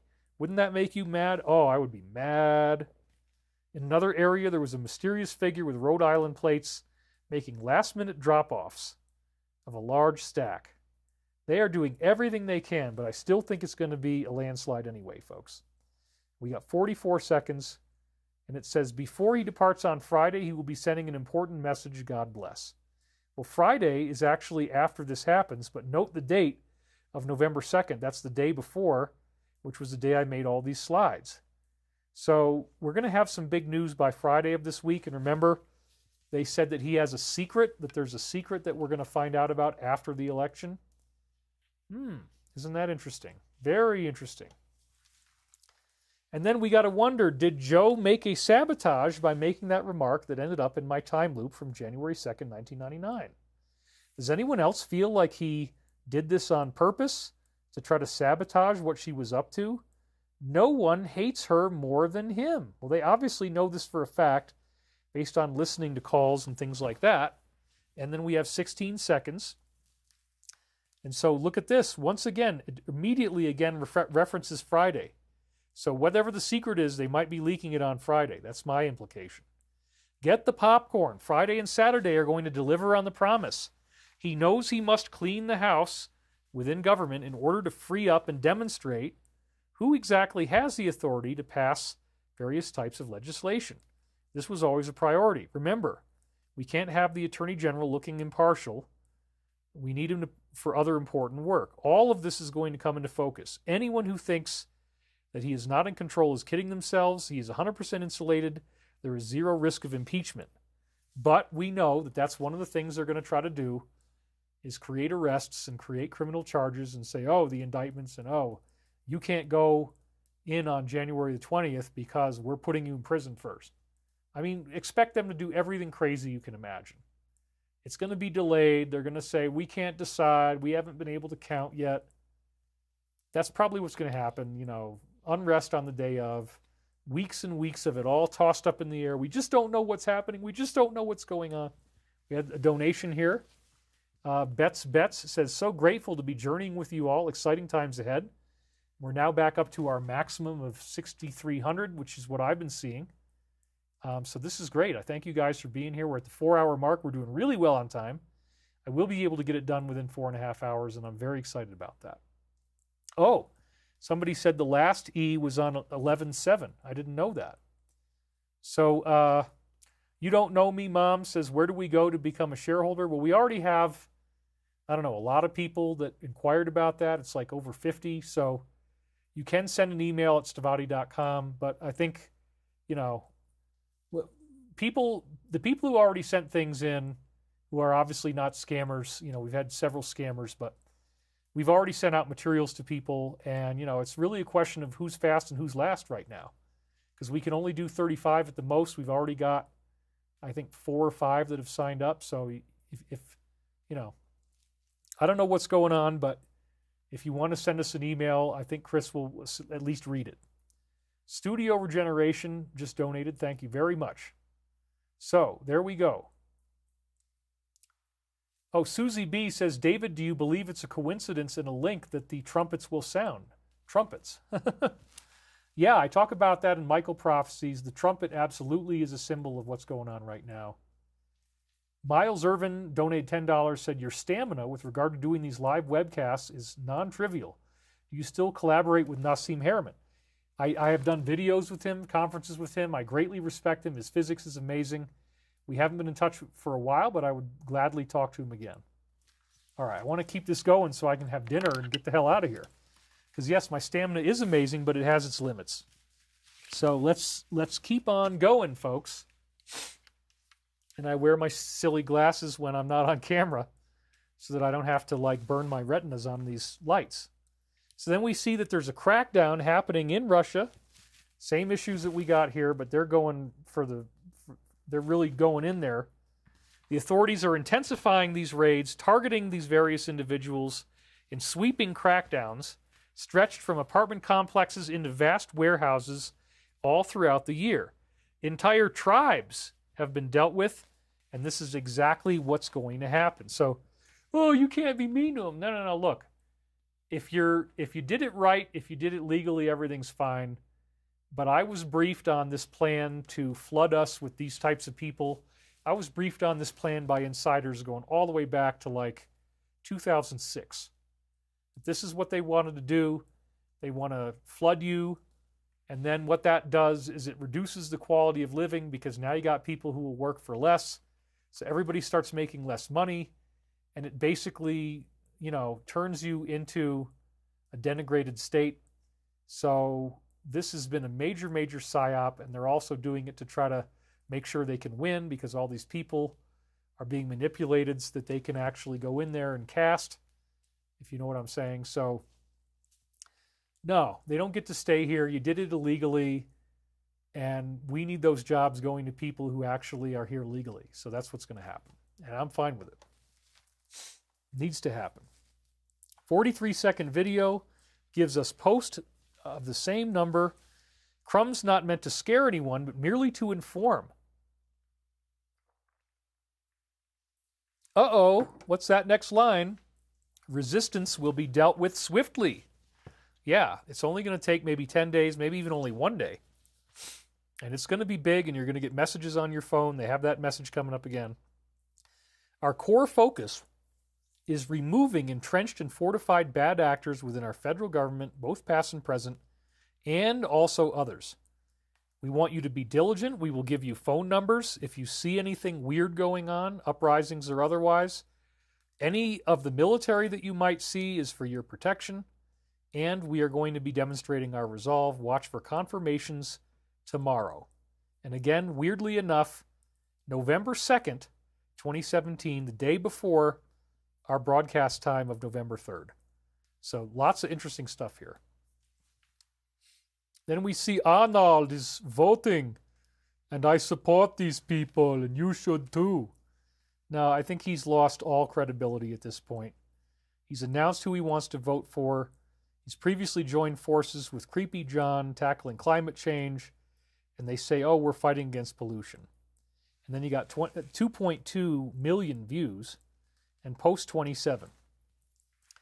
Not everything that we're going to be defeating will be publicly talked about or disclosed, because so much of it ties directly back to heads of state from foreign countries.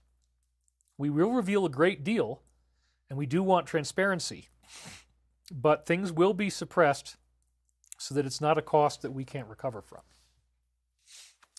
Then the next thing we see is the Secretary of State warning of various bad things happening, problems happening. Her name is Jocelyn. She's already saying that there's a major glitch going on. Says it's a widespread issue, and they might not be recorded properly. So the whole thing might be, his people were responsible for this. They did something, and the votes, everything was improper. So you know what? It's no good. It's invalid. They're really trying to set that up. You can see this. And they've again issued legal threats against anyone criticizing their machines. So no, I'm sure they work just fine. I'm sure everything's fine. There isn't any problem at all. Yeah. All right. So then we got 76 seconds.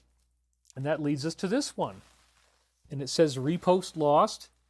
Various types of law declared in this country. That was the overthrow, the big revolution they had that got rid of that whole side of the triangle. How much money did this country donate to the foundation? How much did they donate to McCain, Pelosi, to others? And then it says, what other bad actors have been paid by this country? Why did the Bushes come out against 45? Who is good? What are the laws in this country versus the U.S. on things like charging criminals? What information might be gained by the detainees? Why is this important? What force has already been deployed there? National Guard? Interesting, because remember, they did have a revolution. And this is November 4th, the day after today. That would be tomorrow, but in 2017. Have faith. These, the crumbs in time, will equate to the biggest drops ever disclosed in our history. Remember, disinfo is real. God bless. Alice in Wonderland. We already know that has to do with SA. The Great Awakening. Wow. That's a pretty intense one, and that's a new one. They haven't given us that one before. Then we see that good old Jennifer is doing everything she can to throw it off because she's in these videos, and if I was her, I'd probably be doing the same thing because, she doesn't want people seeing all this stuff. She's the ex-girlfriend, and she's doing everything she can, fueled by a deep concern over what's going to happen. She's confirmed plans. She will be campaigning, sharing a stage. That did happen. She was all tearful. I don't think it worked, but I understand why she's tearful. In a last-ditch effort to sway people, she was reportedly with him on the same night that crimes took place as two unknown celebrities watched. And 12 seconds gives us this. This is absolutely, once again, like they just said, the military intelligence, the biggest drop we will ever receive. Think about why this negative group fits right into their plan. We are always ahead, and we are winning. And then the biter comes out on the night of All Hallows Eve, when all the darkness slithers out of the ground. Here he is, not just once, not just twice, but with multiple of these individuals. I mean, what the hell? Like, what about COVID? What about, infection? It's just really, really awful. And this was happening during the Halloween civilization, and then they quoted from Roseanne that they are vampires, and you can read the rest. I was supposed to highlight the bottom. I forgot to do that there. Okay, then we see that Bobby is being organized. He's being ordered to reorganize these health agencies. He's claiming now he's been asked to lead the reorganization of CDC, NIH, FDA, and parts of the USDA. Why? Tackling corruption, conflicts of interest, and to reduce chronic disease rates, especially in children, within 2 years. And so this gets all back to something I've talked about for a long time, which is that in the early 70s, they started to do things like the Life cereal. And this is how they got people, the Mikey Likes It commercial was freaking huge. He likes it. Hey, Mikey. And they're making you think, oh, you know what? If I'm this greedy, fat little kid who wants to eat something sweet and delicious, I can have this for breakfast. That's a good thing. I like it. They wanted you to get onto grains that they, you know, can weaponize and away from things like eggs and stuff that we used to eat for breakfast traditionally for the last 100,000 years.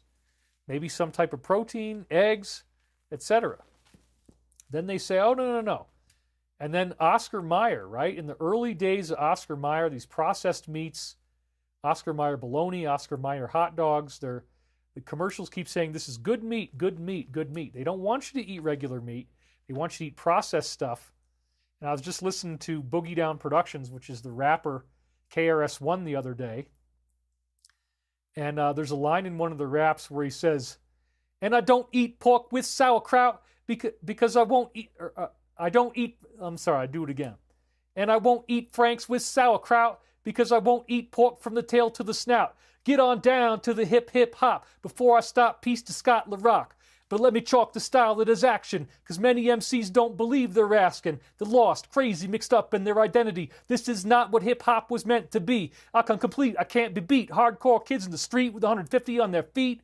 I don't compete. I don't compete. I forgot the rest. All MCs, my man, he comes to teach you. Chew suckers like smuckers.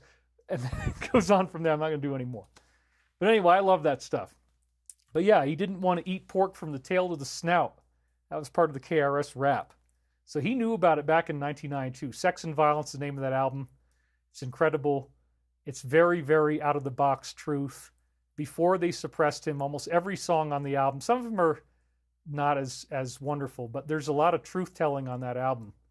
And I was listening to it again yesterday. I memorized most of the whole thing because my suite mates were really into it in my freshman year in college in 1992. So you have to understand KRS was way beyond all the other rappers. They called him the real. Everybody from Harlem, Brooklyn, Bronx, Queens, Manhattan, they all loved this guy like nobody else, especially all the black people, you know. So it was a fascinating thing that he was using the rap to get truth out. And there's some amazing, amazing disclosure on those albums that are now like everything, everybody's talking about it. So he was definitely prophetic, way ahead of his time. And everybody called him the teacher. So this is why they're going to get this stuff out of our food, because in the 1970s, like KRS was saying, and he already knew about this, the song that I was referring to, the poisonous products pimped out to poor people. You know, it's this whole thing. He knew about it, okay? They're poisoning us. That's true.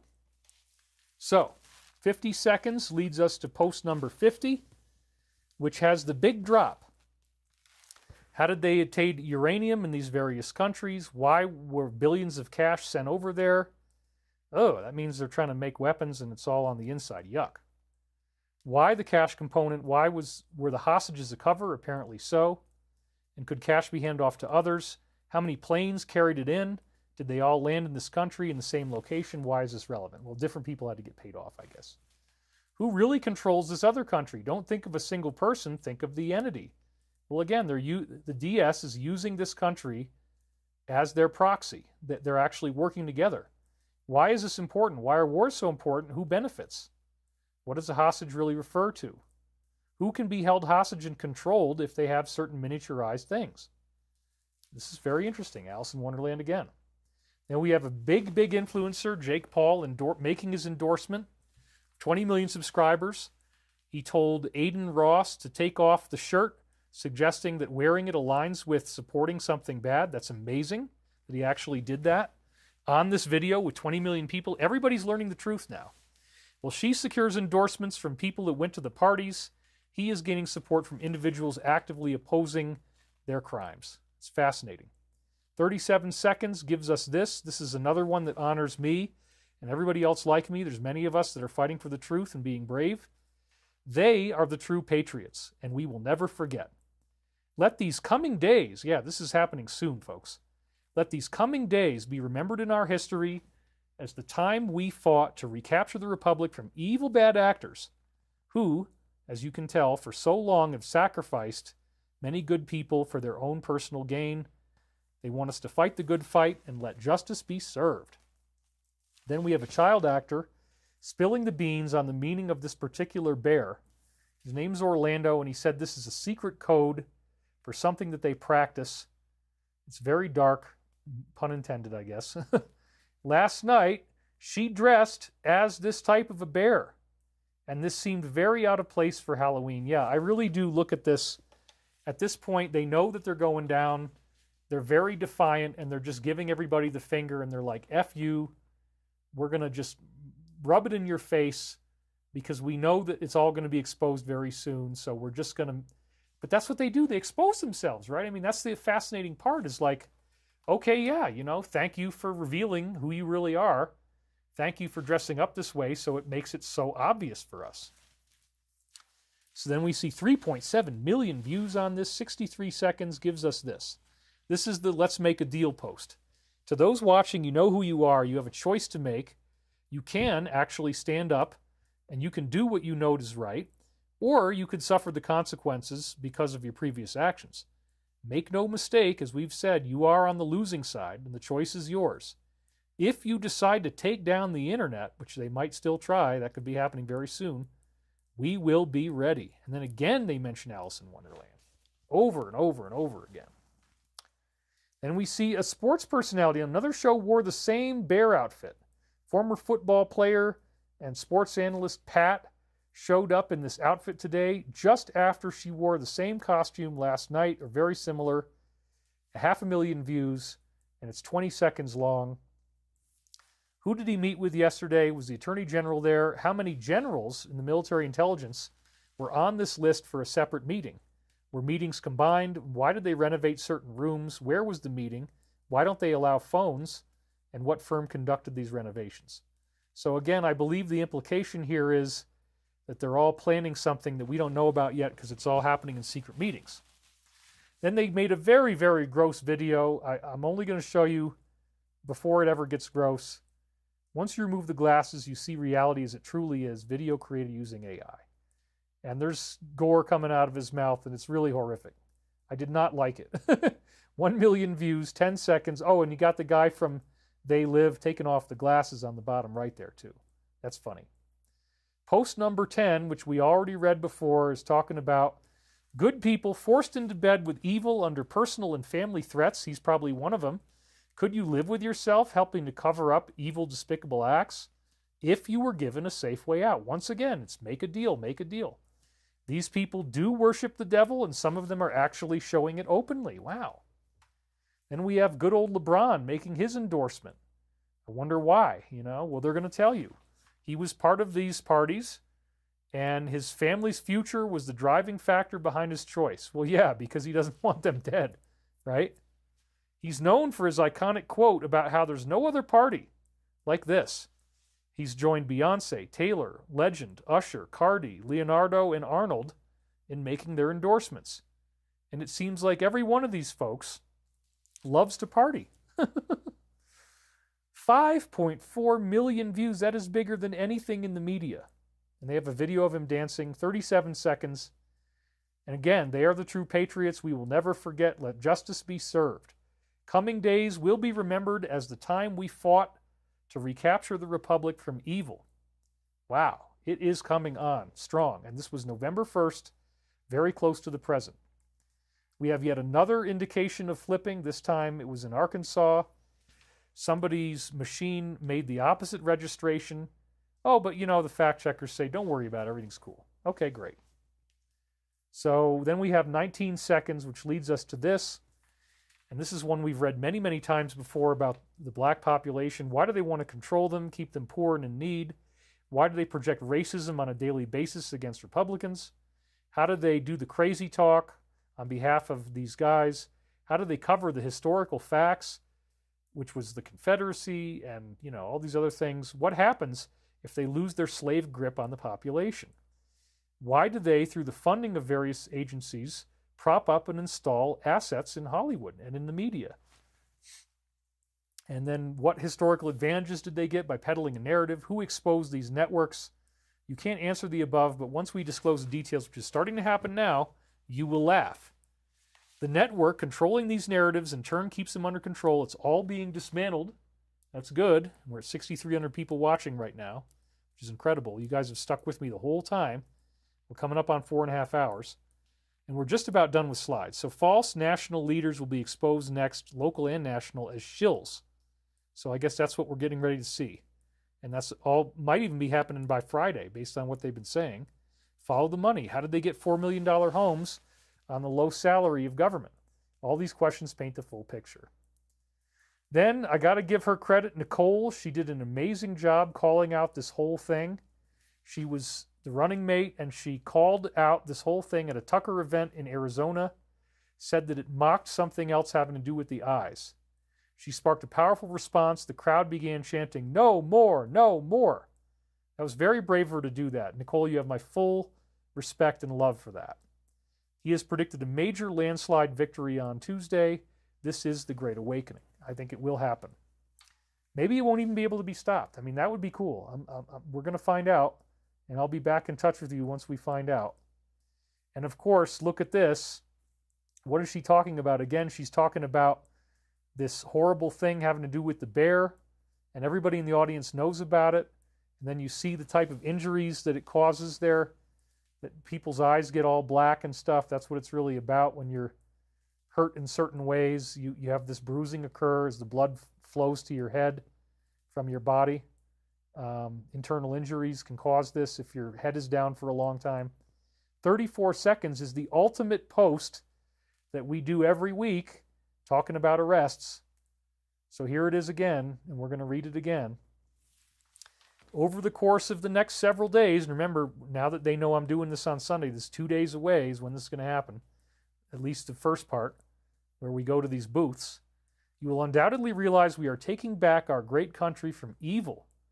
People who are wishing to do us harm and to destroy the refuges of shining light. On his order, certain fail-safes have been initiated, and the primary fallout will occur 11.3. Well, that's today's date. Actionable 11.4, that's tomorrow. Arrest announcements they're talking about. I don't think it's going to happen quite that fast, but not too long after. Confirmation of what is occurring will then be revealed. This is going to be through emergency message system, right? It will not be openly accepted. People are going to freak out when they find out what's going on.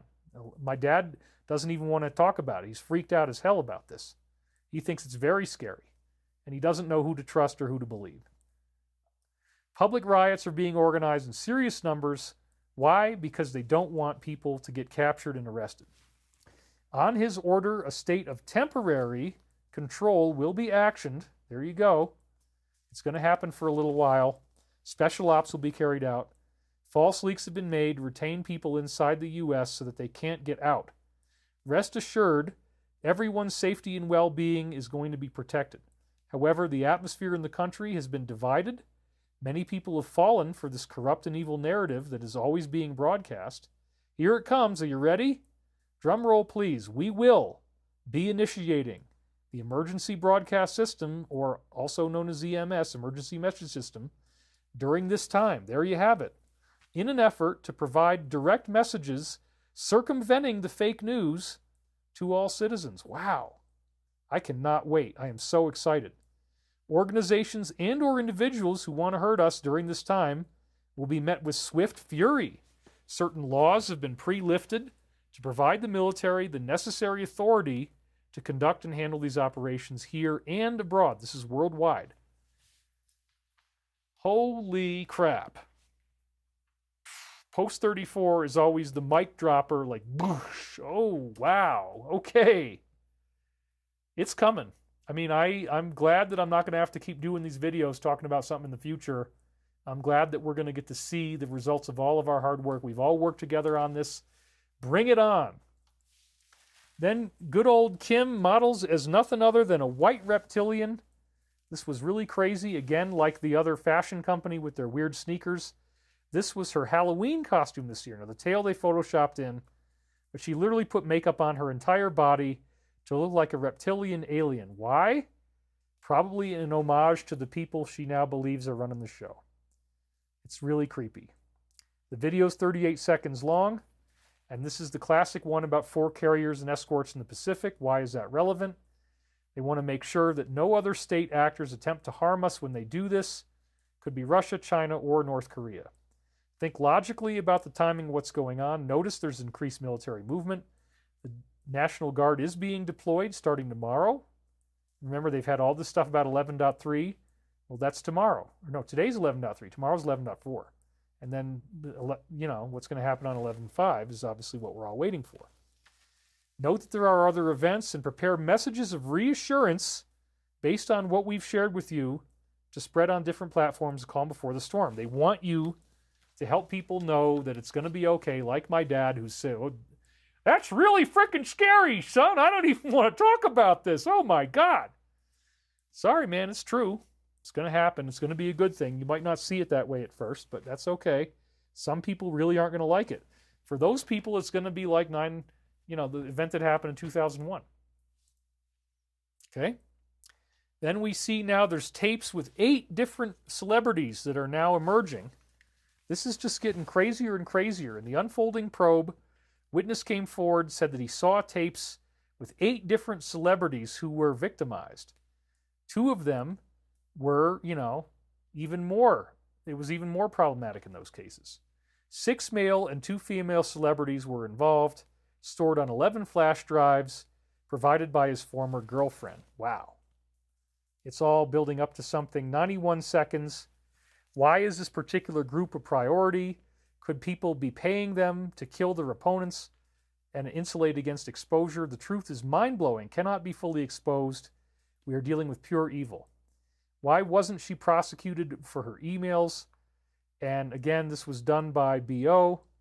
He had an alias along with each of his cabinet members. Remember, he lied about knowing it, but it came out in the dump. Snow White, Godfather 3. And then we have 6-hour lines for voting happening. That's in some places now. Levittown, Quakertown, up to 6 hours because there's no staff. And despite a court order that extended it until 5 p.m., they were criticized by barely meeting the requirements. They only put 1 or 2 employees in these places that caused people to wait in line for up to 6 hours. And this was a strategy, they speculate, to try to suppress turnout. Well, it didn't work. People will crawl across broken glass to do this, especially in the key areas. We got 255 seconds. Learn to read the map. You have more than you realize. That's a good one. Then this is creepy as hell. I sure as heck hope it isn't true. A lot of other things they said suggest it isn't. That she thinks she's going to win no matter what. They're that confident in all the stuff they can do. Patrick Byrne, source claims that they're entirely confident and they can disregard everything that says otherwise. She reportedly has a transition team already in place, primarily made up of his former staff. They have so much certainty that they think the only strategy they have to do is to make it too big. They already have plans on how they're going to decorate.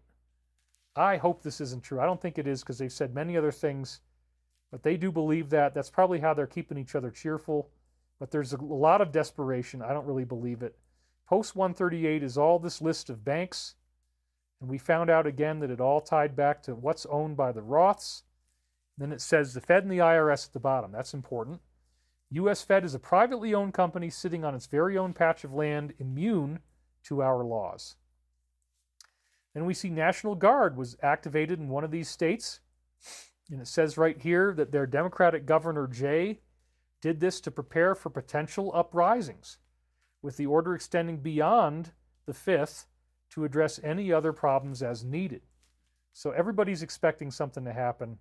It's very troubling.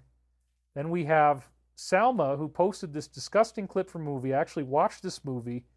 It was originally the heart of a sea monster, but it just looks like cannibalism. It's really, really disgusting. She's just avidly eating into this heart in this film that's all about their agenda. She shared a demonic video on her Instagram where the caption was, "Trick or treat, I prefer a feast." So this again is like defiance. She's given everybody a big middle finger is what it looks like to me. And guess who she's voting for? Wow, there you go. 32 seconds on that. They say it's going to take place in maybe one day and it will be fast and meaningful. Maybe one day, but it cannot go slow. The initial wave is, of course, going to be fast and meaningful. Others will have a signal sent to them immediately. This is going to be worldwide. You'll see the tide turning. Not even the media will be able to hide. Rest assured, some of the people in the media are going to be jailed as deep cover agents. I imagine a lot, actually. Then we see Cardi's opinion before all this stuff came out. And you can watch the video, and she's all, sassy. But then all of a sudden, after the video comes out, now her endorsement changes. 79 seconds. They say the graphic is right. Stay organized. So this is, again, talking about tie all these posts together, which I'm doing right now. Then we have Congress saying that they're bracing for 100 deaths on the 5th. Whoa, 100 deaths. What do they think is going to happen? It says they're already bracing for mass casualty event, a scenario involving over 100 of their own. Oh my God. Let's hope that doesn't happen. That would be terrible. To safeguard their stability, they have a new continuity amendment they proposed where they can pre-designate their own successors through simple changes in rules so that their party doesn't lose control in a crisis. 37 seconds. Well, they might be thinking that the mass casualty event is the alliance that's just going to start taking them all out, over 100 of them all on that day. I don't think that's the way it's going down, folks, but that's probably what they're afraid of and what they're preparing for. But let's read post 37. Again, this is the shout out to all people like me who are doing this work for the alliance despite the threats and the ridicule and mocking and heckling and people stalking me and calling animal control, whatever. It's, I'm doing my part. I've already put the money in. We're already drawing up the whole thing. They are the true patriots we will never forget. Let these coming days be remembered in our history as the time we thought to recapture our republic from evil bad actors. Fight the good fight. Let justice be served. Amen. And we hear another one about our health. Now it's going to be fluoride, not going to be put in the water. It is actually really bad. He's announced starting on January the 20th, which is the inauguration, they will recommend removing all fluoride from U.S. public water systems. This is an industrial byproduct. There was a case recently that somebody lost. It's now been linked directly, proven in a court of law, to arthritis, bone fractures, bone cancer, reduced IQ, neurodevelopmental disorders, and thyroid issues. So yeah, all you have to do actually is run it through a UV purifier and the water is fine. There's no need to put this crazy toxic chemical in it. And Pete Peterson told me that it attacks the pineal gland, attacks the whole body, and it actually is reducing people's lives, how long you stay alive. So yeah, always you want to have the cleanest water you can, glass instead of plastic if at all possible. There's microplastics in the plastic bottles. I highly recommend that. All right. Next, we're almost at the end now, and it's like 4 hours and 30 minutes, so we're doing well. He signed a law to promote animal welfare, and it says November 2019, he did this law turning animal cruelty into a federal offense, penalties up to 7 years. They're obviously talking about the squirrel. This landmark law aimed at curbing international harm to animals reminds us all that animals deserve protection and respect at every level. And what was interesting was the timing of when this happened was as this loose dog incident came to a head, and I started to text her, this is not okay. I got 15 turkeys, and this is their private sanctuary. They need to be protected. I know you want to do this. I know you think it's so important that your dogs are loose, but this is not working for me. So then right as I was going through all that, they posted this. So it was another David shout out from the Alliance. Thank you guys very much.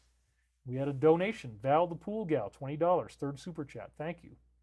Remember the 5th of November at David Wilcock. Thank you for that as well. We're at 6,500 now. You guys are actually lining up more and more. But we're almost done. But this is the grand finale. So 56 seconds gives us this one right here. This campaign is attempting once again to sweep important questions under the rug about their ties to the Muslims and to this particular SA country. Her mother sits on this presidency staff council of Islamic stuff, Muslim Brotherhood. Okay. Recognizing this would be very offensive to their voters if certain attacks were to happen in the future. They tried to downplay the whole thing. The surrogate group claimed predictably there's no evidence that this is actually there. And then anybody who says it is a conspiracy theorist. Okay, fine. And they debunked it with Snopes. And the sole source was McCain. Oh my God. And this is the same guy who met up with a known associate and saluted him as a hero in 2011. Wow. And they say they need their help against fact checkers. This is the last one that I saw last night. Rate this is not helpful. The note is 100% false. Salma has been anti the whole time, listed as number 9 of supporters on the list. These attacks are coming from so-called fact-checking groups who defend the people they want to defend. Please rate this is not helpful. And as soon as they put this up, the community note disappeared. So that was great. Now we're back into today, so we're right at the end now, where he actually said, do not trust Fox. They are not your friend. 48 hours before this happens, here we are today, he's issuing a bold warning about this network and says they are Dems in disguise. We're now seeing a repeat of 2020, and remember that they were the ones who called Arizona. Yeah, that really made me mad. And I can't believe how many people just trust them and think that this whole like corporate thing of turn on the TV and watch is any good. It's not. Don't be surprised, which means they already know, that they already have a plan in place regarding what's going to happen for the results. They're already going to try to steer it away. They are part of the enemy within. Wow. So there's his post. They keep on putting these ads on their programs. All the sound bites are of her and her friends. They are not our friend. It's crazy. So yeah, we're going to see probably it's going to get all bollocksed up. Who knows what's going to happen? And now they're building this narrative of the Red Mirage. Oh my God, can you even believe the audacity? He's all fired up, calling out these things that are happening with the support of the mainstream. He says several counties and states are saying that they might need even weeks before they can finish counting. I told you it was going to take weeks, didn't I? He insists that the results should be finalized by 9 to 10 p.m. If it's enough of a landslide, it won't even matter. Let's hope it is. All this stuff might go nowhere, but they're warning us. It could take weeks. Now, look at this. The media is already hinting that there might be a red mirage. Can you imagine the genius who came up with this, the millions of dollars in the think tank? Oh, yeah, let's call it a red mirage. It may initially look like he's winning, only, well, you know, there's going to be a victory that comes out much later like we saw before. They're going to tie it all up for a long time. Oh, it wasn't like anybody really supported him over Our Lady. That was all a mirage. It's just a red mirage. Right, it's a red mirage that she's only got 100 people and he filled MSG. It's a red mirage that every single poll says 62% or above. Yeah, it's all fake. Don't believe any of it. We're going to be fine. You guys, my God. And Shanta Hanasana says, don't listen to the MSM. It's all a lie. He's winning. That's absolutely true. Bally loves you, brother, says Mojo Wianana. All right. Then we have 2 minutes 23, which is 143. And it says here, this is very interesting. There are a bunch of them out there. Here is one. The company, and these are the computers they're probably going to use to try to steer everything towards their advantage, as we just heard. 7 supercomputers, all named after the 7 dwarfs of Snow White. Oh, that's why they keep talking about Snow White. That's what that whole thing is about. Right, okay, here we go. 7 supercomputers named after Snow White. Doc, Dopey, Bashful, Grumpy, Sleepy, Sneezy, and Happy. So those are the supercomputers they're going to use to try to steer this to their side. I don't think it's going to work. But then it says, yes, this is confirmed. Go deeper. The signatures are important. Wow.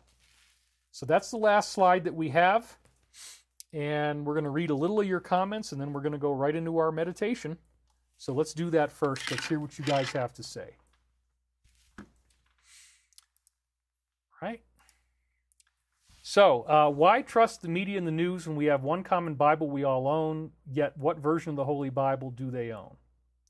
America's Got Talent can count 80 million votes in their commercial break. That's funny. Machines make so much noise. Creeptasia says, I love you. You are amazing.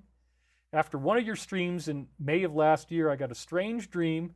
Part of the focus was my lower 4 chakras lighting up along the front of my body. Honor and duty may be next to me. That's pretty awesome. I was forced to watch a rally. Oh my, everyone looked like they were forced to be happy. I'm going to vote for Ringo. Dopey is missing. I guess I forgot. I'm sorry about that if I missed one of them. David, will the med beds change our DNA? Well, honestly, like the whole... Sorry, I was on the wrong camera. I just realized that. You see inside of my head all my long, crazy hair that I don't have time to cut. Sean Wineland says, David, you are one of a kind. I love you. Thank you for your time, effort, and energy.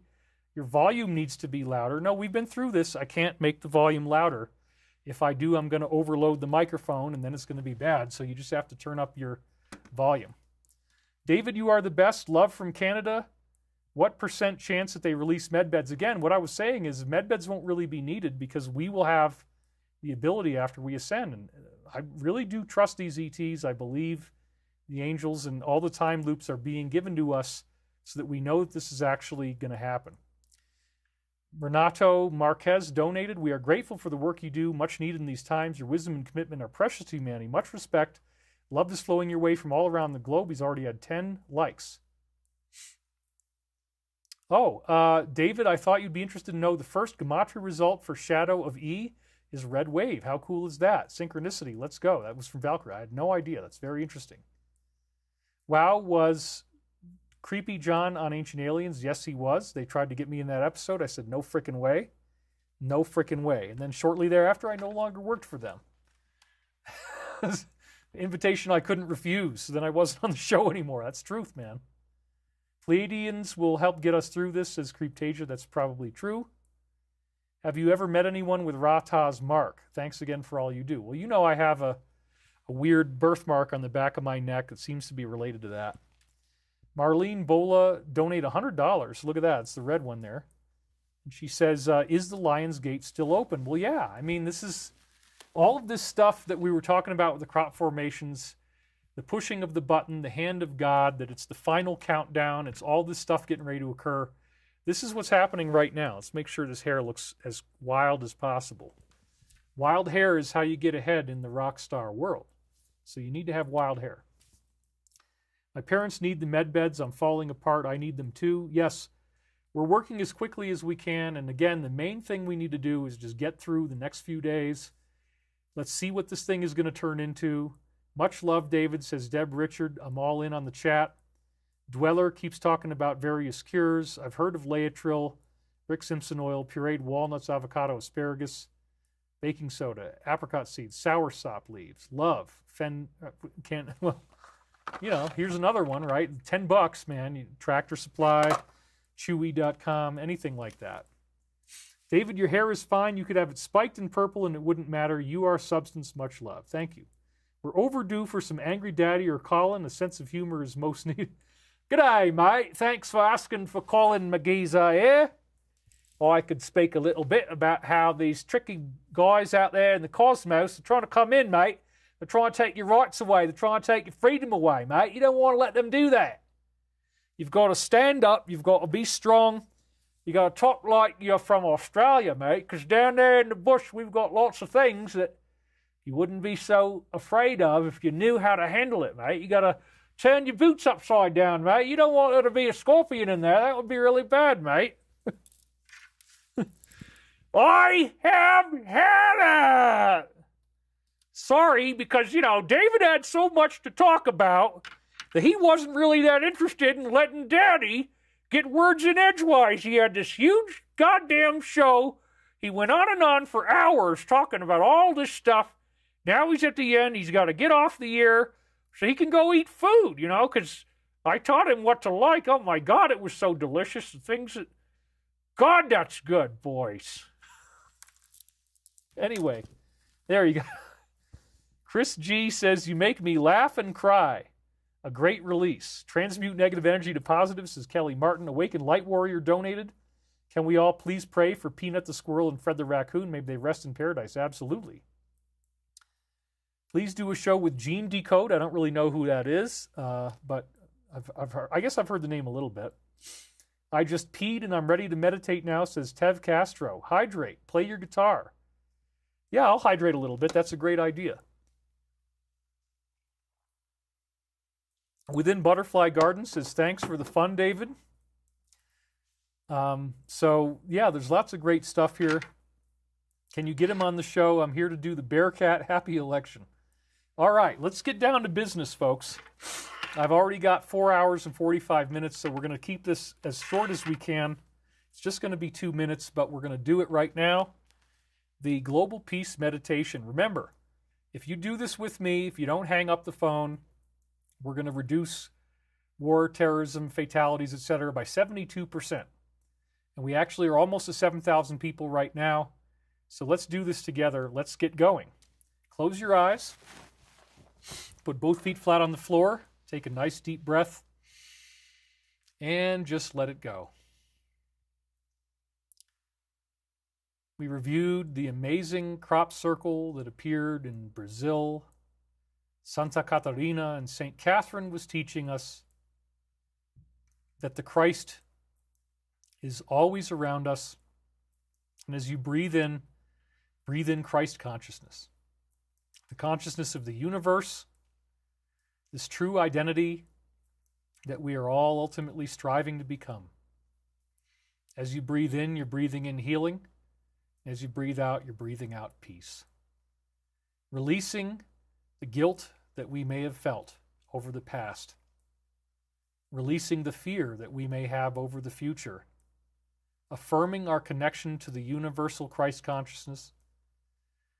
Seeing that all of these dots connect so wonderfully, the crop formations, talking about the countdown, talking about potential events, black swan events, but that it's also the embryonic transformation of humanity as our own atoms and molecules upgrade to a higher geometric frequency, causing the first wave of ascension in the year 2025. It's a wonderful time as we keep breathing, feeling so deeply relaxed, feeling that warmth of that presence of that Christ that is always within, that has never been far away from us. We might think we saw it in someone else, and now our imprimatur is to awaken now, to breathe in the healing, to breathe in the love, to feel whole and complete and pure in each and every moment, as we recognize that we are the light, we are the love, and we are the one infinite creator. And this is as it was, as it is now, as it always shall be. And nothing and no one can take it from us. We take this healing energy, we spread it around the world, asking for as peaceful of a transition through this as possible, with minimal violence, minimal disruption, and maximum awakening. And so it is. All right, you see, that wasn't too bad, you guys. Breathe your way back into the room. We're already done now. We're already done now. Was that so hard? No, come on. Awaken Light Warrior says, thank you, David. God bless you.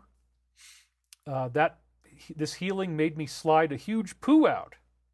Thank you, Wilcock. Okay, I'm glad to have helped with your bowel intestinal health. That's certainly something we all need to keep going. Some important information about Brazil. We speak Portuguese, not Spanish. Sorry about that. Ipuachu is an Indian word from South American tribes. Thank you. Forgot about the Portuguese thing. I've never actually been to Brazil. I'd love to go at some point. I'd probably want to go to Santa Catarina and check out the severed head, man. That's pretty freaking crazy. Get Chewbacca slippers. I don't know. David, I was there listening the first time you called into Art Bell. I think you said you were truck driving.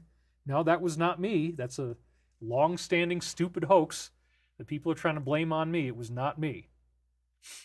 So anyway, I'd love to see you get interviewed by Russell Brand. I think you both have been tapping the same vein of ascension. Thank you, David. We love you. Thank you. God bless you. Great episode. You tripped me out so much. Says Sweeps, this is one of your best ever. I really appreciate it. Thank you guys for being here right now.